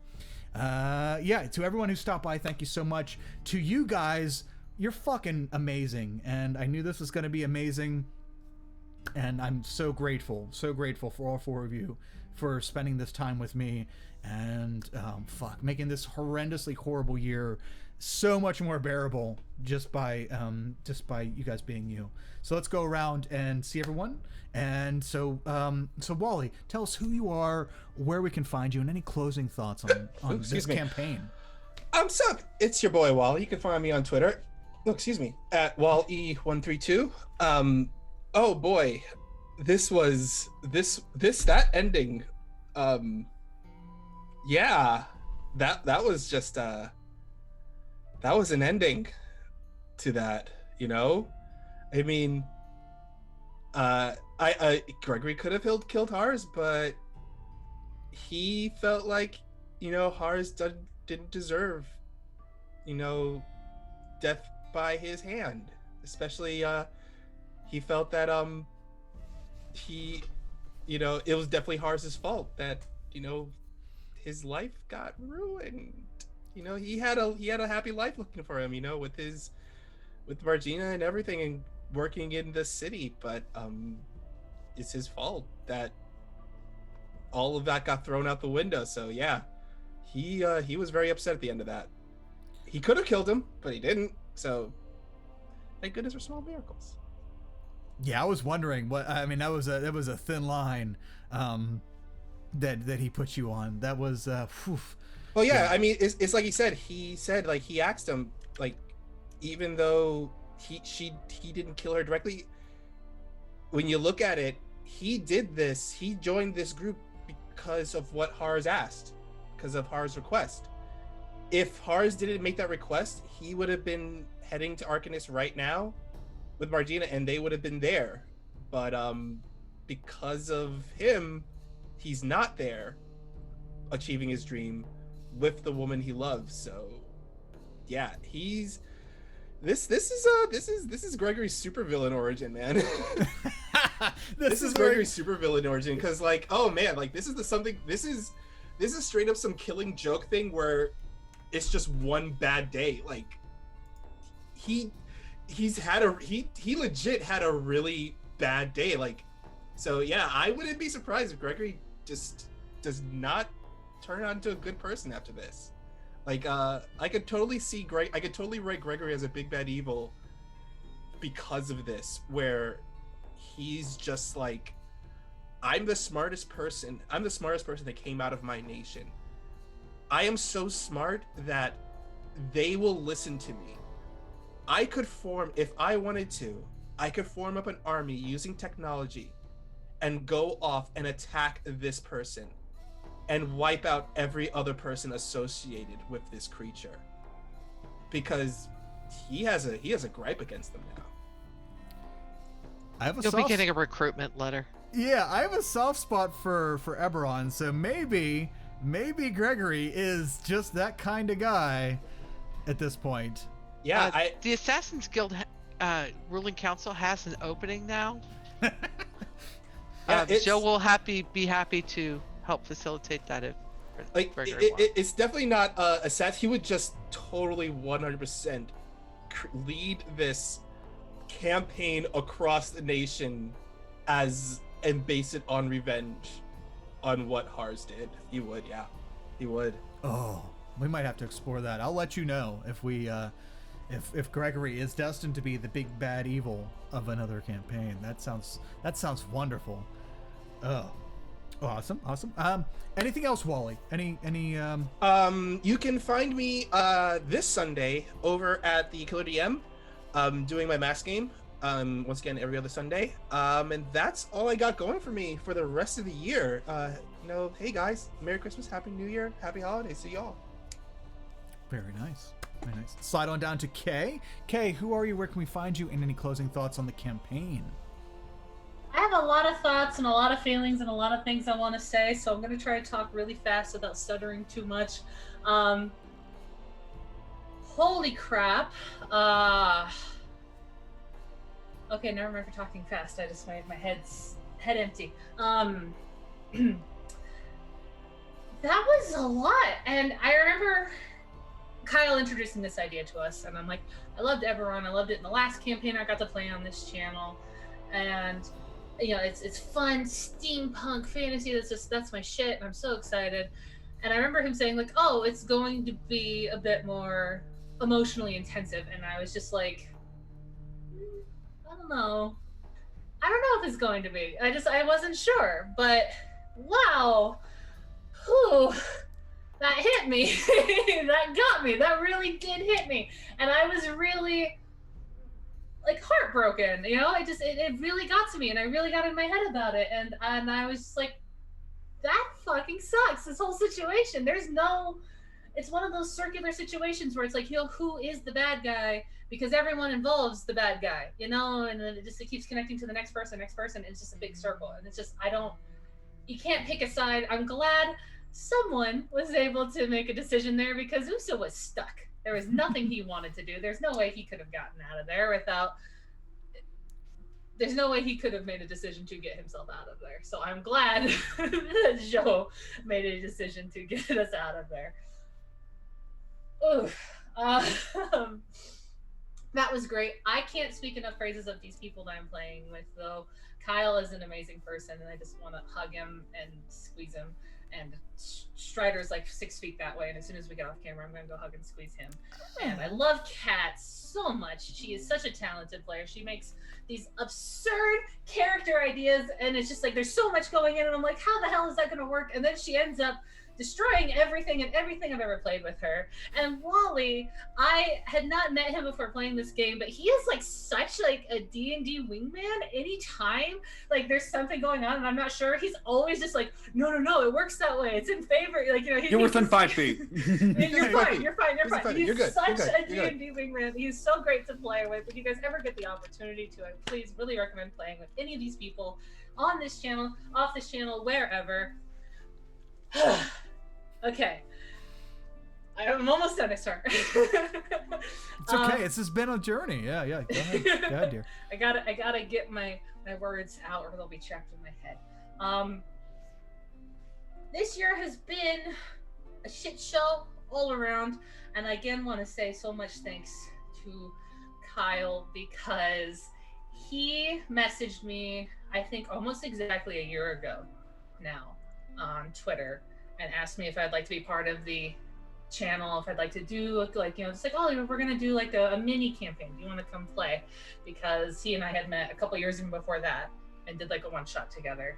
And that, just being a part of this community and getting to do stuff and having something to look forward to and having these landmarks, it has been such a blessing to have over this year. This year has been awful, and it has opened up a lot of opportunities, and I've got to meet such amazing people. I've got to do stupid voices and have so much fun and get to have all these connections, and it's amazing. So just thank you so much for that, Kyle. I love you so much, and I can't wait to keep playing with you in the next year. That being said, if anyone else is having a hard time right now, because this is a hard time we're all going through, if you need someone to give you permission for it, I will try to say it. It's okay to not be making forward progress right now. It is okay to just be surviving and keeping your head over water. And if you're having trouble with that, that's also okay. Reach out. There are people in this community in our Discord. You can message me anytime. We are all here to help you. We all love you. And even if I don't know you yet, I can honestly, genuinely say that I love you. And if you need help with anything, if you need moral support, reach out and talk to any of us. I am at ironic_cupcake on Twitch and Twitter, and I'm also floating around a lot of different Discords. So I think that's all I have to say. I think I got it. Very nice, very nice. Good way to fully complete this 2020 adventure. Very nice. And speaking of adventure, holy fuck, Strider! This is our first longer term campaign, and so glad you accepted. And yeah, I knew as soon as I played the Call of Cthulhu one shot with you, I knew that all right, this cat has something special up his sleeve, and I knew that you would roll with anything, and you do every time. So throwing the bullshit stuff at you today, I'm like, he's fine. He's gonna be just like me. We're gonna make shit up and go with it on the fly. So awesome. At a blast of a time. So can you tell us who you are, where we can find you, and any closing thoughts on the campaign, please? Well, thank you very much for that introduction. I'm Strider Heap, and that's also my Twitter handle. As far as Lindir is concerned with all of this, life is hard, disappointing. Plans laid will always fail. This mortal coil is about suffering and pain. We do not mourn the dead, we pity the living. Epilogue thoughts I kind of want to shoe in. There's definitely a silver flame writ being tossed over to Mariah when they have a minute. And he's like, hey, friend, this is my last chance to do something right in the eyes of the silver flame. This is my field report, but I don't want to incriminate you, so could you fill this out for me and leave out any information about yourself you don't want the silver flame to have? Usa is definitely dragged back to the Silver Flame headquarters, at least under the guise of needing at least one witness to testify as to all what went down. Usa is also dragged then, I imagine, to the Oktoberfest guard duty. What was happening after that? For a bit of fun. What I would like to see most out of an epilogue would be Usa and or Zhou maybe sticking up for Lindir and yelling at the Silver Flame people in his stead. Gregory and Lindir had some surprising bonding moments too. They did. So I want to see what kind of bro time they can have on the way back when they're splitting paths off to holy righteousness and terrible earth-shattering vengeance. I have now played with all the people involved here, and I can easily, wholeheartedly say I'd do it again. This is my first game with Wally, and I'm certainly hoping it's not going to be the last. Oh, I hope not. Yes. Yeah, I did. Yep. Trying to try to get everybody back together, the same crew back together, but some people have prior engagements for next year, and so we got some of you back, which I'll describe a little later. For the next Wednesday stuff, and I thought if Hars couldn't get Zoe to kill him, he was really hoping Lindir would kill him. It's like, come on, just fucking put me out of my misery. And there was a spy back at the Silver Flame, and boy, it's easy for a changeling to really weave in and out of any organization as they are changing and gathering information and changing. Yeah, apparently.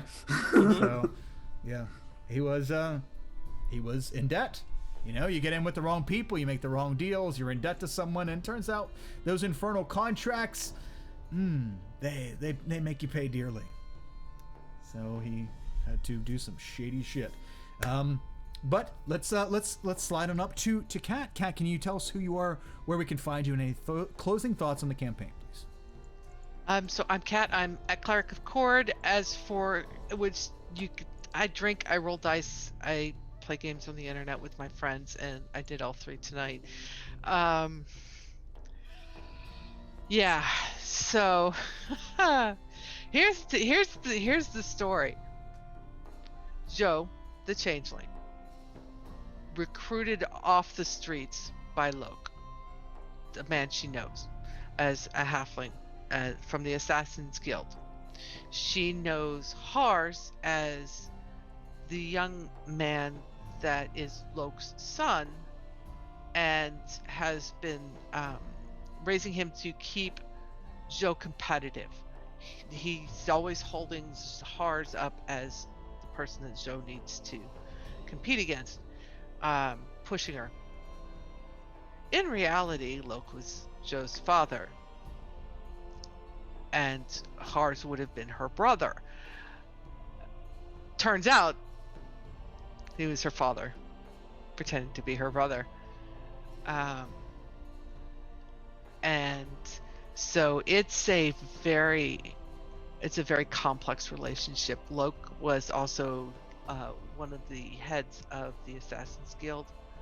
She was in debt to him literally for life, because of the cost of her training and raising and upkeep and everything like that was always going. She had accrued an unpayable debt before she had even started working as an assassin. There was no way she was ever going to get out of that. They owned her, and that's what she was looking for, was a way out.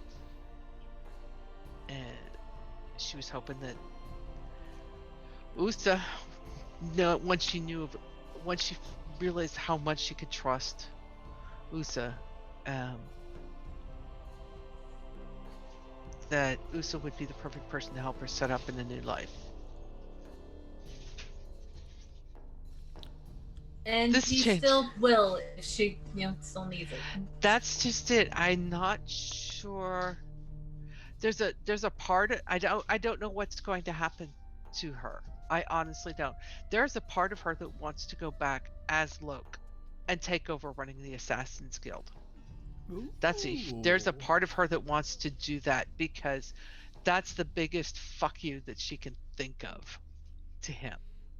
The is to Assassin's just- Guild's really friendly with like these two random Silver Flame assholes. Yeah. But so there's that part of her. There's a part of her that is definitely wanting to recruit Gregory into the Assassin's Guild. He is.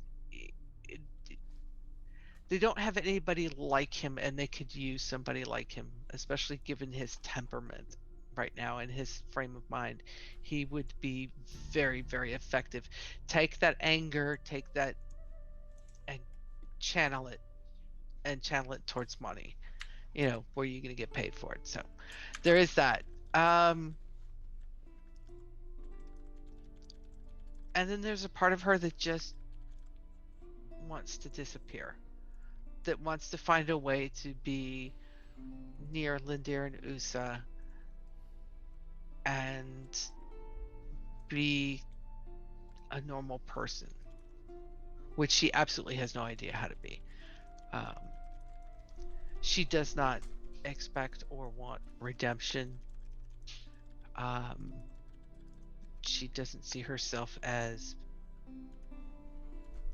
either being worthy or needing redemption. She did make a promise, and that's one thing that holds true for a lot of my characters, is if they give their word, they keep it. There is no, nothing short of death for the most part will keep them from keeping their word. And she had made him a promise. She had made him a promise. So there's a lot going on with her, and I don't know where she's going to end up as her epilogue. I honestly don't. She may do none of it. She may do all of it. Yes. Yeah. Perfect way to leave that open-ended. Yep. Lindir and Usa are going to be there either way, though. Yes. And who knows who may show up on their doorstep at some point in time, or just kind of work there? Is somebody showing up in their lives somehow? That they don't recognize. Who knows? We'll see. But yeah, so that's where you can find me. I've really got nothing going on, obviously, for the rest of this week, streaming wise. Next Thursday, you can find me over on This Is How We Roll, the Lawful Geeks channel, as we pick up on some Shadowrun. And I know Kyle's got something planned for next coming up for next year. Right now, it's kind of up in the air. Don't know what's going to happen. Just keep an eye on my Twitter, and you'll see. Kay, my love. Oh, I love you, Kay. You're wonderful. Wally, it's been a year, and I miss it, and I hope we get back to it. And we'll talk. There's always stuff. Strider, oh, my love. Strider, that's the man that is responsible for me deciding that I could be a GM. And the first time I ever ran a game, period, even was on stream with Strider as a player, and that is something that I'm always going to treasure and cherish. It means so much. It really does. Yeah. Love you guys. Kyle, what? Scraticus? What? So many different little, we kept bouncing off of each other. Yeah. And then, all these little circles. yeah, and the ripples roll out. So that, be mindful of your little circles when you drop your pebbles. And just be gentle with yourselves. Be gentle with the people around you. And wear a mask. And get a vaccine. While you're being gentle, wear a fucking mask. Oh, yeah. Sorry, 20 years as a medic will do that to you. Wear your fucking mask. Get the fucking shot. When you are able. I get it. When you're able. Thank you, everybody that watched. I see you. I love you. You're wonderful. Thank you for being here. And for supporting this and supporting us. And I'll see you in a few weeks in the new year. Very nice. Guys, yes. Hell of a journey, and I've been holding that bombshell in for so long. I really liked Hars. I know. Yeah, I really liked him. I did like Defended Hars. him Yeah. so much. I liked Hars. I He was really liked derpy, and I Hars. wanted to help him out. Yeah, I mean, it was just that, it's just he just wasn't. He's never been on Gregory's good side, and Gregory was. I was trying hard. Let me tell you, I was trying hard to give Gregory some reason to, have a moment. Maybe Hars isn't so bad, but no, oh no. No. Congratulations, you just made a BBEG because of that. Yep. Yeah, it was funny that Kat that you said that you're just trying to find a way out. Unfortunately, Hars was too. He just wanted one of you to kill him, and get your shit done first, and then kill him. So yeah, she doesn't. To her, that Hars is now no longer real. Hars was a lie. It was all Loke, and it was all him manipulating her emotionally, gaslighting her for her entire life, for literally as long as she can remember. She didn't slit Har's throat, she slit Loke's throat. Where's the lie? Yeah. Yeah. Yeah, that was So, there's like no lie in it. And she did it as him to show him that she can be him. yeah, that'd be super sweet. She comes back to take his place, and nobody knows the wiser. Oh, beautiful, beautiful, sweet poetry. Yeah, unfortunately, that was. Oh man. Yep.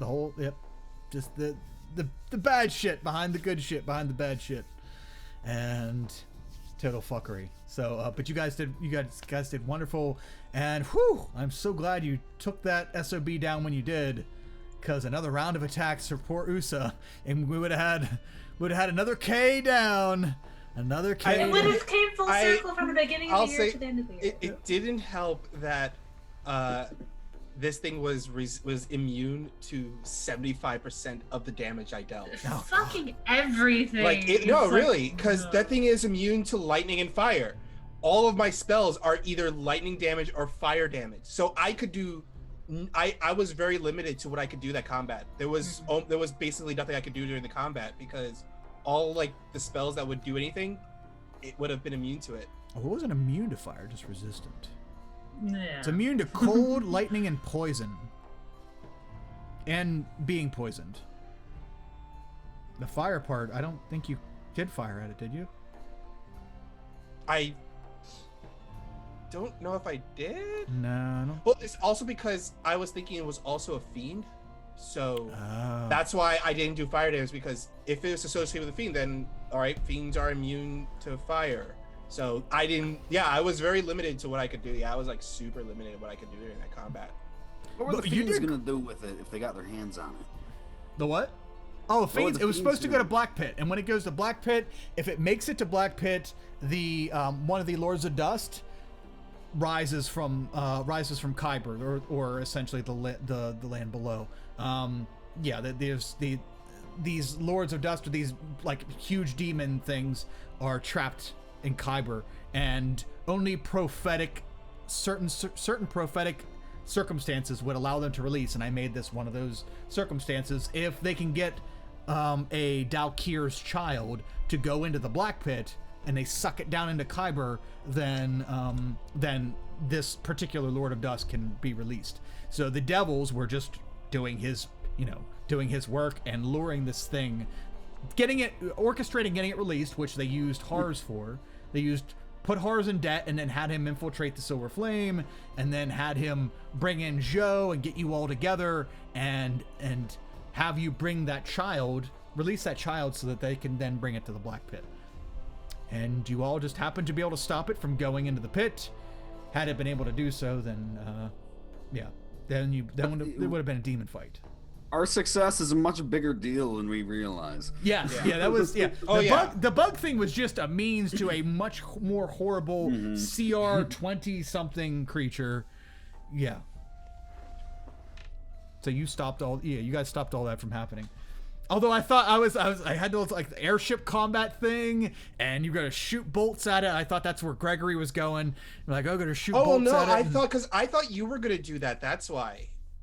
Yeah, no, that was, they had to go put out that fire. That was a great idea. Oh yeah, I thought you were gonna like do that like on a certain turn. I thought you were gonna do it because I had no way to contact him to fire the bolts. So I thought you were just going to do that like on a turn or something. Because I was under the assumption that like, oh, I guess they have it. So that's why I didn't do anything. Oh no, you were fine not doing anything. I liked it that you prepped the bolts, and I was thinking that we were going to take shots at the creature while it was running and then jump down and attack it. So I had like readied all the cat or the ballista stuff and stuff like that. But that was an even better job. That bought you like 2 extra turns having it fly ahead of you and then you waiting for the creature. That there was supposed to be like 4 turns before the fire got put out, and it would officially swing you guys' way altogether. So you did great. You got yourself 2 additional turns early to veer it away from Black Pit. So oops, good plan. Yeah. That ended up being even better than you shooting it a few times, because it was gonna like jump. It can teleport, so it was gonna teleport up on the side of the fucking boat and start like digging holes into it and shit like that. Fill us with locusts. Yeah. So you did great. It was great pre-planning. I'm glad there was some thought put into that, and yeah, you all did it was just so good that you managed to do it. And all it had to do was get close to the hole, and she would suck it down. And yeah, it was good. You guys did fucking awesome. Thank you everyone very much for joining us.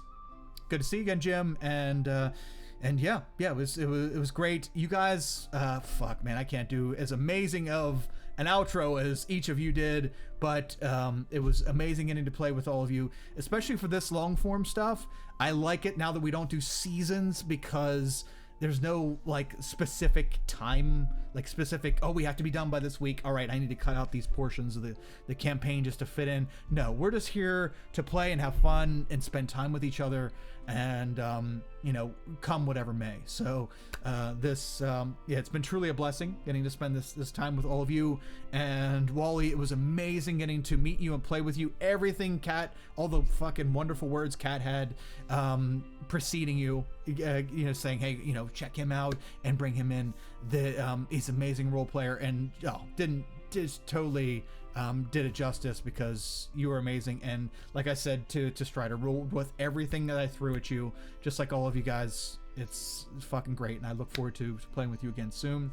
And to everyone out there who's been joining us, thank you guys so much for hanging out and being a part of this adventure. And we'll be back real soon. Start of the year, we have something replacing this time slot. Well, I shouldn't say that. At first, we're going to run a few offline, like a small campaign offline, before we go into streaming, because I don't know City of Mist. I really want to learn City of Mist, and I really only learn by doing. So we're going to take a few shots at trying to learn it offline. And then we'll probably be back with some either City of Mist or D&D 5e. We might have some D&D coming up on Saturdays starting in the new year. I have to speak with the DM on that to make sure that's still going to happen. But yeah, we'll leave everything either on my Twitter or in the Discord. Just join our Discord community. We run one-shots. City of Mist one-shot coming up this Saturday, and we left it open for players to come, and we have some new players playing this Saturday, as well as me, to try to learn the system real quick before I'm supposed to run it. And yeah, we're gonna have awesome Andrew. I don't know his last name, but Andrew Writes Games or something like that. He's in our Discord, new member of our Discord. He's gonna run a City of Mist game for us this Saturday for a community one shot. After that, we'll see you guys next year. Check out our YouTube channel, as Kay is awesome enough to put up there. Check out our YouTube channel. 2021, I want to get to 1,000 subscribers, so we can have an actual YouTube channel, because then you can put like the YouTube / whatever your channel name is and stuff, instead of that long 90 character fucking thing that's there. But just to have that would be pretty sweet. But right now it's all D&D stuff, so we're covering all the books that come out and stuff like that. We'll get back to like Kay whenever we ran the Guild Spotlight, where we run DM's Guild content. I'd love to do that, because I love supporting the writers and stuff like that. So look for that in 2021. We'll be back. Thank you everyone so much for joining us. You guys, the players are fucking amazing, and I love you, and I just can't wait to spend more time with you. We'll see everyone back in 2021. Until next time, unity is strength, so take care of each other. Stay safe, and we'll see you next year. Bye, everybody.